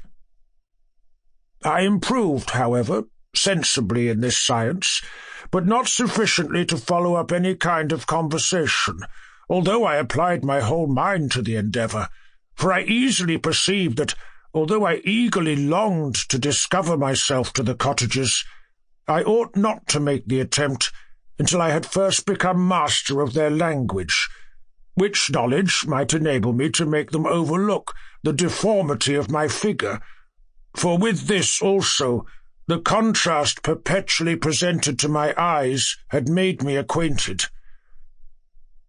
I had admired the perfect forms of my cottagers, their grace, beauty, and delicate complexions. But how was I terrified when I viewed myself in a transparent pool! At first I started back, unable to believe that it was indeed I who was reflected in the mirror, and when I became fully convinced that I was in reality the monster that I am, I was filled with the bitterest sensations of despondence and mortification. Alas, I did not yet entirely know the fatal effects of this miserable deformity. As the sun became warmer and the light of day longer, the snow vanished, and I beheld the bare trees and the black earth. From this time Felix was more employed, and the heart-moving indications of impending famine disappeared. Their food, as I afterwards found, was coarse, but it was wholesome, and they procured a sufficiency of it. Several new kinds of plants sprang up in the garden, which they dressed, and these signs of comfort increased daily as the season advanced. The old man, leaning on his son, walked each day at noon when it did not rain, as I found it was called when the heavens poured forth its waters. This frequently took place, but a high wind quickly dried the earth, and the season became far more pleasant than it had been. My mode of life in my hovel was uniform. During the morning I attended the motions of the cottagers, and when they were dispersed in various occupations, I slept. The remainder of the day was spent in observing my friends. When they had retired to rest, if there was any moon or the night was starlight, I went into the woods and collected my own food and fuel for the cottage. When I returned, as often as it was necessary, I cleared their path from the snow and performed those offices that I had seen done by Felix. I afterwards found that these labours, performed by an invisible hand, greatly astonished them, and once or twice I heard them, on these occasions, utter the words, "Good spirit," "wonderful," but I did not then understand the signification of these terms. My thoughts now became more active, and I longed to discover the motives and feelings of these lovely creatures. I was inquisitive to know why Felix appeared so miserable and Agatha so sad. I thought, foolish wretch, that it might be in my power to restore happiness to these deserving people. When I slept, or was absent, the forms of the venerable blind father, the gentle Agatha, and the excellent Felix flitted before me. I looked upon them as superior beings who would be the arbiters of my future destiny. I formed in my imagination 1,000 pictures of presenting myself to them and their reception of me. I imagined that they would be disgusted, until, by my gentle demeanour and conciliating words, I should first win their favour, and afterwards their love. These thoughts exhilarated me, and led me to apply with fresh ardour to the acquiring the art of language.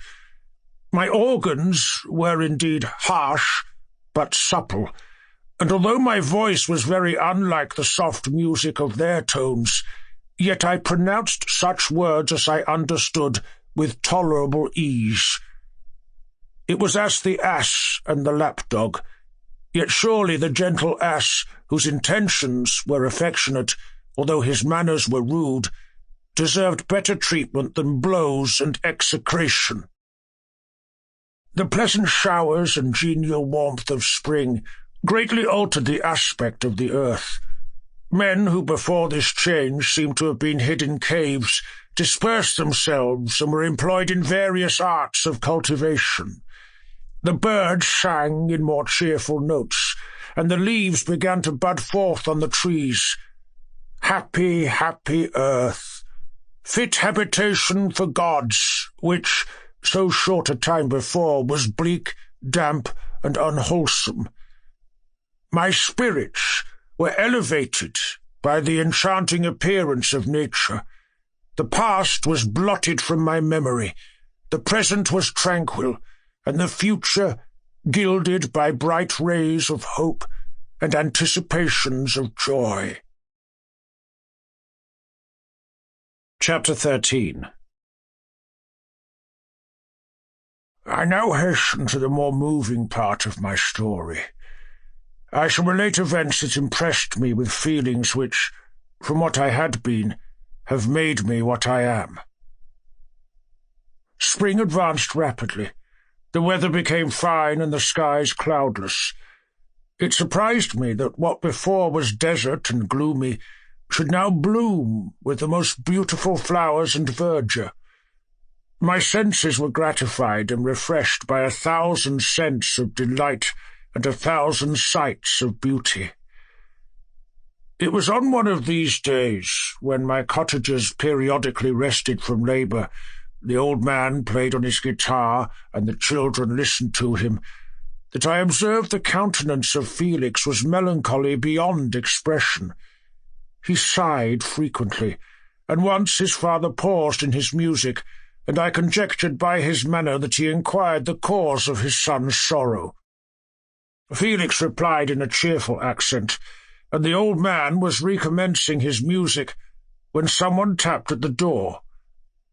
It was a lady on horseback, accompanied by a countryman as a guide. The lady was dressed in a dark suit and covered with a thick black veil. Agatha asked a question, to which the stranger only replied by pronouncing in a sweet accent the name of Felix. Her voice was musical, but unlike that of either of my friends. On hearing this word, Felix came up hastily to the lady, who, when she saw him, threw up her veil, and I beheld a countenance of angelic beauty and expression. Her hair of a shining raven black and curiously braided. Her eyes were dark but gentle, although animated. Her features of a regular proportion, and her complexion wondrously fair, each cheek tinged with a lovely pink. Felix seemed ravished with delight when he saw her. Every trait of sorrow vanished from his face, and it instantly expressed a degree of ecstatic joy of which I could hardly have believed it capable. His eyes sparkled as his cheek flushed with pleasure, and at that moment I thought him as beautiful as the stranger. She appeared affected by different feelings. Wiping a few tears from her lovely eyes, she held out her hand to Felix, who kissed it rapturously and called her, as well as I could distinguish, his sweet Arabian. She did not appear to understand him, but smiled. He assisted her to dismount, and, dismissing her guide, conducted her into the cottage. Some conversation took place between him and his father, and the young stranger knelt at the old man's feet, and would have kissed his hand, but he raised her and embraced her affectionately. I soon perceived that although the stranger uttered articulate sounds and appeared to have a language of her own, she was neither understood by, nor herself understood, the cottagers. They made many signs which I did not comprehend, but I saw that her presence diffused gladness through the cottage, dispelling their sorrow as the sun dissipates the morning mists. Felix seemed particularly happy, and with smiles of delight welcomed his Arabian. Agatha, the ever-gentle Agatha, kissed the hands of the lovely stranger, and pointing to her brother, made signs which appeared to me to mean that he had been sorrowful until she came. Some hours passed thus, while they, by their countenances, expressed joy, the cause of which I did not comprehend. Presently I found, by the frequent recurrence of some sound which the stranger repeated after them, that she was endeavouring to learn their language, and the idea instantly occurred to me that I should make use of the same instructions to the same end. The stranger learned about 20 words at the first lesson. Most of them, indeed, were those which I had before understood, but I profited by the others. As night came on, Agatha and the Arabian retired early. When they separated, Felix kissed the hand of the stranger and said, "Good night, sweet Safie."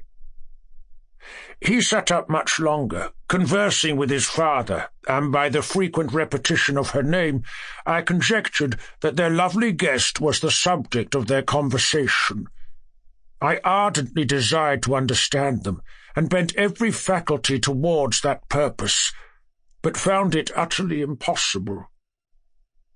The next morning Felix went out to his work, and after the usual occupations of Agatha were finished, the Arabian sat at the feet of the old man, and taking his guitar, played some airs so entrancingly beautiful that they at once drew tears of sorrow and delight from my eyes.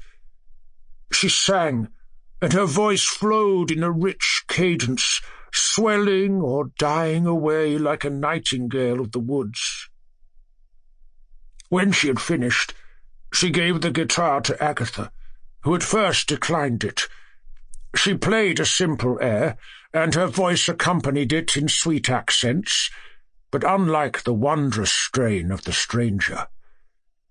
The old man appeared enraptured, and said some words which Agatha endeavoured to explain to Safie, and by which he appeared to wish to express that she bestowed on him the greatest delight by her music.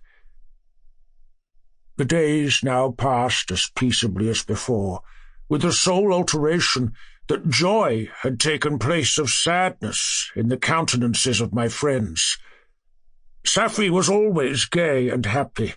She and I improved rapidly in the knowledge of language, so that in 2 months I began to comprehend most of the words uttered by my protectors.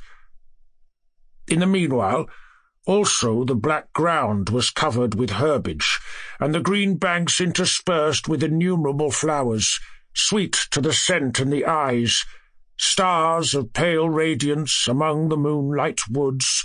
The sun became warmer, the nights clear and balmy, and my nocturnal rambles were an extreme pleasure to me, although they were considerably shortened by the late setting and early rising of the sun, for I never ventured abroad during daylight, fearful of meeting with the same treatment I had formerly endured in the first village which I entered. My days were spent in close attention, that I might more speedily master the language, and I may boast that I improved more rapidly than the Arabian, who understood very little and conversed in broken accents, whilst I comprehended and could imitate almost every word that was spoken. While I improved in speech, I also learned the science of letters as it was taught to the stranger, and this opened before me a wide field for wonder and delight. The book from which Felix instructed Safie was Volney's Ruins of Empires. I should not have understood the purport of this book had not Felix, in reading it, given very minute explanations. He had chosen this work, he said, because the declamatory style was framed in imitation of the Eastern authors. Through this work I obtained a cursory knowledge of history, and a view of the several empires at present existing in the world. It gave me an insight into the manners, governments, and religions of the different nations of the earth. I heard of the slothful Asiatics, of the stupendous genius and mental activity of the Grecians, of the wars and wonderful virtue of the early Romans, of their subsequent degenerating, of the decline of that mighty empire, of chivalry, Christianity, and kings.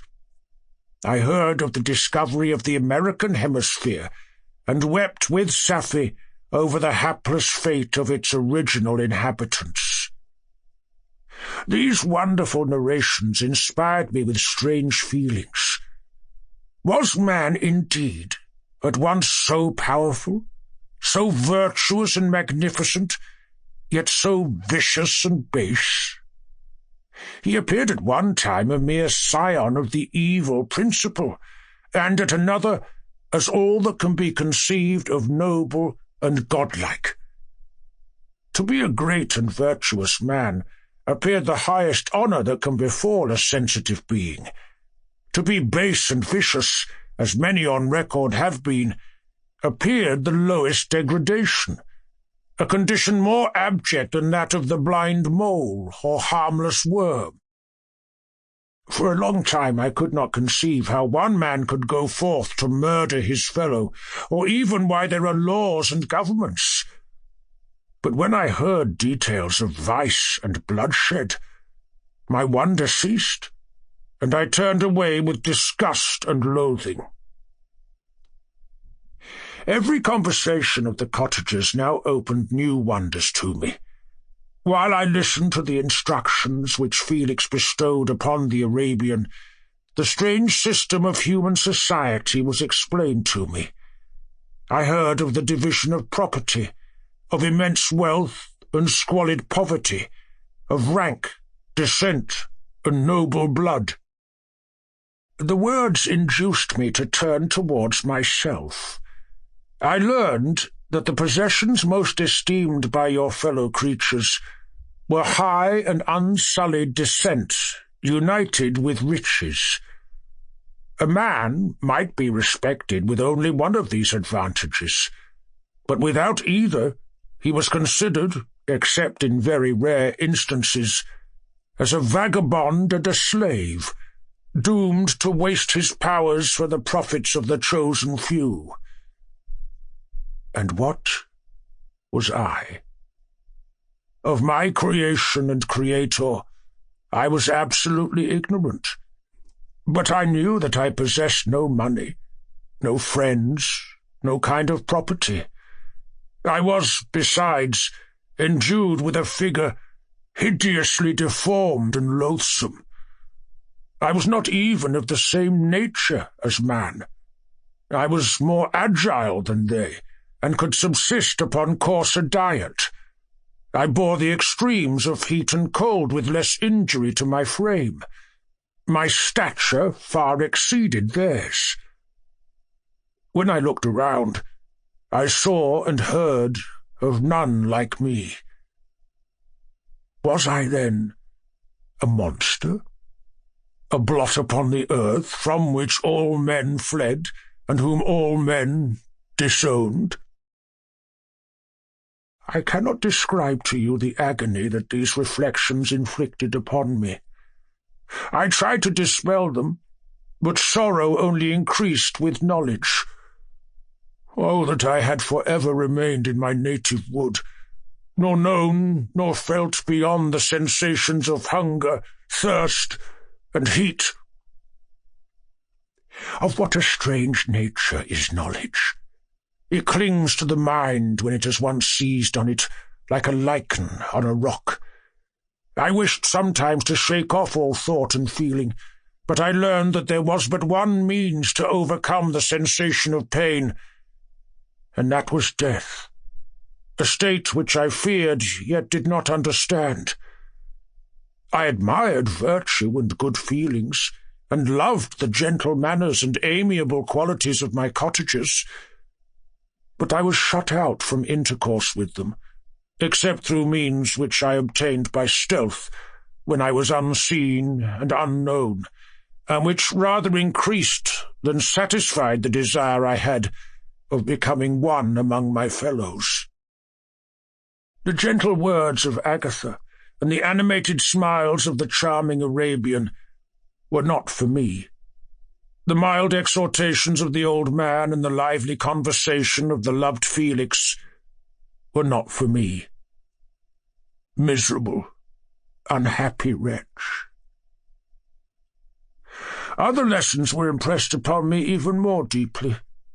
I heard of the difference of sexes, and the birth and growth of children, how the father doted on the smiles of the infant and the lively sallies of the older child, how all the life and cares of the mother were wrapped up in the precious charge, how the mind of youth expanded and gained knowledge of brother, sister, and all the various relationships which bind one human being to another in mutual bonds. But where were my friends and relations? No father had watched my infant days. No mother had blessed me with smiles and caresses. Or if they had, all my past life was now a blot, a blind vacancy in which I distinguished nothing. From my earliest remembrance, I had been as I then was in height and proportion. I had never yet seen a being resembling me, or who claimed any intercourse with me. What was I? The question again recurred, to be answered only with groans. I will soon explain to what these feelings tended, but allow me now to return to the cottagers, whose story excited in me such various feelings of indignation, delight, and wonder, but which all terminated in additional love and reverence for my protectors, for so I loved, in an innocent half-painful self-deceit, to call them. Chapter 14. Some time elapsed before I learned the history of my friends. It was one which could not fail to impress itself deeply on my mind, unfolding as it did a number of circumstances, each interesting and wonderful to one so utterly inexperienced as I was. The name of the old man was de Lacy. He was descended from a good family in France, where he had lived for many years in affluence, respected by his superiors and beloved by his equals. His son was bred in the service of his country, and Agatha had ranked with ladies of the highest distinction. A few months before my arrival, they had lived in a large and luxurious city called Paris, surrounded by friends and possessed of every enjoyment which virtue, refinement of intellect, or taste, accompanied by a moderate fortune, could afford. The father of Safie had been the cause of their ruin. He was a Turkish merchant, and had inhabited Paris for many years when, for some reason which I could not learn, he became obnoxious to the government. He was seized and cast into prison the very day that Safie arrived from Constantinople to join him. He was tried and condemned to death. The injustice of his sentence was very flagrant. All Paris was indignant, and it was judged that his religion and wealth, rather than the crime alleged against him, had been the cause of his condemnation. Felix had accidentally been present at the trial. His horror and indignation were uncontrollable when he heard the decision of the court. He made, at that moment, a solemn vow to deliver him, and then looked around for the means. After many fruitless attempts to gain admittance to the prison, he found a strongly grated window in an unguarded part of the building, which lighted the dungeon of the unfortunate Mohammedan, who, loaded with chains, waited in despair the execution of the barbarous sentence. Felix visited the grate at night, and made known to the prisoner his intentions in his favour. The Turk, amazed and delighted, endeavoured to kindle the zeal of his deliverer by promises of reward and wealth. Felix rejected his offers with contempt, yet when he saw the lovely Safie, who was allowed to visit her father, and who by her gestures expressed her lively gratitude, the youth could not help owning to his own mind that the captive possessed a treasure which would fully reward his toil and hazard. The Turk quickly perceived the impression that his daughter had made on the heart of Felix, and endeavoured to secure him more entirely in his interests by the promise of her hand in marriage so soon as he should be conveyed to a place of safety. Felix was too delicate to accept this offer, yet he looked forward to the probability of the event as to the consumption of his happiness. During the ensuing days, While the preparations were going forward for the escape of the merchant, the zeal of Felix was warmed by several letters that he received from this lovely girl, who found means to express her thoughts in the language of her lover by the aid of an old man, a servant of her father who understood French. She thanked him in the most ardent terms for his intended services towards her parent, and at the same time she gently deplored her own fate.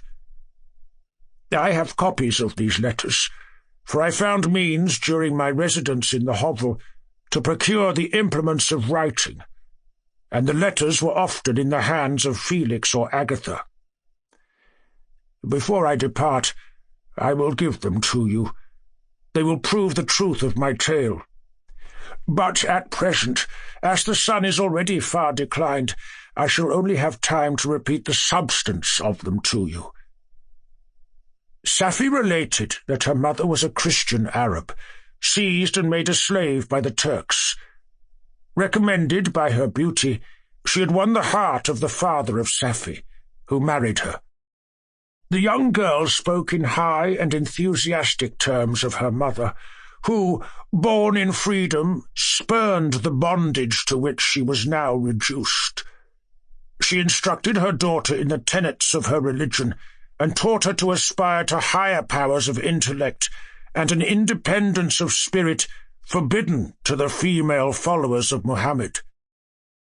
This lady died, but her lessons were indelibly impressed on the mind of Safie, who sickened at the prospect of again returning to Asia and being immured within the walls of a harem, allowed only to occupy herself with infantile amusements, ill-suited to the temper of her soul, now accustomed to grand ideas and a noble emulation for virtue. The prospect of marrying a Christian and remaining in a country where women were allowed to take a rank in society was enchanting to her. The day for the execution of the Turk was fixed, but on the night previous to it he quitted his prison, and before morning was distant many leagues from Paris. Felix had procured passports in the name of his father, sister, and himself. He had previously communicated his plan to the former, who aided the deceit by quitting his house under the pretence of a journey and concealed himself with his daughter in an obscure part of Paris. Felix conducted the fugitives through France to Lyon and across Mont-Cenis to Leghorn, where the merchant had decided to wait a favourable opportunity of passing into some part of the Turkish dominions.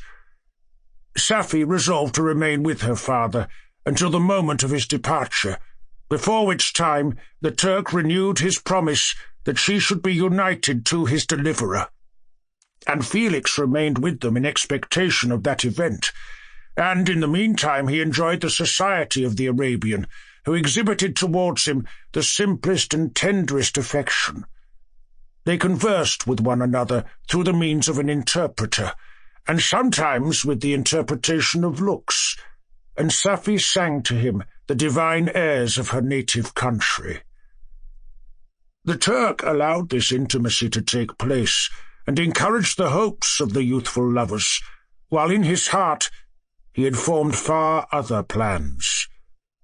He loathed the idea that his daughter should be united to a Christian, but he feared the resentment of Felix if he should appear lukewarm, for he knew that he was still in the power of his deliverer if he should choose to betray him to the Italian state which they inhabited.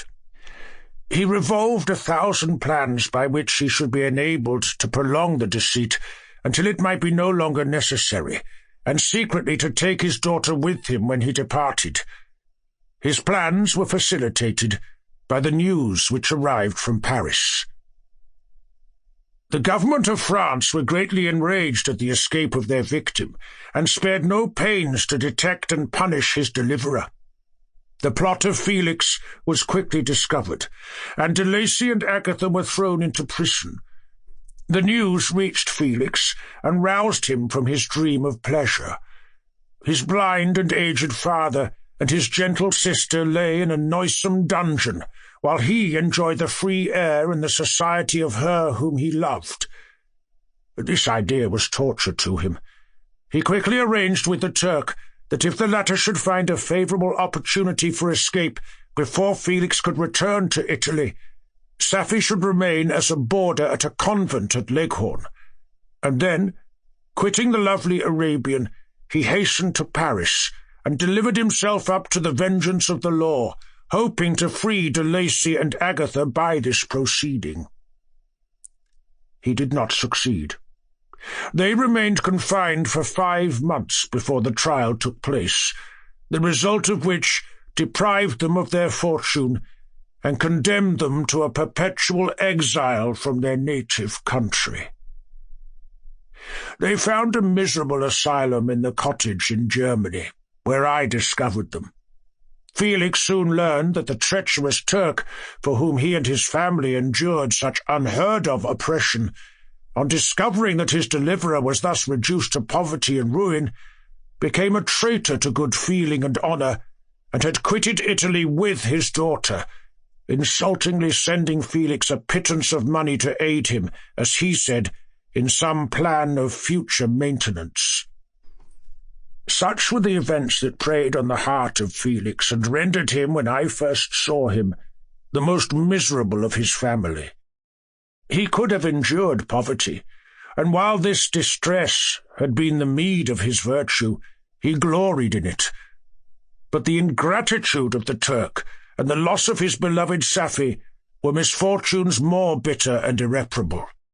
The arrival of the Arabian now infused new life into his soul. When the news reached Leghorn that Felix was deprived of his wealth and rank, the merchant commanded his daughter to think no more of her lover, but to prepare to return to her native country. The generous nature of Safie was outraged by this command.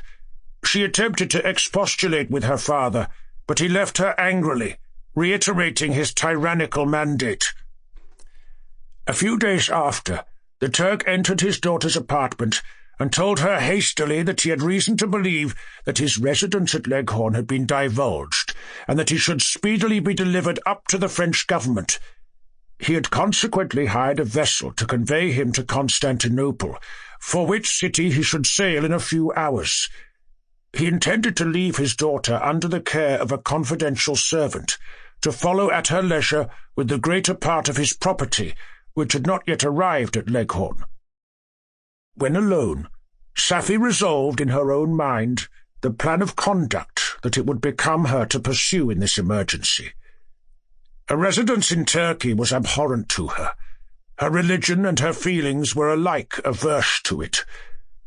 By some papers of her father, which fell into her hands, she heard of the exile of her lover, and learnt the name of the spot where he then resided. She hesitated some time, but at length she formed her determination. Taking with her some jewels that belonged to her, and a sum of money, she quitted Italy with an attendant, a native of Leghorn, but who understood the common language of Turkey, and departed for Germany. She arrived in safety at a town about 20 leagues from the cottage of de Lacy, when her attendant fell dangerously ill. Safie nursed her with the most devoted affection, but the poor girl died, and the Arabian was left alone, unacquainted with the language of the country, and utterly ignorant of the customs of the world.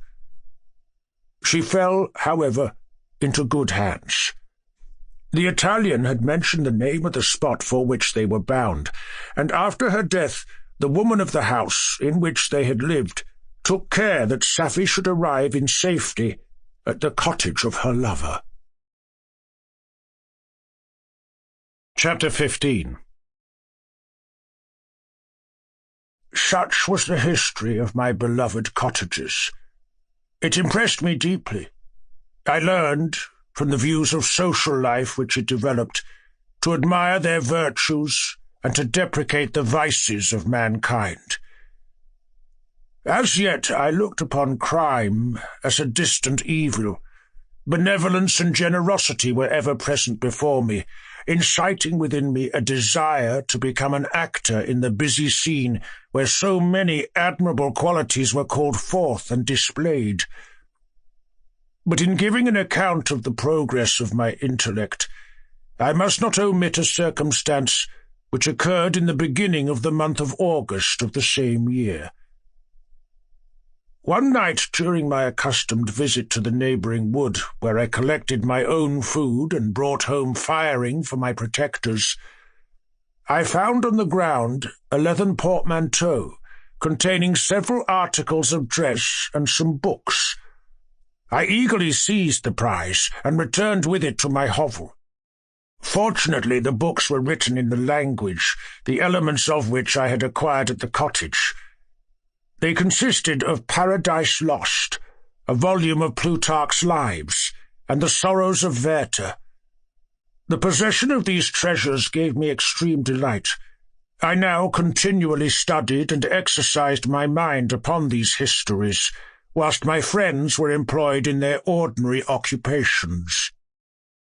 I can hardly describe to you the effect of these books. They produced in me an infinity of new images and feelings that sometimes raised me to ecstasy, but more frequently sunk me into the lowest dejection. In The Sorrows of Werther, besides the interest of its simple and affecting story, so many opinions are canvassed, and so many lights thrown upon what had hitherto been to me obscure subjects, that I found in it a never-ending source of speculation and astonishment. The gentle and domestic manners it described, combined with lofty sentiments and feelings which had for their object something out of self, accorded well with my experience among my protectors, and with the wants which were for ever alive in my own bosom. But I thought Werther himself a more divine being than I had ever beheld or imagined. His character contained no pretension, but it sank deep. The disquisitions upon death and suicide were calculated to fill me with wonder. I did not pretend to enter into the merits of the case, yet I inclined towards the opinions of the hero, whose extinction I wept, without precisely understanding it. As I read, however, I applied much personally to my own feelings and condition. I found myself similar, yet at the same time strangely unlike to the beings concerning whom I read, and to whose conversation I was a listener. I sympathized with and partly understood them, but I was unformed in mind.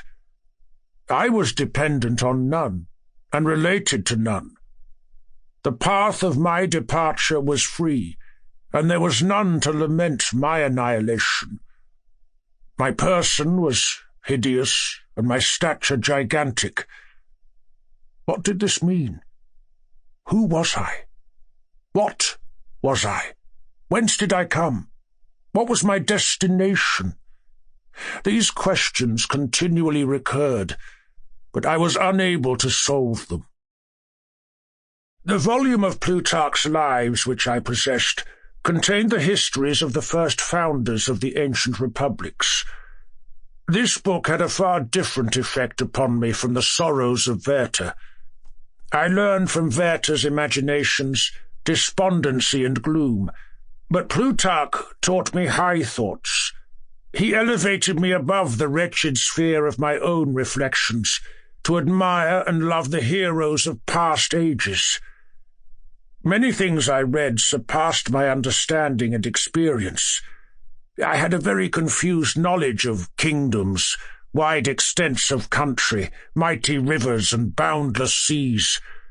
But I was perfectly unacquainted with towns and large assemblages of men.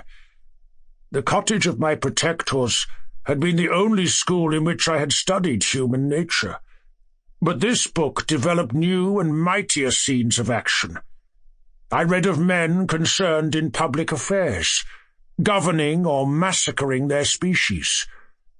I felt the greatest ardour for virtue rise within me, and abhorrence for vice, as far as I understood the signification of those terms, relative as they were as I applied them to pleasure and pain alone. Induced by these feelings, I was of course led to admire peaceable lawgivers, Numa, Solon, and Lycurgus, in preference to Romulus and Theseus. The patriarchal lives of my protectors caused these impressions to take a firm hold on my mind.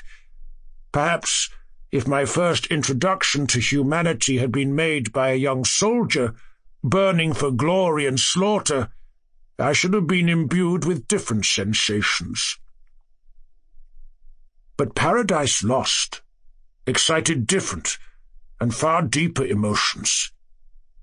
I read it, as I had read the other volumes which had fallen into my hands, as a true history. It moved every feeling of wonder and awe that the picture of an omnipotent God warring with his creatures was capable of exciting. I often referred the several situations, as their similarity struck me, to my own. Like Adam, I was apparently united by no link to any other being in existence. But his state was far different from mine in every other respect. He had come forth from the hands of God a perfect creature, happy and prosperous, guarded by the especial care of his Creator. He was allowed to converse with and acquire knowledge from beings of a superior nature. But I was wretched, helpless and alone. Many times I considered Satan as the fitter emblem of my condition, for often, like him, when I viewed the bliss of my protectors, the bitter gall of envy rose within me. Another circumstance strengthened and confirmed these feelings. Soon after my arrival in the hovel, I discovered some papers in the pocket of the dress which I had taken from your laboratory. At first I had neglected them, but now that I was able to decipher the characters in which they were written, I began to study them with diligence. It was your journal of the 4 months that preceded my creation. You minutely described in these papers every step you took in the progress of your work. This history was mingled with accounts of domestic occurrences. You doubtless recollect these papers. Here they are. Everything is related in them which bears reference to my accursed origin, and the whole detail of that series of disgusting circumstances which produced it is set in view. The minutest description of my odious and loathsome person is given, in language which painted your own horrors and rendered mine indelible. I sickened as I read. "Hateful day, when I received life!" I exclaimed in agony. "Accursed Creator! Why did you form a monster so hideous that even you turned from me in disgust? God in pity made man beautiful and alluring after his own image, but my form is a filthy type of yours, more horrid even from the very resemblance. Satan had his companions, fellow devils to admire and encourage him, but I am solitary and abhorred." These were the reflections of my hours of despondency and solitude. But when I contemplated the virtues of the cottagers, their amiable and benevolent dispositions, I persuaded myself that when they should become acquainted with my admiration of their virtues, they would compassionate me and overlook my personal deformity. Could they turn from their door one, however monstrous, who solicited their compassion and friendship? I resolved at least not to despair, but in every way to fit myself for an interview with them, which would decide my fate. I postponed this attempt for some months longer, for the importance attached to its success inspired me with a dread lest I should fail. Besides, I found that my understanding improved so much with every day's experience that I was unwilling to commence this undertaking until a few more months should have added to my sagacity. Several changes in the meantime took place in the cottage. The presence of Safie diffused happiness among its inhabitants, and I also found that a greater degree of plenty reigned there. Felix and Agatha spent more time in amusement and conversation, and were assisted in their labours by servants. They did not appear rich, but they were contented and happy. Their feelings were serene and peaceful, while mine became every day more tumultuous. Increase of knowledge only discovered to me more clearly what a wretched outcast I was.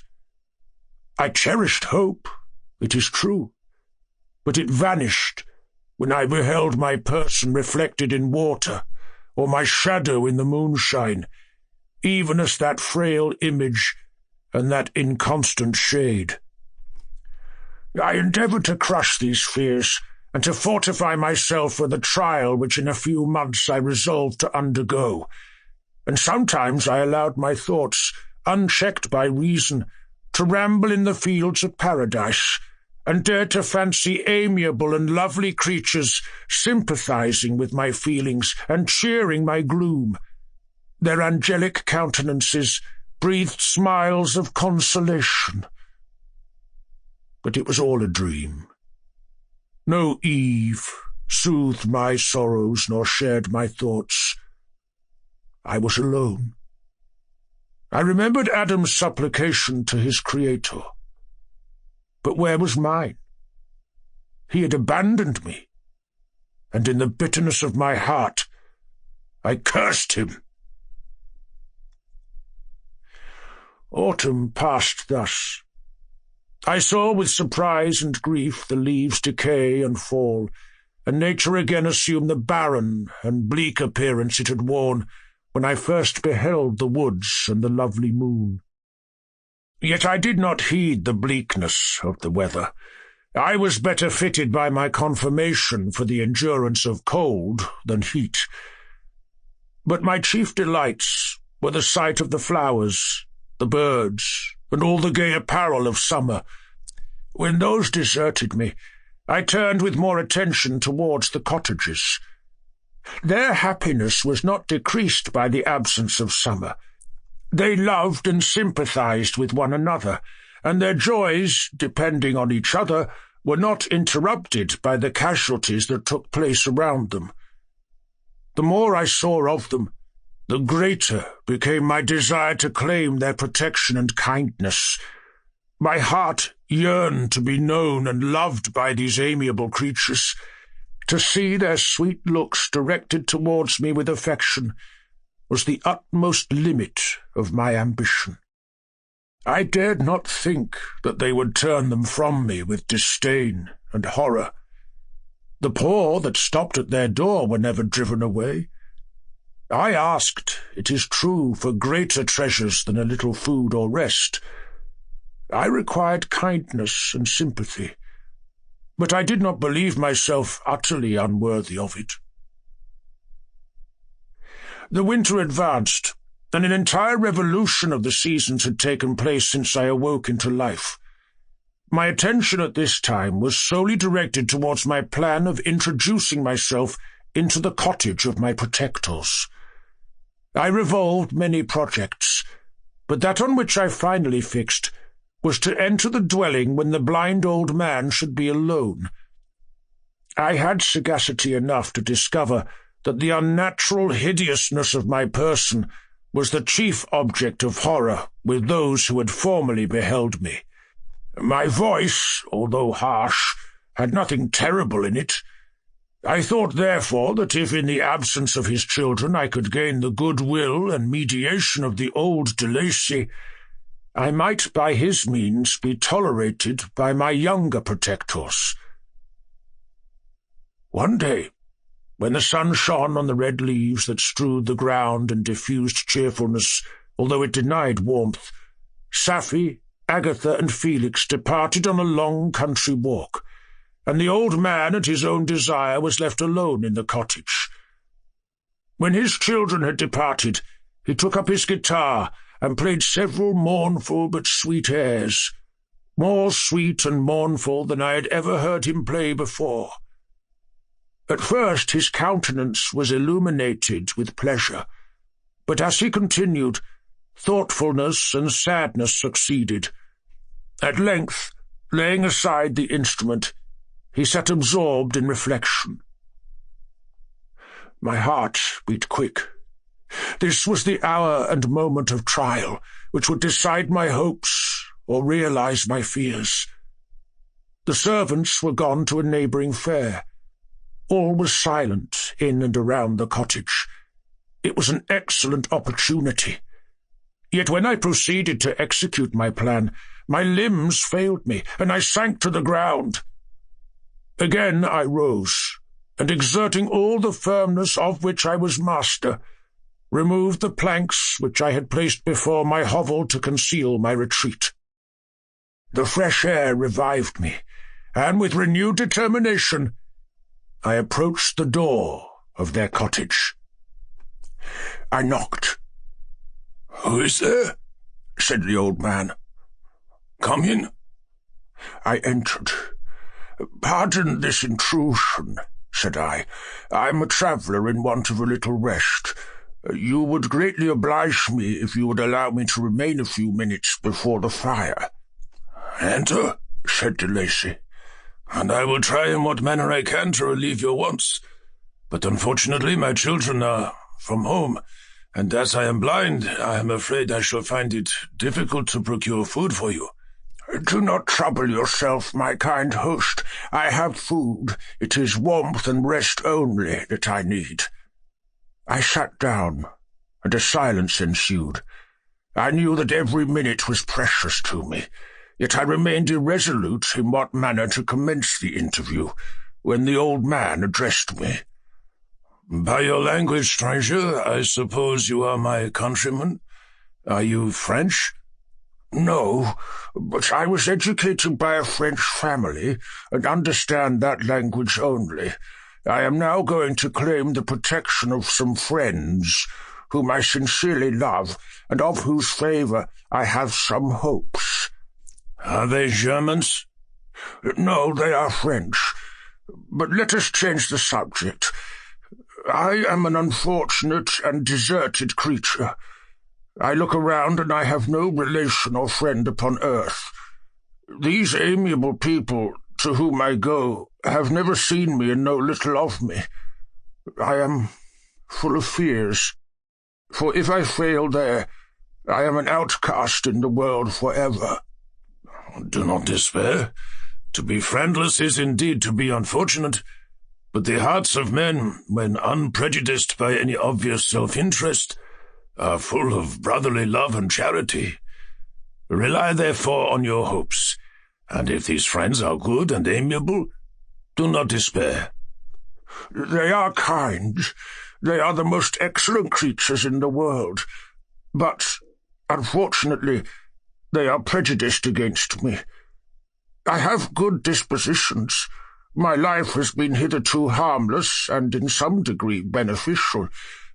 But a fatal prejudice clouds their eyes, and where they ought to see a feeling and kind friend, they behold only a detestable monster." "That is indeed unfortunate. But if you are really blameless, cannot you undeceive them?"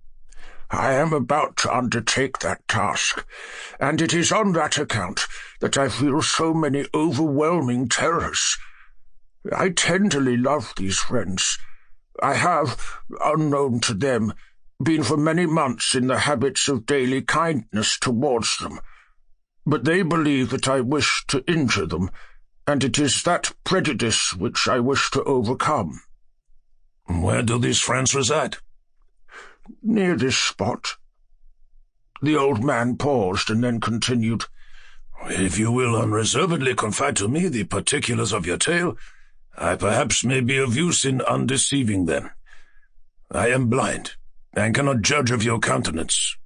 but there is something in your words which persuades me that you are sincere. I am poor and an exile, but it will afford me true pleasure to be in any way serviceable to a human creature." "Excellent man. I thank you and accept your generous offer. You raised me from the dust by this kindness, and I trust that by your aid I shall not be driven from the society and sympathy of your fellow creatures." "Heaven forbid! Even if you were really criminal, for that can only drive you to desperation and not instigate you to virtue. I also am unfortunate. I and my family have been condemned, although innocent. Judge, therefore, if I do not feel for your misfortunes." "How can I thank you, my best and only benefactor? From your lips first have I heard the voice of kindness directed towards me. I shall be forever grateful, and your present humanity assures me of success with those friends whom I am on the point of meeting." "May I know the names and the residence of those friends?" I paused.